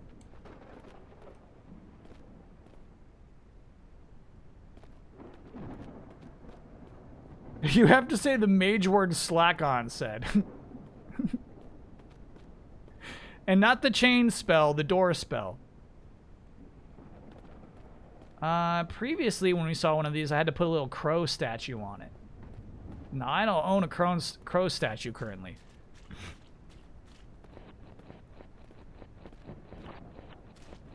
Shit. 6 people on your follow list are playing Final Fantasy 16 right now, and Kyle's playing Redress of Mira. Yeah.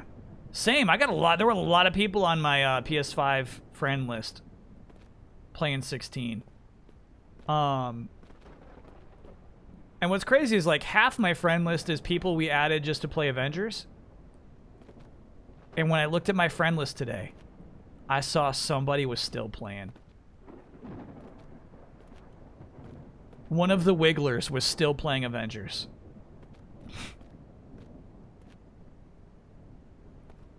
Holy crap, Kyle, I didn't know you streamed. I have been a fan of yours since game trailers. Especially you make it in front of Knack. Oh my gosh, Cover Crop. You've missed so much.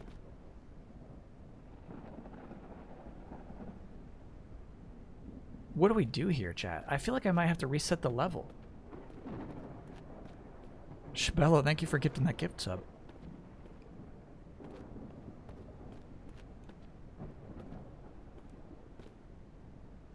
Can you shoot the chandelier? No, you would see a little red icon on anything you can shoot.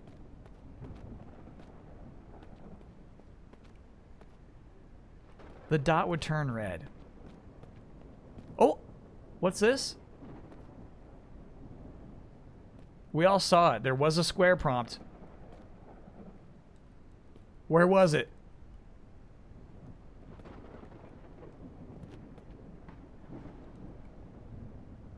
The wall, perhaps? The torch. The torch. Hell yeah.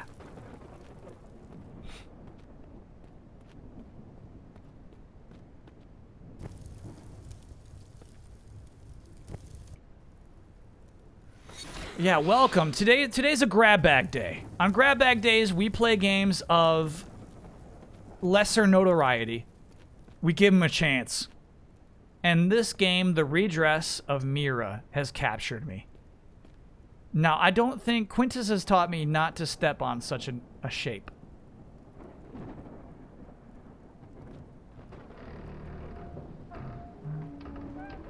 But it looks like that's the way forward.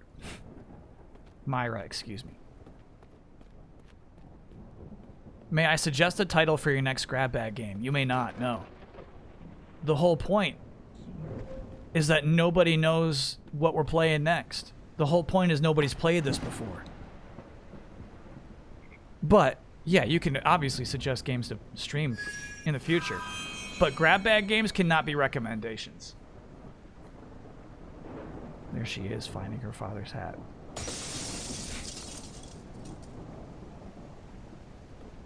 And we definitely scared crows on that level, right? Yeah, we did.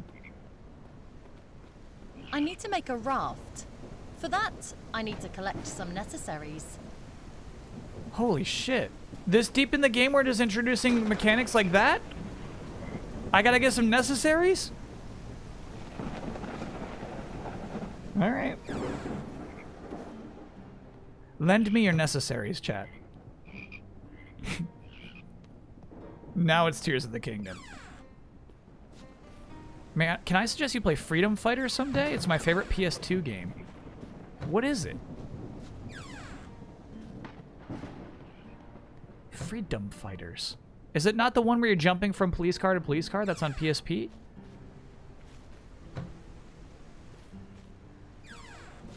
Does anyone remember the episode of Final Boss where Kyle takes the PS4 to dinner? Was a good ep I'd like to rewatch. Was it a Christmas special? No, it was the 1-year anniversary of the PlayStation 4 being out. That's Pursuit Force. Freedom Fighters. Oh, yeah, that game looks awesome. This 100% looks like a game I would play. Look at that. It was made by the Hitman team for EA. Yeah, that looks like something I would play.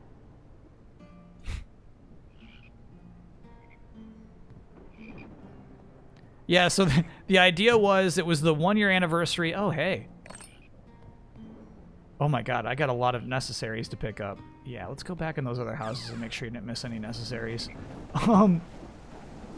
It had been 1 year, and so like I was waiting for the PS4 to show up for our anniversary dinner, and I was talking about my relationship with each of the other PlayStations. before it arrived. That's actually one of my favorite Final Bossman episodes, too. That's like a top 3 episode for me. Logs. Logs. Good, good, good, good, good, good, good. Okay.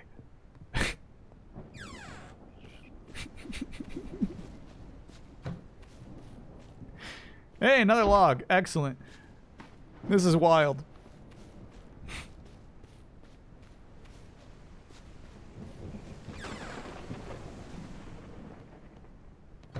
More nails.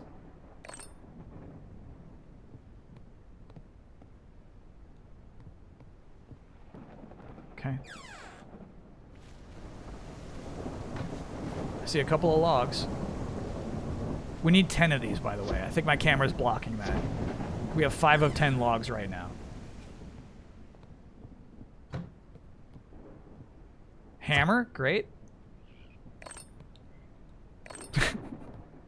We're gonna throw it at Lurvin's other leg.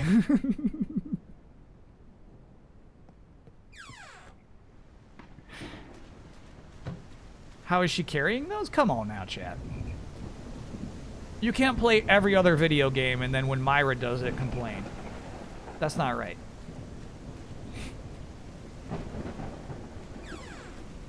Have I been dipping back into Tears of the Kingdom since I beat it? I got to the credits, right? And then I didn't feel quite satisfied, and then I did all shrines. And then after all shrines, I did feel satisfied enough to put the game aside. At long last.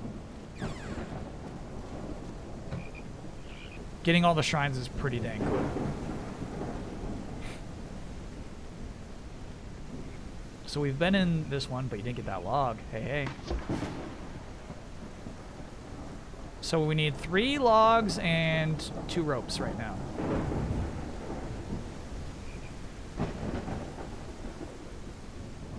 Ooh, this one's bolted shut. Ooh.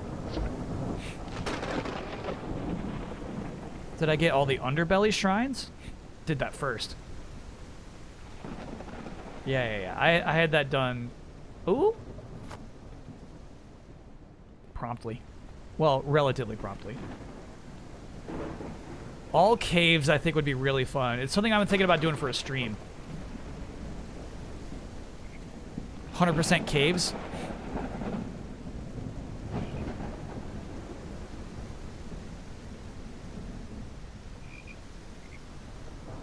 That'd be so fun.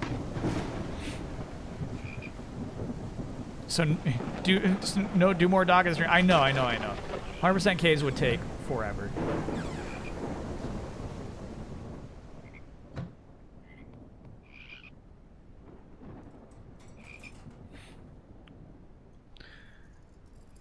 I don't like when it's drawn out, waiting for a character to catch up to the knowledge that we as the audience have. So right now we have to watch Binyel figure out that her father is dead and that somebody named Harklin killed her. Benel followed the Crimson Trail, watching with worried eyes as it became deeper and deeper until the river flowed red. Every scenario she imagined in her head was worse than the other, and she prayed all of them were wrong, that her father was safe. She saw his legs first, his body was hidden by a rock, and she prayed desperately that he was just sleeping as she rushed towards him, but a part of her knew it was too late. Falling to the ground beside him, she screamed his name and shook him. As she grabbed his head with both hands, trying not to lose her sanity, the clouds parted and it began to rain. Lighting streaked across the land, but not even the sound of thunder could silence her desperate screams. Benel laid on the ground with her father's body rocking him and crying until the rain stopped. The sun was creeping towards the horizon when she finally got to her feet. Her eyes fell on a blood-stained necklace in the dirt. She picked it up. Grabbing her father, Benel hoisted him across her back and carried him towards the village. She did not stop until she got to the garden at the back of the house. She buried her father in the same garden he had planted in honor of her mother. Benel returned to the house, grief making her feel hollow. She sat down at the table. She felt that necklace inside her pocket and pulled it out. She rubbed it until she could read the name scribbled on it. She knew it belonged to her father's murderer. As she stared at the necklace, Benel suddenly wanted one more thing than anything in the world. To kill the person responsible for murdering her father, of course. Getting to her feet, she grabbed a sword and her cloak. First, she stopped on her father's grave. Hey, your death shall not go unavenged, Dad, Benel said as she bowed her before the grave. This, I swear to you. Then, she set off for the village. The end.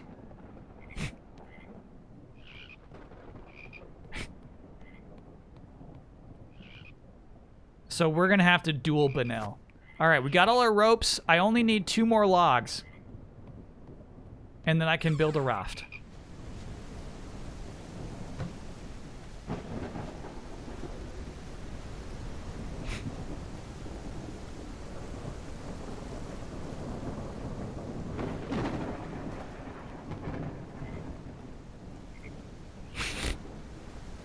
What would Druckmann think of this? What would he think?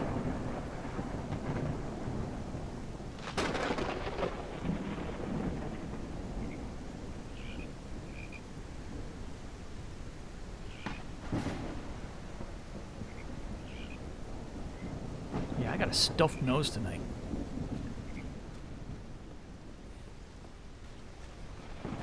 Needs more tropes and cliches? Oh, no. No. Mm-mm. Uh-uh. No Druckmann bashing in this chat. Uh-uh. Hey, there's our birds. Get out of here, you dumb birds. Hell yeah. Crows of wind.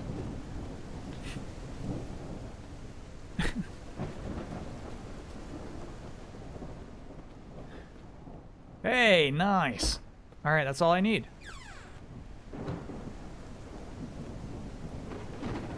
You got super sick from July 4th as well? We think that's it? I mean, I've actually been pretty good. I mean, we streamed all day yesterday. It's just one of those days. Just one of those days! Gonna blow my nose!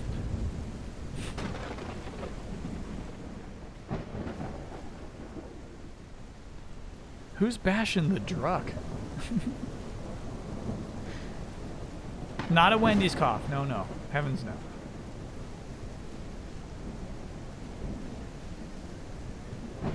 The Druck is no Hennig. Yeah, we're gonna learn soon if Hennig's still got it. What the hell? Is this cool? Look at her lean.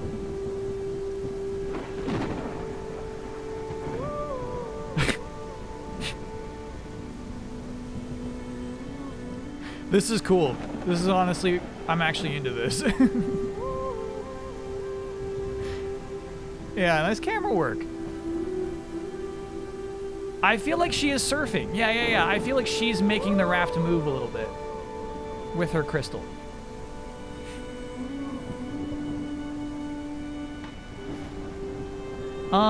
Amy Hennig did some writing for Forspoken, but didn't like do the dialogue. I feel like she's like at the Gary Whitta level, where it's like she helped them develop the world. Oh, look at that griffin.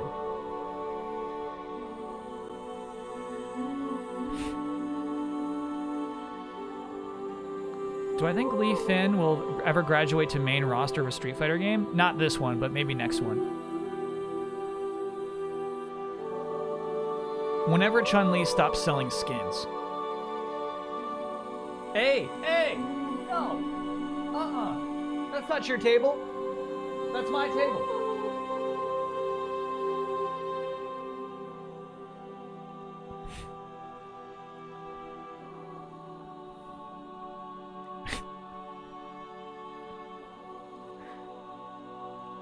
You're a miscreant, bro.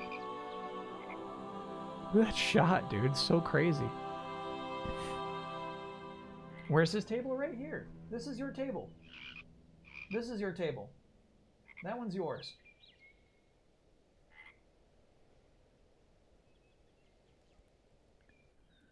Can I get an Ouya for finishing FF16? Yeah.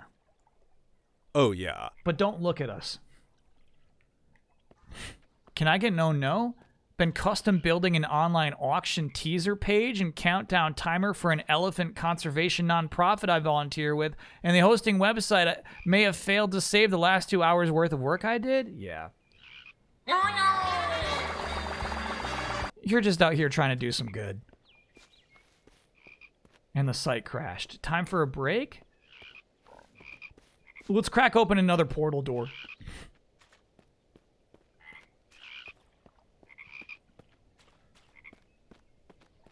One more portal door. One more portal door.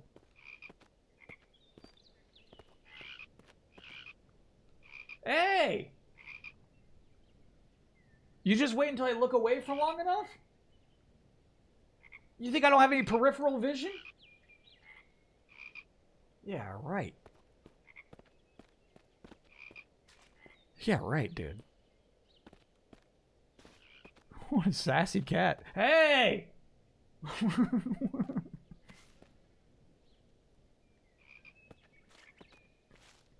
Bro, you are so sassy. He's like leaning in as close as he can to the table right now, too.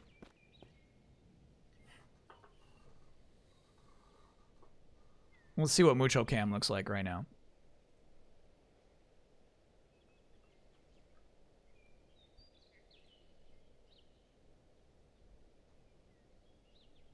Look at that.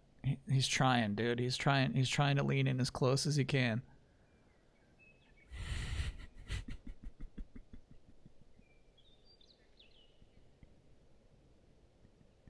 He's sassy. You're sassy, bro. We all know it.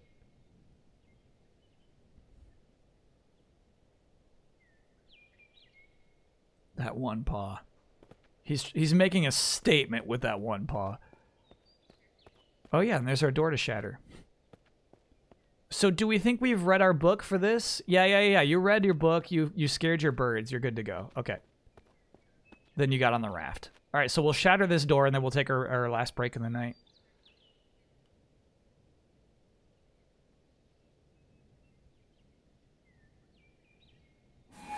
Hey, nice. Father! No! That's a cool drawing. I will avenge you, Father! Great. Fireworks? No, that was rain. It was raining. What was the point of the dead dog? I know, we could have kept that dog for like way longer. I was thinking like the game had crested at that point, but no, we weren't even halfway through the game when they killed the dog. Look at this. Look at the controls. There's a whole button dedicated to send Skyer. We pressed it once. And then they killed Skyer. Crazy.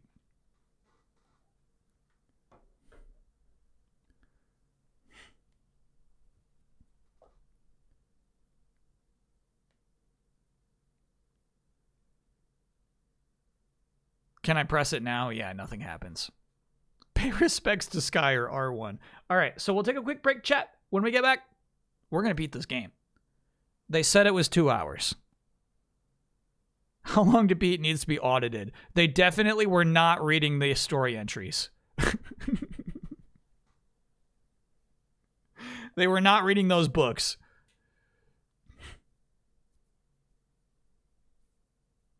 The game's not on how long to beat. Oh, okay. Where did the 2 hours come from? Was it some review or something? Huh. Anyway, we'll figure that out. All right, chat. See ya on the other side.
gotta understand that we get one chance, one chance. You will never regret the things that we'll do. 'Cause I wanna drive through the summer night, and when we are old and gray, we'll look back at this summer night, this summer night, this summer night.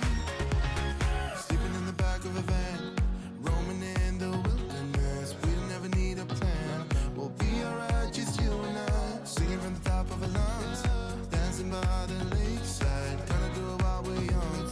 In a moment it will all be gone. You gotta understand that we get one chance, one chance. You will never regret the things that we'll do. 'Cause I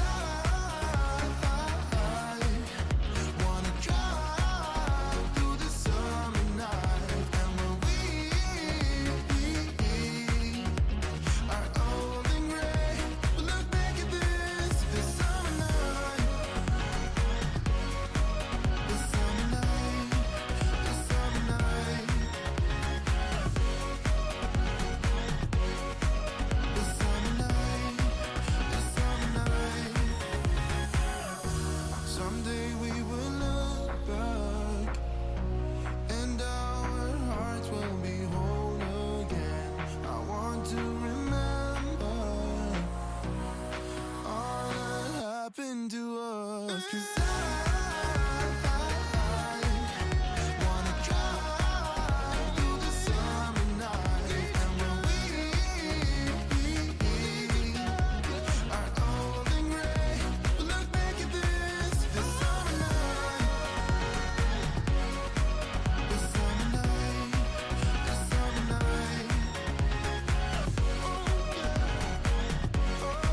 This summer night, this summer night, this summer night. We're back, baby. Summer night. So as I had to take a road trip earlier this week, average Steam reviewer playtime is 5.3 hours. Okay, we're gonna beat this game. We're gonna beat this game. I did a lot of Mountain Dew shopping at gas stations. For some reason in the US, like the best possible place to buy, hey! Get off the table. Get off of the table. The best possible place to buy Mountain Dew is gas stations. Look at that. Get your paws off the table. We all see you. We're monitoring you, dude. I got a little security camera right there.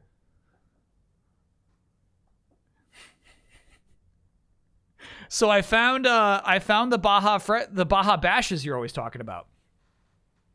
You're always telling me that there's like Baja Bash mutations.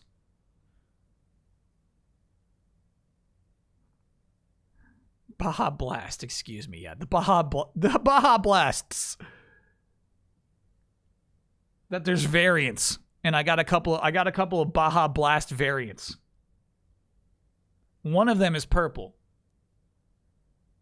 So I got Mountain Dew Purple Thunder, because I'm hoping the purple Baja Blast is better than this. So I figure like I'll do the regular purple first and then the Baja Purple second. Mountain Dew Purple Thunder. Now this was exclusive to a certain chain of gas stations, and they were very proud of it. I couldn't tell you the name of the gas station, but they were like, this is the home of Mountain Dew Purple Thunder. It's Circle K. Thank you. Have I played Primal on PS2? It's so my style. No, I'll need a screenshot. I actually not even heard of it.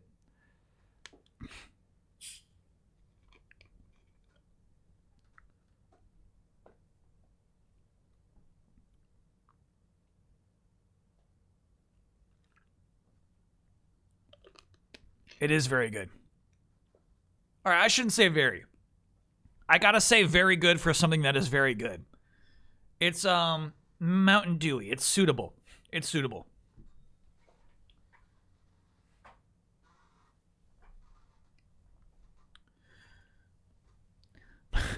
My friends are texting me trying to get a late night crew together for Fortnite post stream. It's like, okay, let's get some Mountain Dew in my system. All right, now this is not my vibe.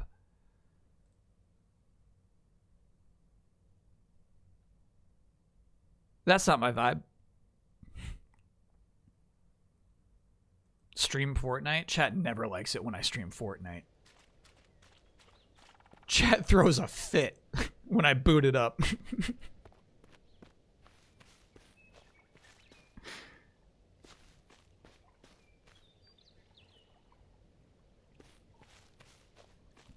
Fit night. Where did I road trip to? This was my 4th of July trip. Road trip to family. And that's all you're going to hear about it. Get out of here, birds. Crows of Mira. I think we're on the last level. Holy shit. Crows of Mira. Did I get Mucho anything? At the gas stations? She turns into very different forms?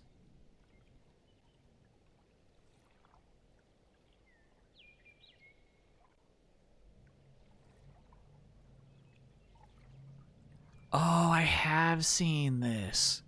Yeah. No, I've never played that before. This screenshot is more recognizable. I shouldn't say screenshot. Hold on, I'm not signed in. I might know. This game. Yeah. There's like a gargoyle too? Yeah. Gas station Bonito. They should have Bonito at gas stations.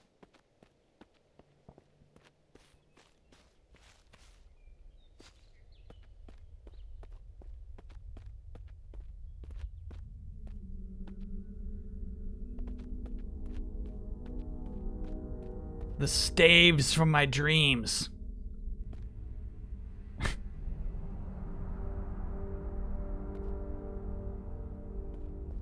Shit.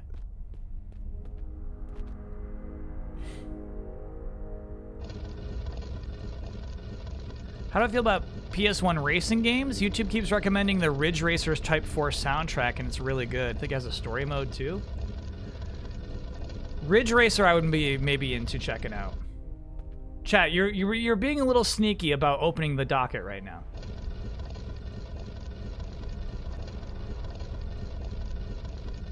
I see what you're up to. Don't think I don't see you.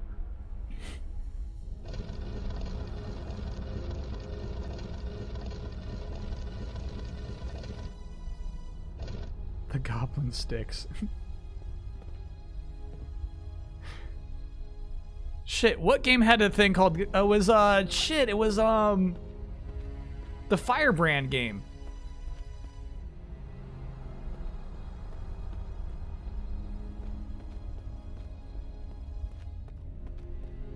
Gargoyle's Quest, yes. And I think it was called Goblin Stick, right? Ooh, shit. Oh, it's not a sword, it's a handle to a lever. Thank you, statue.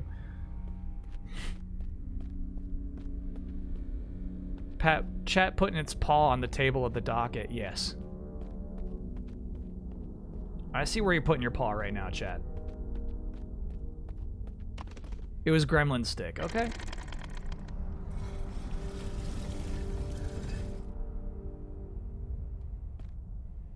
Cause I got the Gremlin Stick.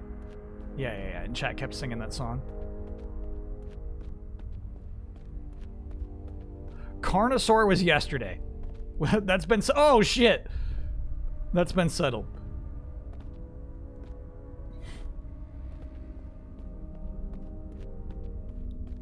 Oh, dude. Okay. We are sniffing some final level vibes. We haven't read a book yet. We have scared our birds.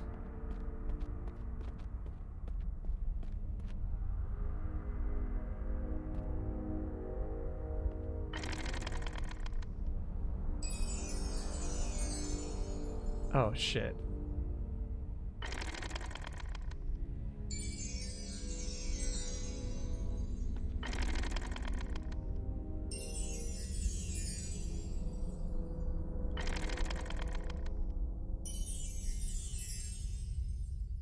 They're gonna have to be all red. No, they're gonna have to match, you dum-dum. Oh, okay.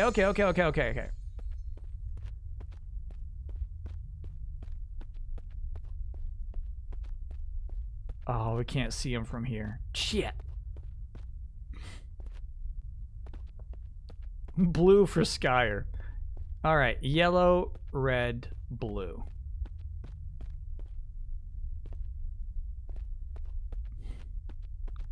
Thoughts on the Blue Beetle Whopper? You'll have to show me. The Spider-Verse Whopper was really cool. Unfortunately, I never got one.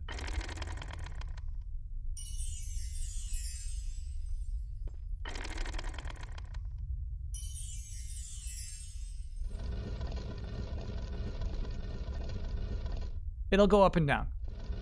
Yeah, it does. Okay, phew. That was the red one. Yeah, the Spider-Verse one was red. It was really cool. And they put spider meat in it, yeah.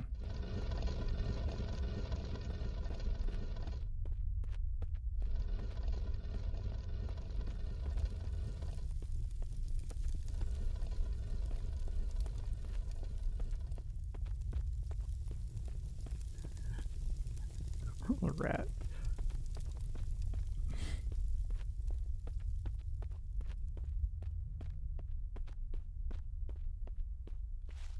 Yeah, I'm just nervous we haven't read a book yet, you know? Where's that book?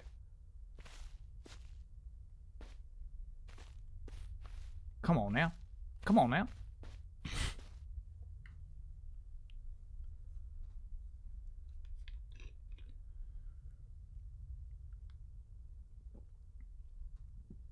Oh, it's fake.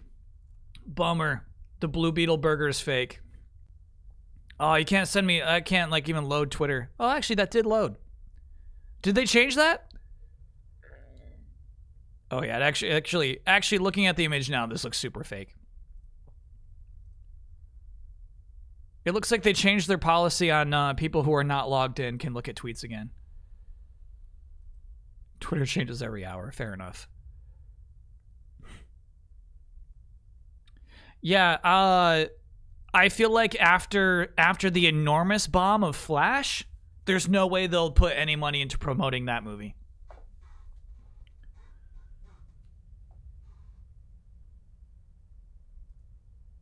Did they revert that to night? Yeah, because it feels like even when I was editing delayed input Thursday night, that was still happening. So maybe that's a very recent policy change. Hey, bro. Banana Daniel, thanks for being a 34-monther. Hi, Kyle. Can I get an OYOP for finally getting my new work contract after waiting since November? Damn. But now I get to stay in Osaka at least. Oh my gosh. Yeah, that's a double OYA. Congrats. Oh yeah. Trying to block non-users broke the site, which is what caused all the nonsense over the last week. So, right. I feel like that weird login thing was what was causing... the reason why they did like the 600 look at 600 tweet cap. So did they also remove the caps? And is it too late for Twitter?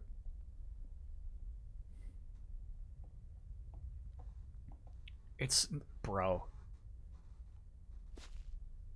I don't think I'm even going to give you any of that Nito tonight, dude. You're being way too expectant and sassy. There we go.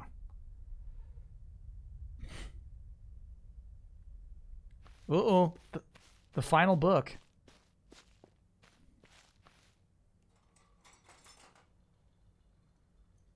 I think they removed the login policy secretly. That's funny. Well, they kind of added it secretly. I don't think there was any announcement about it. Or are you reading the book now? Now you're into reading books? No, I saw you watch that book open. This is a sassy cat, bro.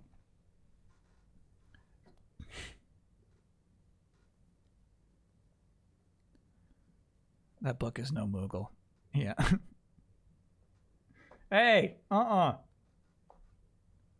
just knock shit off the desk. Henrik sat in a great room staring at the family altar. On his way back from his revenge mission the day before, he had met Mira going to look for him. And together, both of them had returned home. Oh! Okay.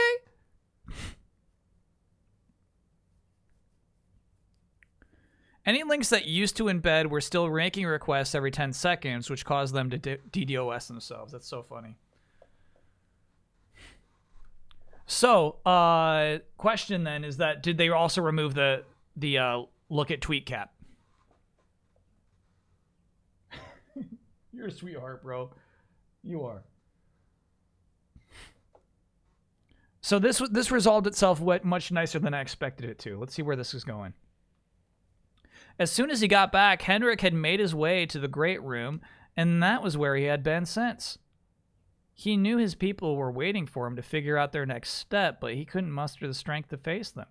Part of it was because he still could not bring himself to accept his failure at protecting the sacred tree. Another reason was that Henrik couldn't help but feel that he had made a great mistake killing that mercenary. The man had just been following orders. So Henrik felt no respite after killing that mercenary. He rubbed the staff, hoping to find some relief.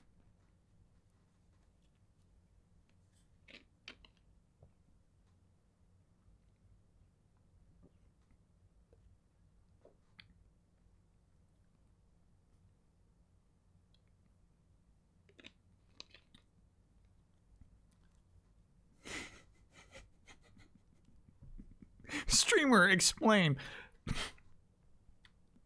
Chat, it's like a magical staff. Think of like a wizard staff. You're thinking of the wrong kind of thing. It's a magical staff. Hoping to find some relief, but none was forthcoming.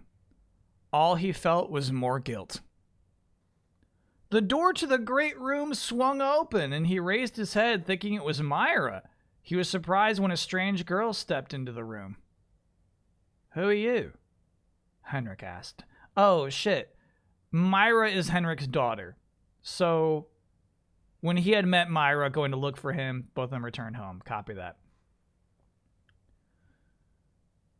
Benel raised the necklace in her hand so Henrik could see it. I'm the daughter of the man you killed, she replied him. I have come to avenge my father's death. Henrik sighed and turned back to his fire on the altar. So much blood has been spilled already, all to satisfy the tyranny of one man. He turned back to the girl. If you're looking for someone to blame for your father's death, blame the Baron. Don't blame me. Benel shook her head. It was not the Baron who delivered the blow that killed you. Shot him in the head. Well, hold on. Your father forfeited his life when he took something away from my people that we will never get back, so it's not my fault.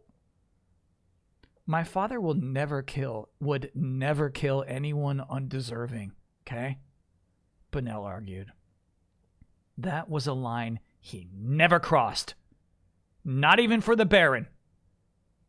Henrik shook his head. Well, if life were what your father wanted, I would gladly have laid mine down. Okay, I would have. But then he destroyed our sacred tree. All right? And now it's gone forever. So for that, he had to die. And you know what? And now you shall... No. And now you shall die too, Benel replied as she raised her sword and attacked. Henrik rose to defend himself, but she was too damn fast, and the sword was sliding through him before he could move. Maybe it was the guilt from the life he took that slowed him down, or maybe it was the shame from letting the clan down. Benel was surprised to see him go down so easily, and she stood in shock as he fell to the ground. For a few moments, she watched him gasp for breath as his blood covered the ground. Then she turned around and raced out of the hut. Benel did not stop running, even when she heard a noise behind her. Glancing behind her, she saw a girl running after her. Benel knew if she stopped, she would be dead. So she ran faster. Benel is the girl that we saw at the beginning of this game.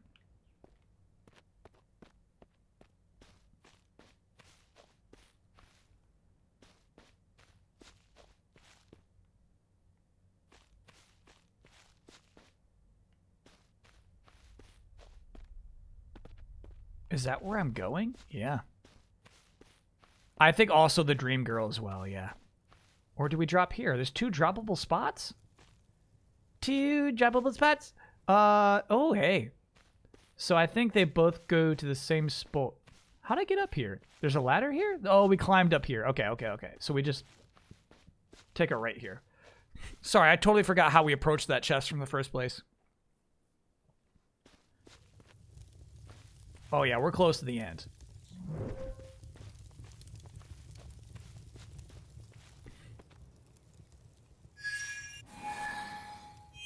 Lucky. Stupid lightning.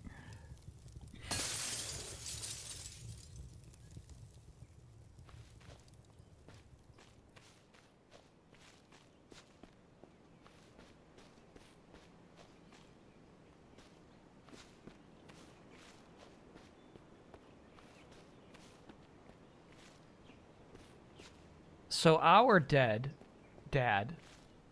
Mira, we're talking about.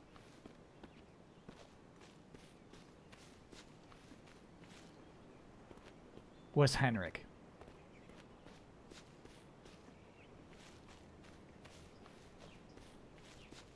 And he was kind of a bad guy.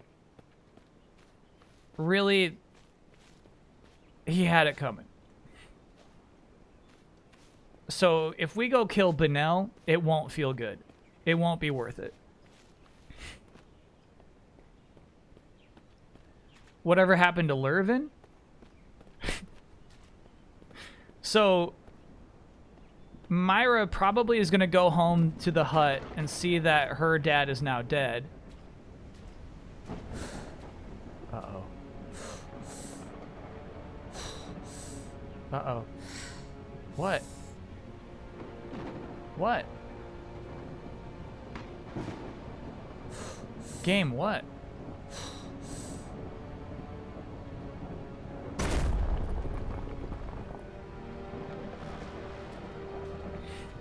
Okay.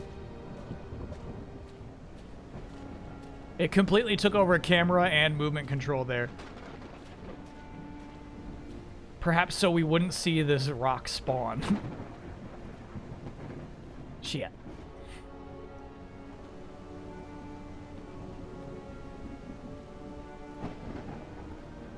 Good grab.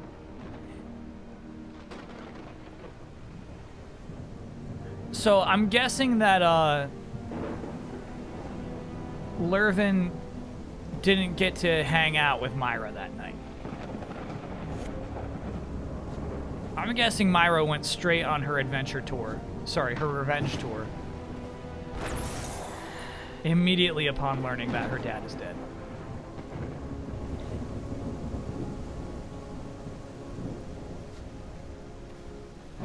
And then obviously Lurvin could not chase after us because his leg is bashed by a tossed hammer. You need to climb this. There we go.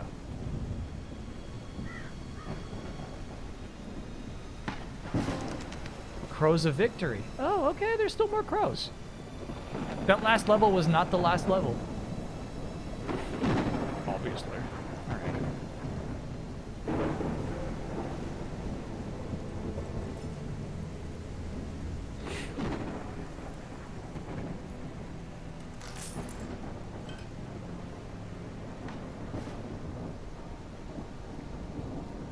Mira had seen the girl come out of the great room with a bloody sword and immediately gave chase. When she realized she could not catch up with her, she turned back and raced back home. She rushed into the great room, found her mother wailing beside her father. Mira quickly dropped beside her father. "Father, can you hear me?" "Mira." "Hold on," Mira pleaded. "I'll go and get help. Don't bother," her father said, grabbing her hand before she could leave. "It's too late for me." "No!" Myra wailed, with tears falling down her eyes. She made a promise. I'll find her and avenge your death. No, Henrik said feebly. Enough death. She's not to blame for this. The Baron is. But... Promise me, Myra. Henrik squeezed her hand. Promise me you'll leave her alone. You'll stay here, take care of the clan, okay? Myra shook her head stubbornly. Then she felt her father squeeze her hand one last time. Promise me, he whispered with his last breath. Henrik's head fell back and he was dead. Myra choked back a cry as tears fell down her face. Beside her, her mother also cried. Outside the hut, she could hear the clan gathering around, also crying. It was not long before the sound of wails began to rent the air. The next morning, Myra got to her feet. She had stayed the whole night beside her dead father. She took one last look at him and then headed for the door. Just before she pushed it open, her mother stirred. Where are you going? Pelin asked her daughter. God, I love the way this is written. Sometimes like a character's name just appears suddenly. Though to be fair, in this case, we might have learned that her name was Pelin from one of the earlier books. Father's death will not go unavenged, Myra replied obstinately. This I swear on my life. She had a fierce look on her face, and Myra's mother knew there was no stopping her. Then take the staff, Pelin said. Perhaps it would guide you on your journey. Myra nodded. She took the staff that had belonged to her father and his father before him, then she stopped to kiss her mother on the cheek. After taking one last look at her father, she set out to avenge his death. Oh. And now we're pretty much caught up to the beginning of the game.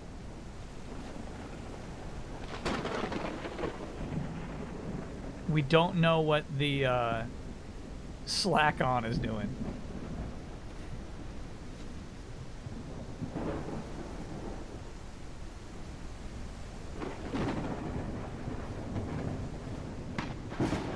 Or the Baroness, true enough.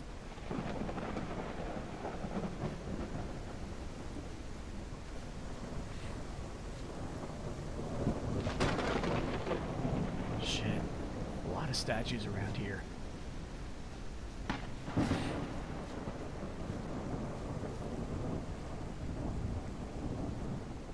Can I tell you there's something nice about this weird little mini game every time you finish a level?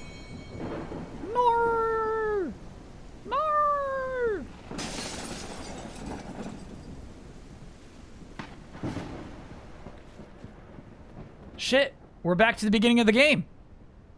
This, what you see before you, is how the game started, and then it said 2 weeks ago. So our adventure has taken 2 weeks. Get me. You won't get far. Take your time, though. 2 days, excuse me. It said 2 days earlier. I guess we did sleep twice. That makes sense.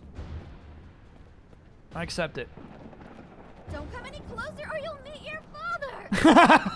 You'll be sorry very soon, you sneaky little demon. Or you'll meet your father. I swear. That's so funny to me, dude. Excellent delivery.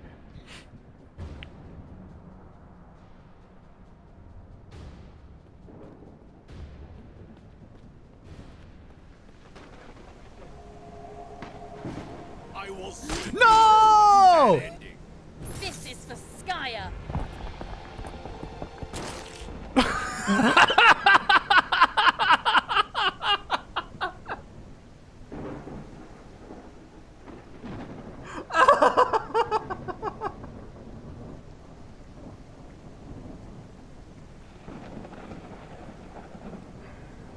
Okay. All right.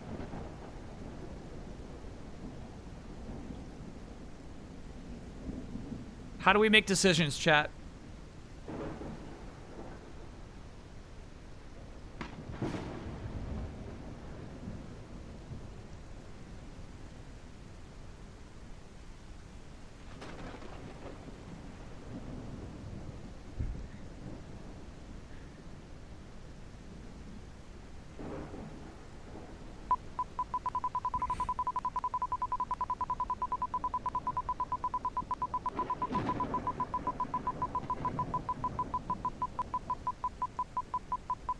Now remember, the wheel is picking the thing we will not do.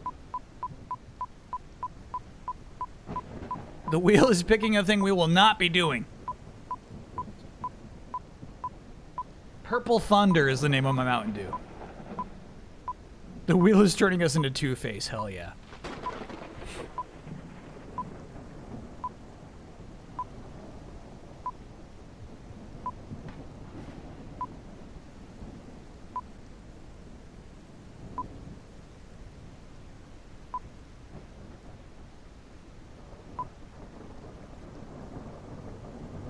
You had Sweet Lightning from KFC years ago. I did like that. It was like lemonade Mountain Dew. Shit, I don't know if it's gonna make it past Avenge right now. It's got a long road to make it past Avenge.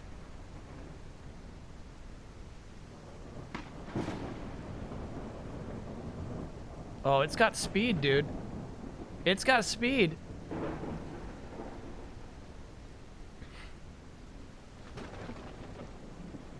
Oh my god. I got a feeling there will be no forgiveness.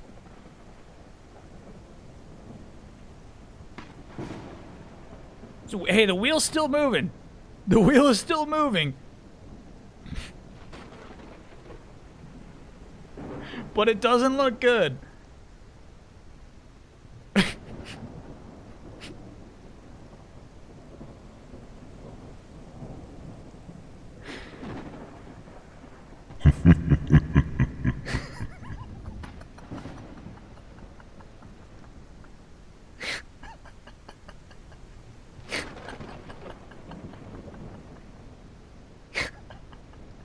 The rain too, you know what?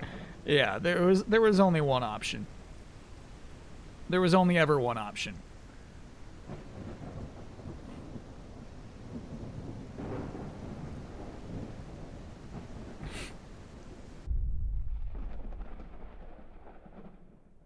Oh. Throwing Benel's body down into the ocean was worth every single puddle of mud she had stepped on. After a couple of days, she returned to her village. Having... Unexhausted upon this path, Mira was swarming with unforgiveness. For she dreamed.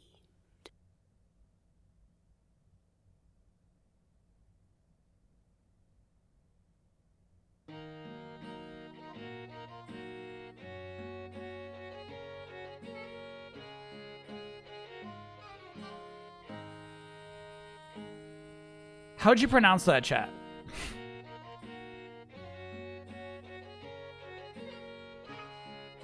For she dreamed.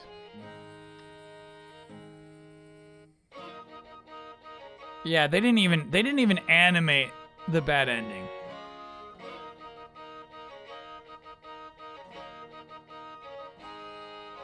Hold on, there were 2 Cesaron voice actors. What was that? Different languages? That went by too fast for me to really read any of that.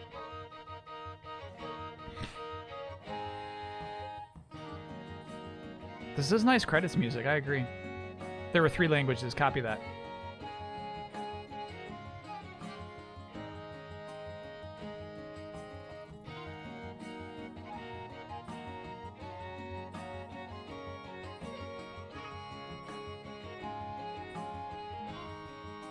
Is the studio in Turkey? Yeah, we gotta get the platinum, unfortunately. Yeah, right.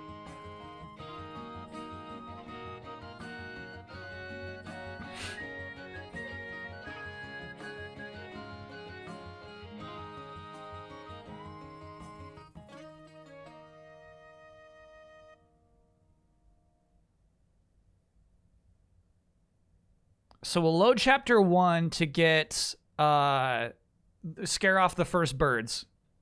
There's a trophy for scaring those chapter 1 birds who I never came across. You sang me to a sad ending. I'll be kind to the creator and write something positive about it.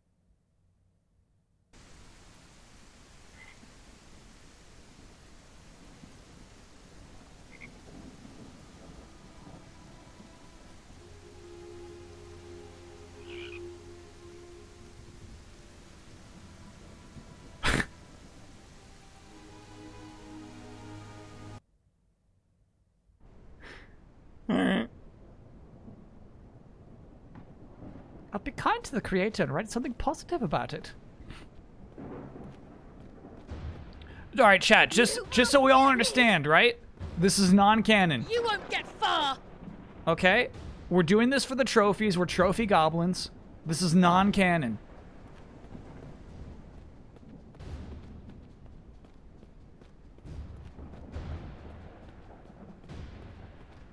Don't come any closer or you'll meet your father! You'll be sorry very soon, you sneaky little demon. That I swear. We're just doing this for a trophy.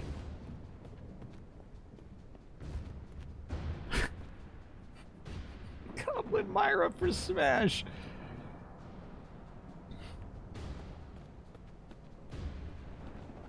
Holy shit, the way she shoots. I will sing you to a sad ending. This is for Skya. There's a stalactite slash mites. It's a little bit of both. And he just turns into a pile of blood. So funny, dude. I will sing you. It's so funny, like, we really respected that line the first time, right? It's all that guy has. Alright, you're forgiven. Avenge again, that'd be fun. Enough blood has been spilled after offering banal healing herbs and her wounds. Myra took her back to the village, planted a tree. But what happened to Baron and his wife? That was a tale for another day. We'll be there. Unexhausted upon this path, Myra was swarming with forgiveness. For she dreamed. Spirit Master. Wait, we got the platinum. Platinum bell. Platinum bell. Platinum bell. Platinum bell. So that means one of two things, that there are no birds on the first level, or I simply didn't watch myself get that first trophy.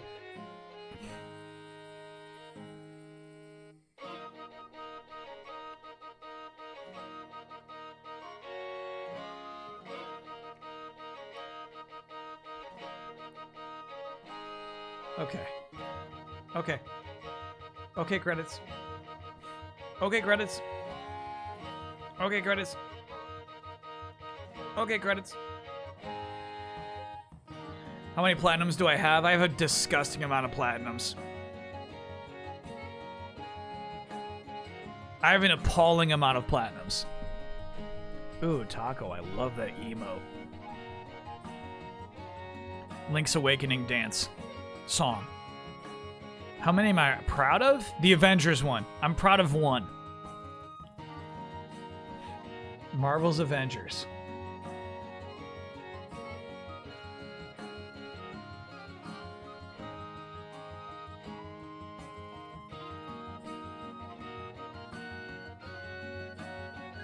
Final Fantasy 15? Yeah. That one wasn't hard. Anybody could get the Final Fantasy 15 platinum. Spider-Man was kind of an easy plat.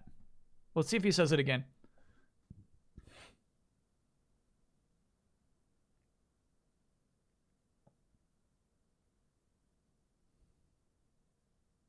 You sang me to a sad ending. I'll be kind to the creator and write something positive about it.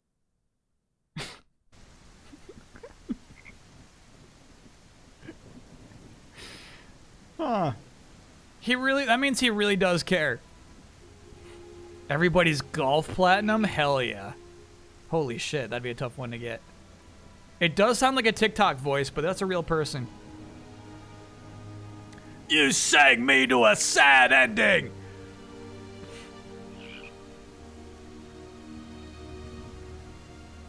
Let's, really quick. Yeah, I think we're gonna have to play... Well, Tetris doesn't normally take an hour, does it?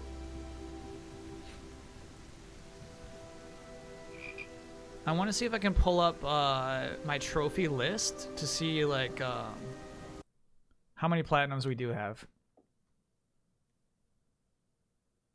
But I don't even like know on the PlayStation where we would find such data. Oh, there it is. Well, it doesn't like... Oh, it does. All right, chat. How many do you think I'm at now?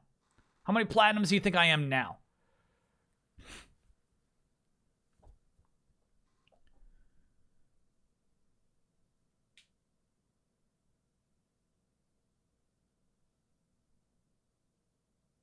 All right, we're getting a lot of responses.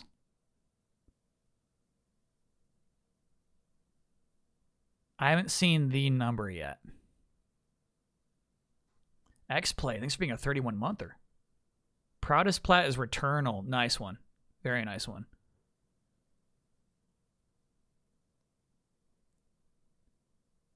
Internet's been real weird right now. Are you experiencing an F right now, chat?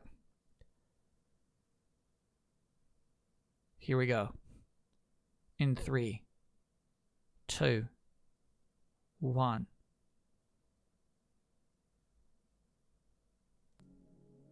$65 platinum trophies.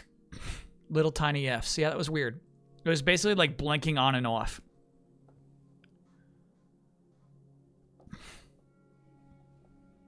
Doing pretty good for Street Fighter 6 considering I haven't played any actual ranked matches yet.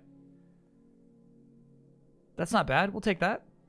Midnight Suns, never platinum. Logan's Shadow, you got a platinum. The Siphon Filter games, you got a platinum of those.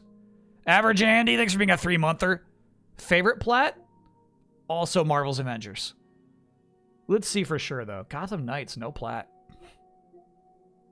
Forbidden West. Hell yeah, that's probably it. In Midnight Suns, I got to do a lot of things. Honestly, I got to do a lot of things. I got to make friends with characters I don't care to make friends with. Can we see the Mira? I bet they're all like super common. 31% of the people who play this game have the platinum.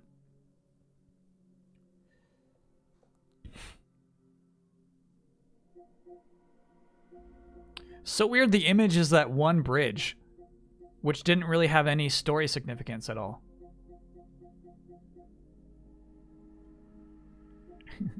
Like, look, most people who are playing this game, they're going to get both endings. It's really nice that there are, 5% of the people who played it who say, I'm happy with my happy ending. I'm not even going to go back and see what happens if you try to avenge your father's death.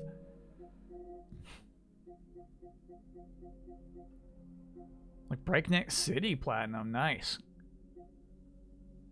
Finding the Soul Orb, of course.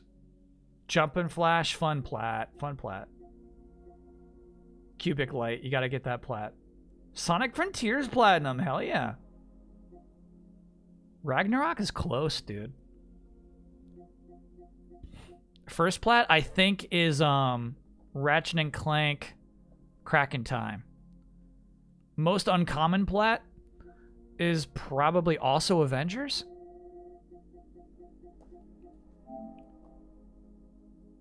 .7. I think that's going to be our rarest platinum. We'll see. Thought Jedi Survivor would be my kind of game to platinum. Yeah, I think my issue was I'd basically like cleared out all of the maps. But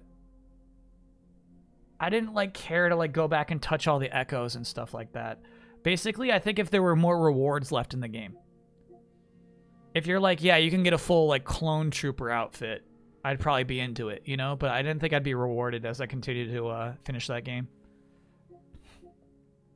This was a fun stream, by the way. We just played a bit of Prototype.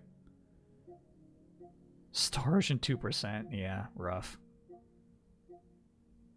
Rough streams. I'm looking at a lot of rough streams here. Valkyrie Elysium, hell yeah. 0% for Disney Dreamlight Valley, dang. Need for Speed Heat, 0%. Exploria! That might be rare too. Let's see this. 8.4. Okay. This is Hypna! I wonder if the developers for Exploria are still going. I wonder if they got like something cooking. Elden Ring was a nice platinum. 9.4. Like, that, not even that rare, though. That was a fun platinum, though. 0% for PS5 is funny. Astrobot's Playroom wasn't your first plat? No, that's a PS5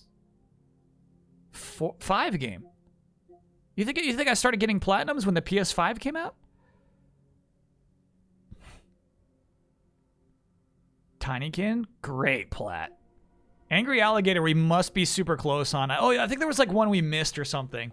Angry Alligator would have like caused us to like redo our save file or something. Can't you transfer the save in Elden Ring and get the platinum again? No. Elden Ring trophies do not work like that. Can I get no ya for the FF16 platinum? Sure. Oh, yeah. Roaring Buttocks, thanks for being a 37-monther. Thanks for getting me to say that 37 times. Dang, we got a lot. That's one stream that we got 23% of Cult of the Lamb. Okay. All right, these are some filthy platinums. Oh my god. This was all for research.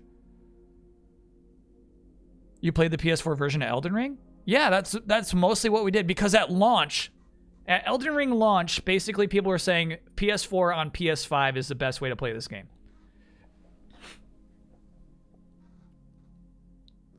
That's what people were saying. Moglioaks, developers of Exploria currently have no announced future projects. Okay, we'll be patient. It just came out last year.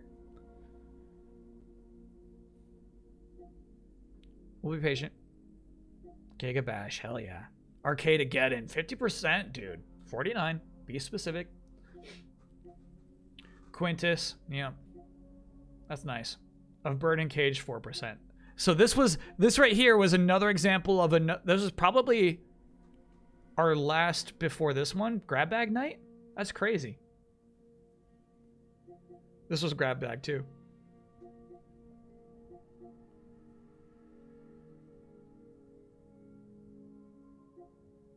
Yeah, this one was press L2 to take drugs, yeah. Klonoa, dude. Damn. I'm excited to play more Shredder's Revenge. When the DLC comes out, we should probably stream that. Ape Escape plat, hell yeah. Lens Adventure, you gotta get that platinum. 100%, no platinum. Rock, Paper, Scissors, great stream. Marsupilami platinum, but check that out. They added DLC. I'm at 95%. I should check it out. Sonic Origins is an easy plat? Yeah, I wonder what we're missing for that. Probably some Sonic game I haven't played before. It Takes Two. Me and Damiani got close to that platinum, dude. I wonder what we had to do left. Light Tracer 2. This is one where, like, fuck, we gotta, like, kick rocks for, like, 3 more hours to grind it, right? I really wanted that platinum. Oh, look, though. 3.1% of people have it. Dang.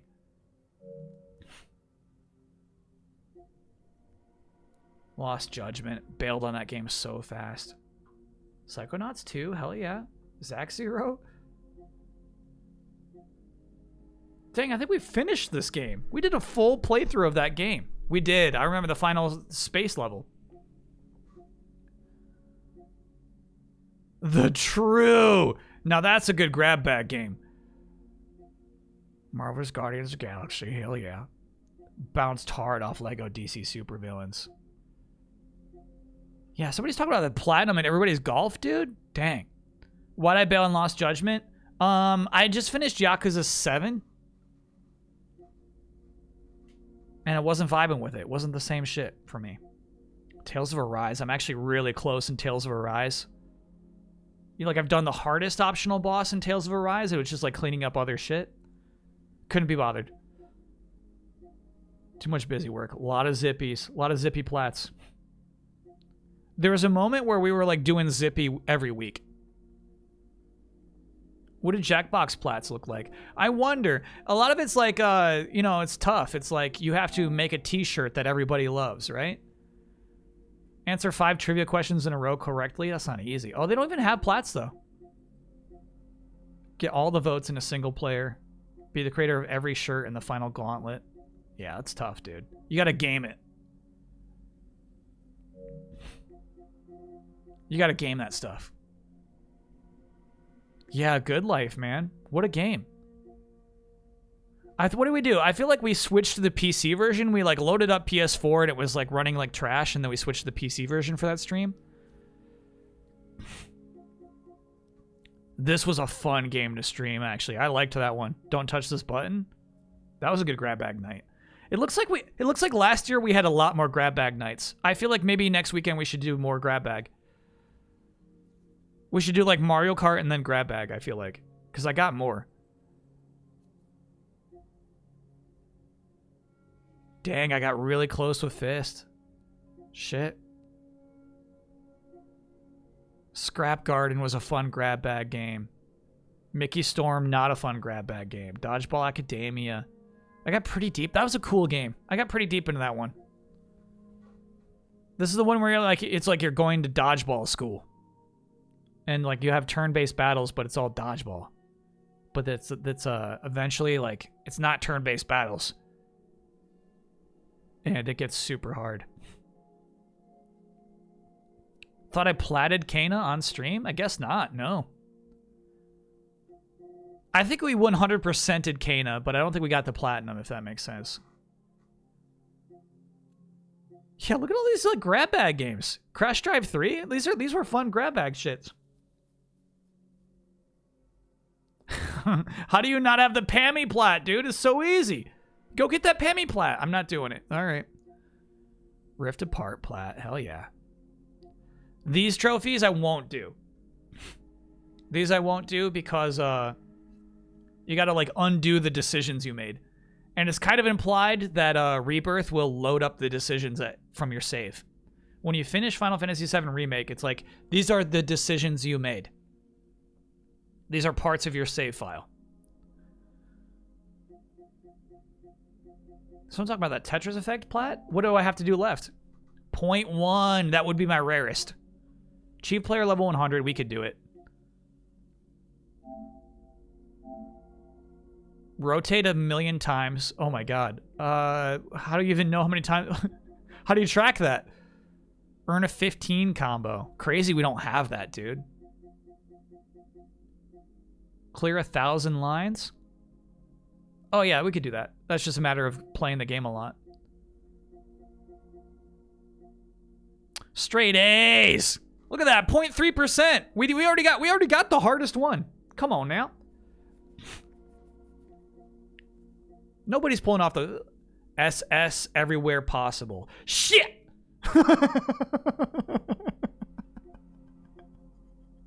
This was all doable. This was all doable until SS rank everywhere possible.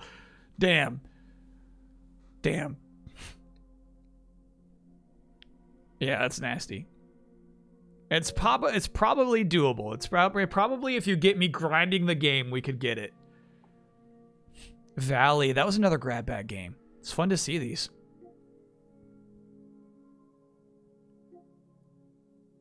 Hitchhiker? Oh, hell yeah. Platted that one.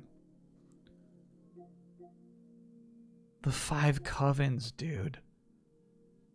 Demon Souls 12% is pathetic. That's really bad. Valley is the origins of the Goof and Pete lore. Excellent memory. If you ever go watching backlog streams and you're trying to figure out why every time somebody mentions Goofy, I do a voice of Pete finding Goofy's jacket in his house, it's because of the Valley stream.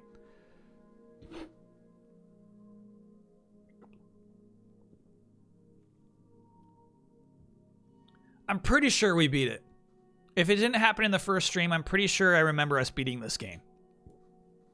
It having like a kind of wild ending where like some factory is about to explode. Pete Soak is Kingdom Hearts 2. Yeah. Yeah. Very different bit. Proud of my 0% in Disco Elysium.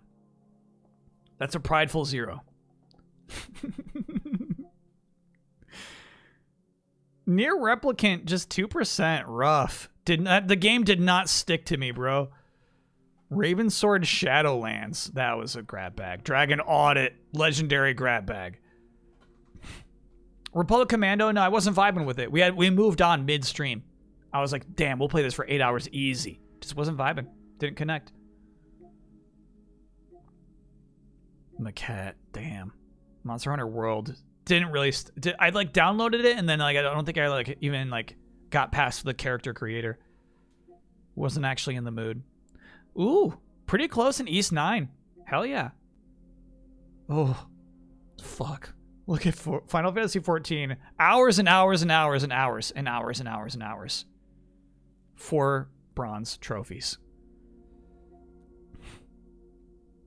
This was a fun stream. This was a fun stream. This is the free-to-play Gundam game. It was fun because people in chat played it and were able to like give me tips and stuff.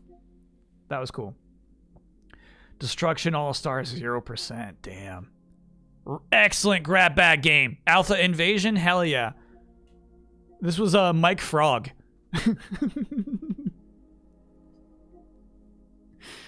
Hell yeah. Yakuza, I feel like I'm really close in this too. We got to do the level 100 dungeon. And I refuse. 20 table talk scenes. Oh yeah. Not my style. Level 70, grinded out. Changed all 4 party members to jobs different from their default jobs and won a battle. Ooh, why wouldn't I get that? Called for pound mates 30 times. Oh, I'm very stingy about my summons. Beat the true Final Millennium Tower. And that's why I won't get it. That's why I won't do it. That's 100 levels. Did I stick around after the stream yesterday to watch Damiani? Only for like a few minutes. Only enough to understand what he was talking about. When he said, they just added this, you can play through A Realm Reborn single player now. The entirety of it. You do not need a single friend to play through A Realm Reborn. That was cool. Star Trek, I still want to come back to it. SSX, I never want to return. Fortnite, 0%. Yeah, that makes sense. FF15, Platinum, baby. Marvel's Avengers PS4, no Platinum. Concept Destruction, excellent Platinum. Worms Rumble. Don't tell chat I even downloaded that. Black Ops Cold War. Yeah. Okay, so now we're around the launch of the PS5. We'll stop here. We'll stop at the launch of the PS5. I could look at trophies all night. Sackboy.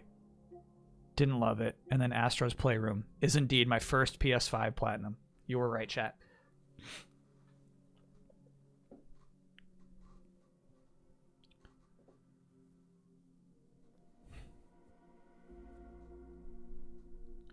Yakuza Like a Dragon's impossible. The true Final Millennium Tower is a pain in the ass. It's meant to be a final challenge for people who max out every job on every character and have the best gear. Yeah, exactly.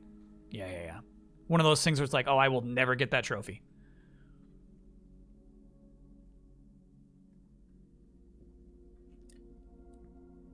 Time for a PS4 Platinum Avengers stream.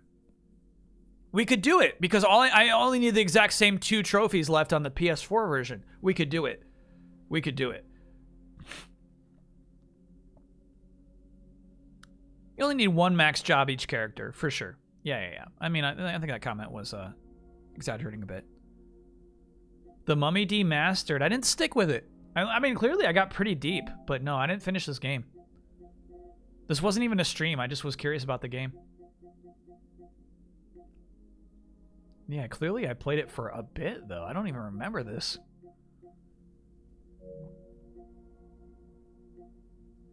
No, these I remember. Yeah. These are some rough streams. G.I. Joe just wasn't clicking, man. Cave Digger is a fun stream. Everreach? What is that? What's Costume Kingdom? Oh, this is a grab bag game. This one's excellent. Hell yeah. Costume Kingdom, I don't remember. Clearly, we bounced off it pretty quickly. What is this game? Costume Kingdom. I gotta look that up.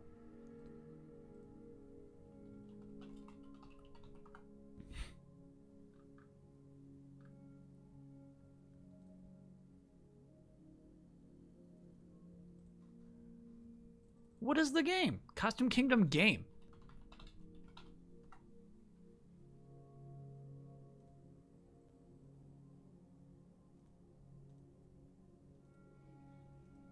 This is so strange. I have no recollection of playing this game.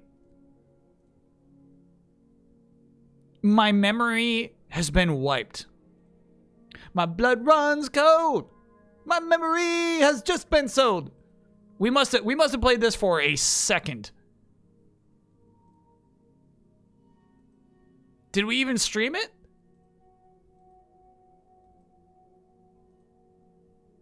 So weird, dude. Screaming Argonaut confirms we did stream this for a minute. Okay. We must have bounced off so quickly.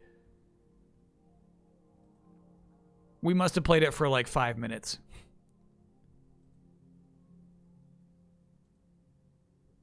Because Everreach we definitely played a bunch of. Cave Digger we played a bunch of. And then this one was, we were just talking about this earlier today. This is the one with the boats. Star Wars Squadrons. I remember playing this with Brad. Right? It's like me and Brad playing this game together. So fun. Genshin Impact was actually a fun stream too. Superliminal. Love the game.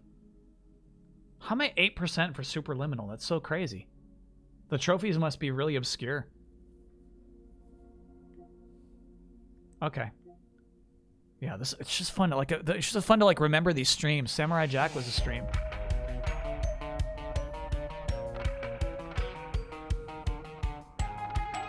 That's the music from Costume Kingdom.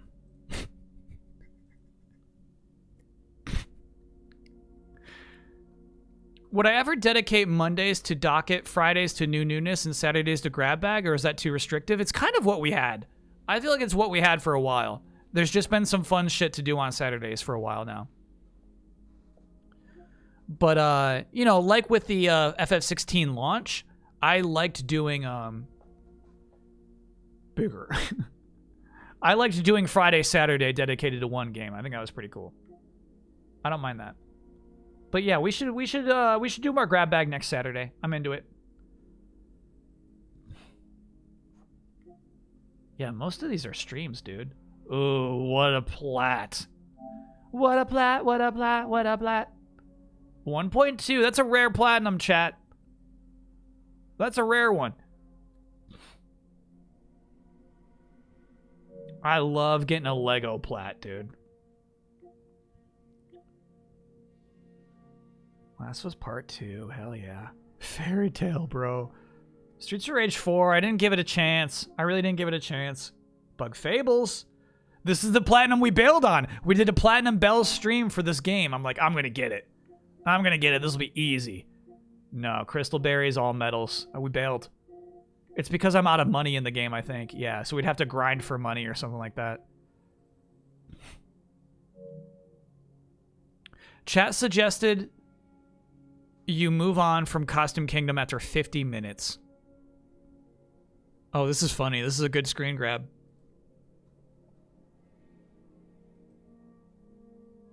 Let's compromise. We stay with this game, but we only watch the loading screens. Disc Room coming out October 22, y'all. Anyone played that demo? It's from the Minute People. Ooh, no, I didn't see that. Wasn't that Totoro's costume you needed before the town? Shall we? Yes. Shall we? Please. Finally. Shall we? Woo, move on. Please, let's move on. What was that? Was that person's name Samus? We shall. Yay, let's. We saw enough. Thank God. All right, chat. All right, so chat did not like the costume game. Got it. Got it.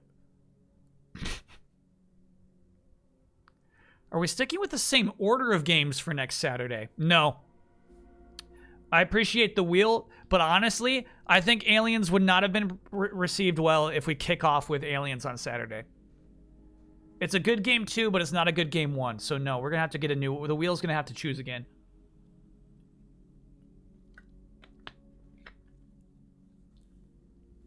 Arkham Knight trophies? Not happening. Not happening. I forget why, but that platinum trophy is just not happening. This is a game I bounced off of like 2 minutes in. I was so excited to play this, and then I'm like, oh yeah, I hate space airship battle. I hate space battling. And there it is, 7 remake. 55%. Yeah. I'm never getting that platinum. Ooh. This is a good grab bag night. Autobahn Police 2, Spooky's Jump Scare Mansion, not a great one. But then the Casebook of Arcady Smith, excellent grab bag game. 0% trophies is obscene. Oh, we didn't solve the crimes with any A ranks. Fine. Fine.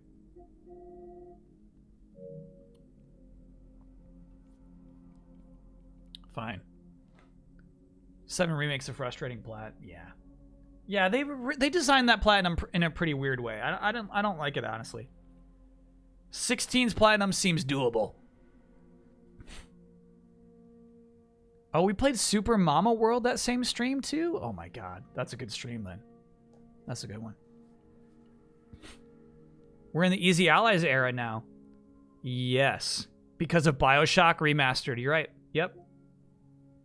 Yeah, this was like the Easy Allies community picked this to be my final Easy Allies stream. If I recall correctly. Yeah. And damn, what? We played that, I played that for like 3 or 4 hours and we already got 12% of the trophies? 16 does require 2 playthroughs. Damn, I did not know that. You gotta do New Game Plus for 16? Shit. That means it's not happening for me. Damn. That'll be a skip for me. Let's boot up the old Switch. Let's play some Tetris.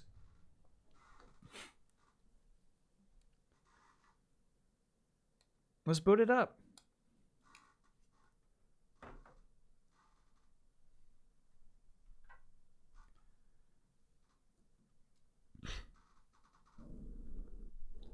The current Tetris 99 event is for the recent release. Oh, the upcoming release. Pikmin 4.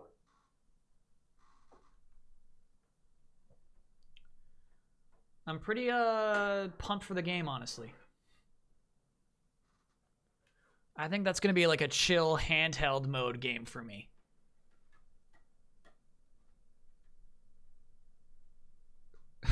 Fuck. I see the little blips. I see that OBS cannot keep an internet connection going right now. It's killing me.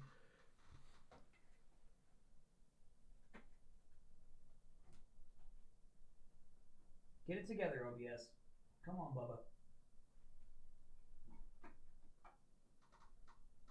Bro.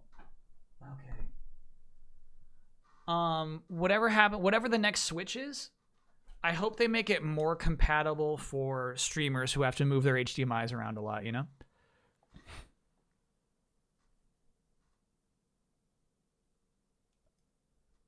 Make it more accessible to streamers. That's all I ask. All right, we're in, baby. And then this to here, Late Night Tetris.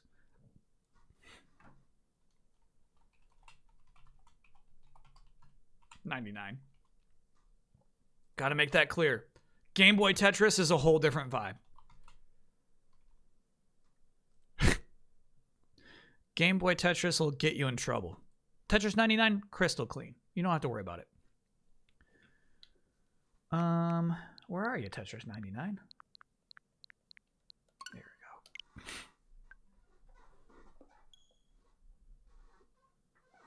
Can we make some sort of bet where if you lose, you permanently move to the dark theme? I like the light theme. I like it.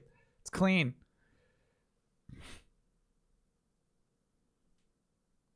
You could get an HDMI coupler, keep a short HDMI plugged into the dock.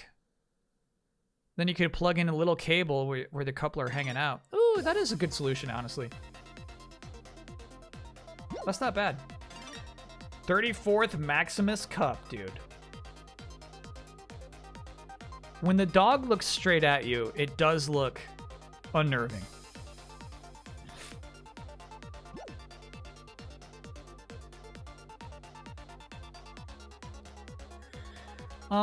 Chat, they jacked up the point values.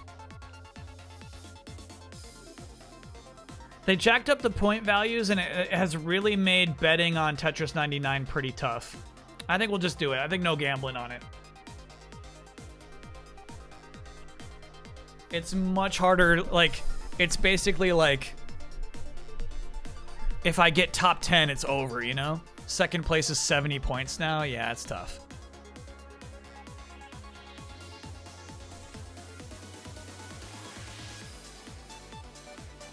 I have not watched the movie yet. No, I don't intend to ever watch that movie. 2 matches? So we bet on whether we can get... if we can get 100 points in 2 matches. Alright. Okay, yeah, we could bet on that. That's tough.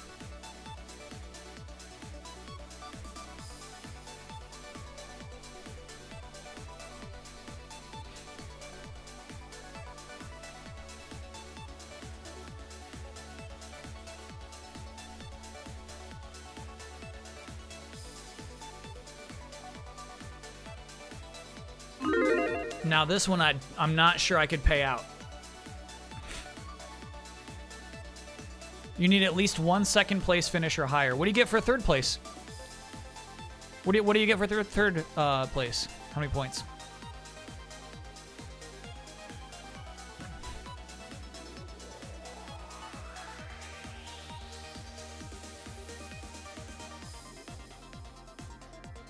Tetris 99 theme is really nice.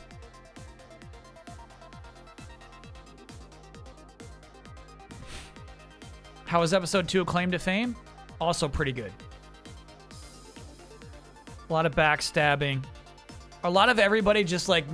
So when we were talking about what I said like last week, the guy was like, what is deer wheat? For some reason, he had figured out it was buckwheat. He talked to this woman who clearly already knew Eddie Murphy. And then once this woman figured out it was Eddie Murphy, basically the whole house knew. You know what I mean? If they figure out what your secret identity is, don't share it with anybody because that person will share it with everyone. So they figured out Neil deGrasse Tyson's son is Neil deGrasse Tyson's son. He got knocked out. And now everybody knows who is related to Eddie Murphy.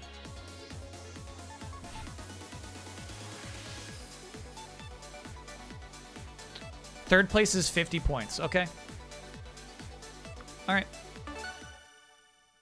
Yeah, chat. Honestly, we're at 58% yes, 42% no. I think it's the no is actually the smarter bet on this. I'm not confident at all I can get 100 points in two matches. That's tough. That's really tough.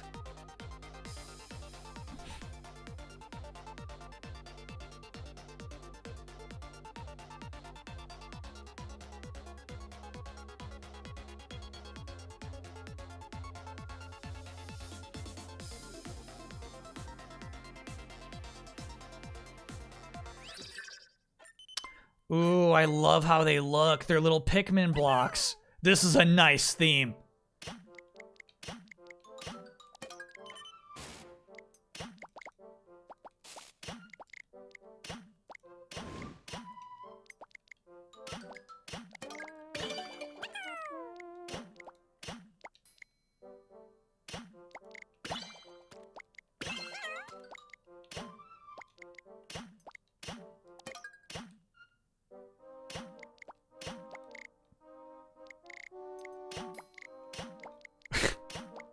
Getting my feet back. Getting my feet back. Getting my Tetris legs.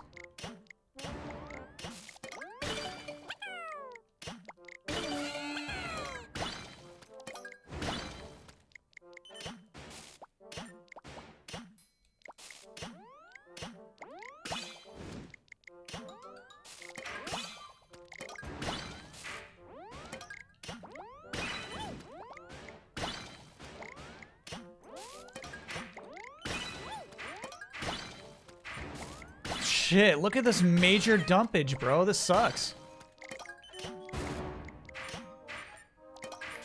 I don't know what happened to the algorithm. Everybody's attacking me right now.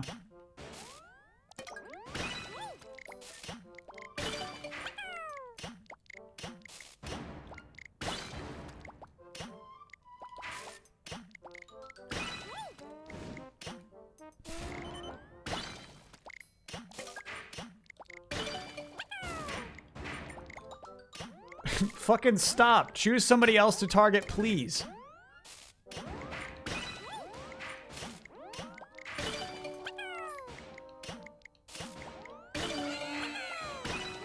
There's a bunch of people in chat who bet no.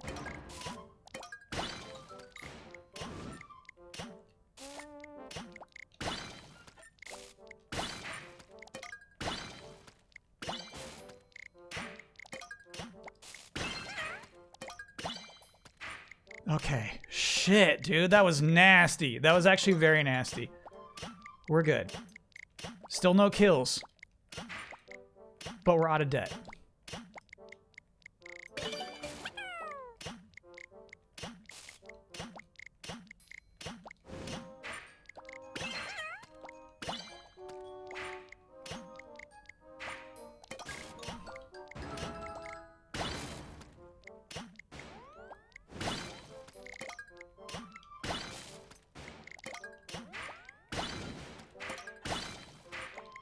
The no kills is killing me. We've done some crazy dumps.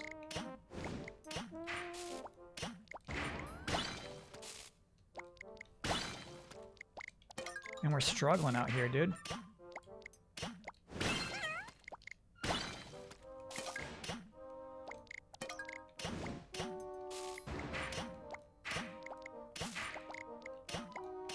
If I could do some damage back to these people, you know what I mean? We'd be fine. But I just can't do damage.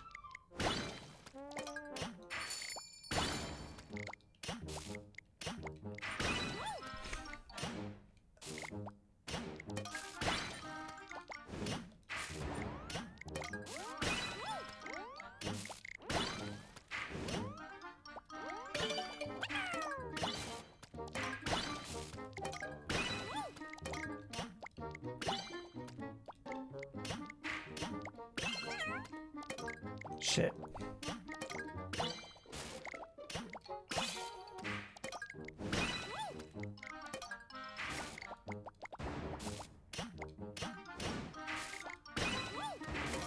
You hesitated.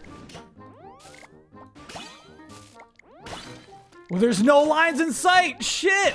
There's no lines in sight! There's a line, there's a line. Fuck.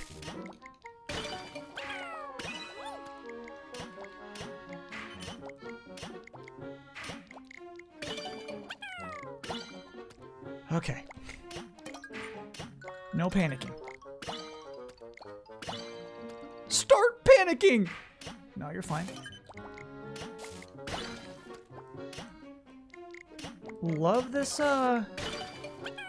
accordion? Sure.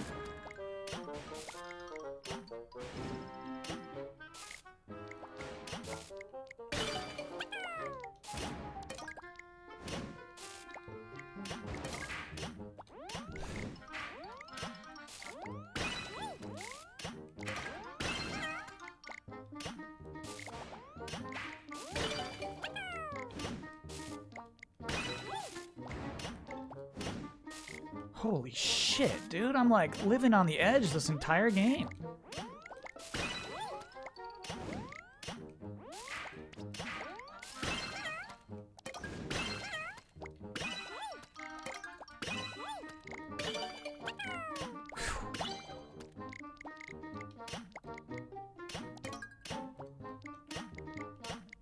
I like how the music stays relatively chill. A lot of the themes really like to ramp up to like boss music. This one's been nice.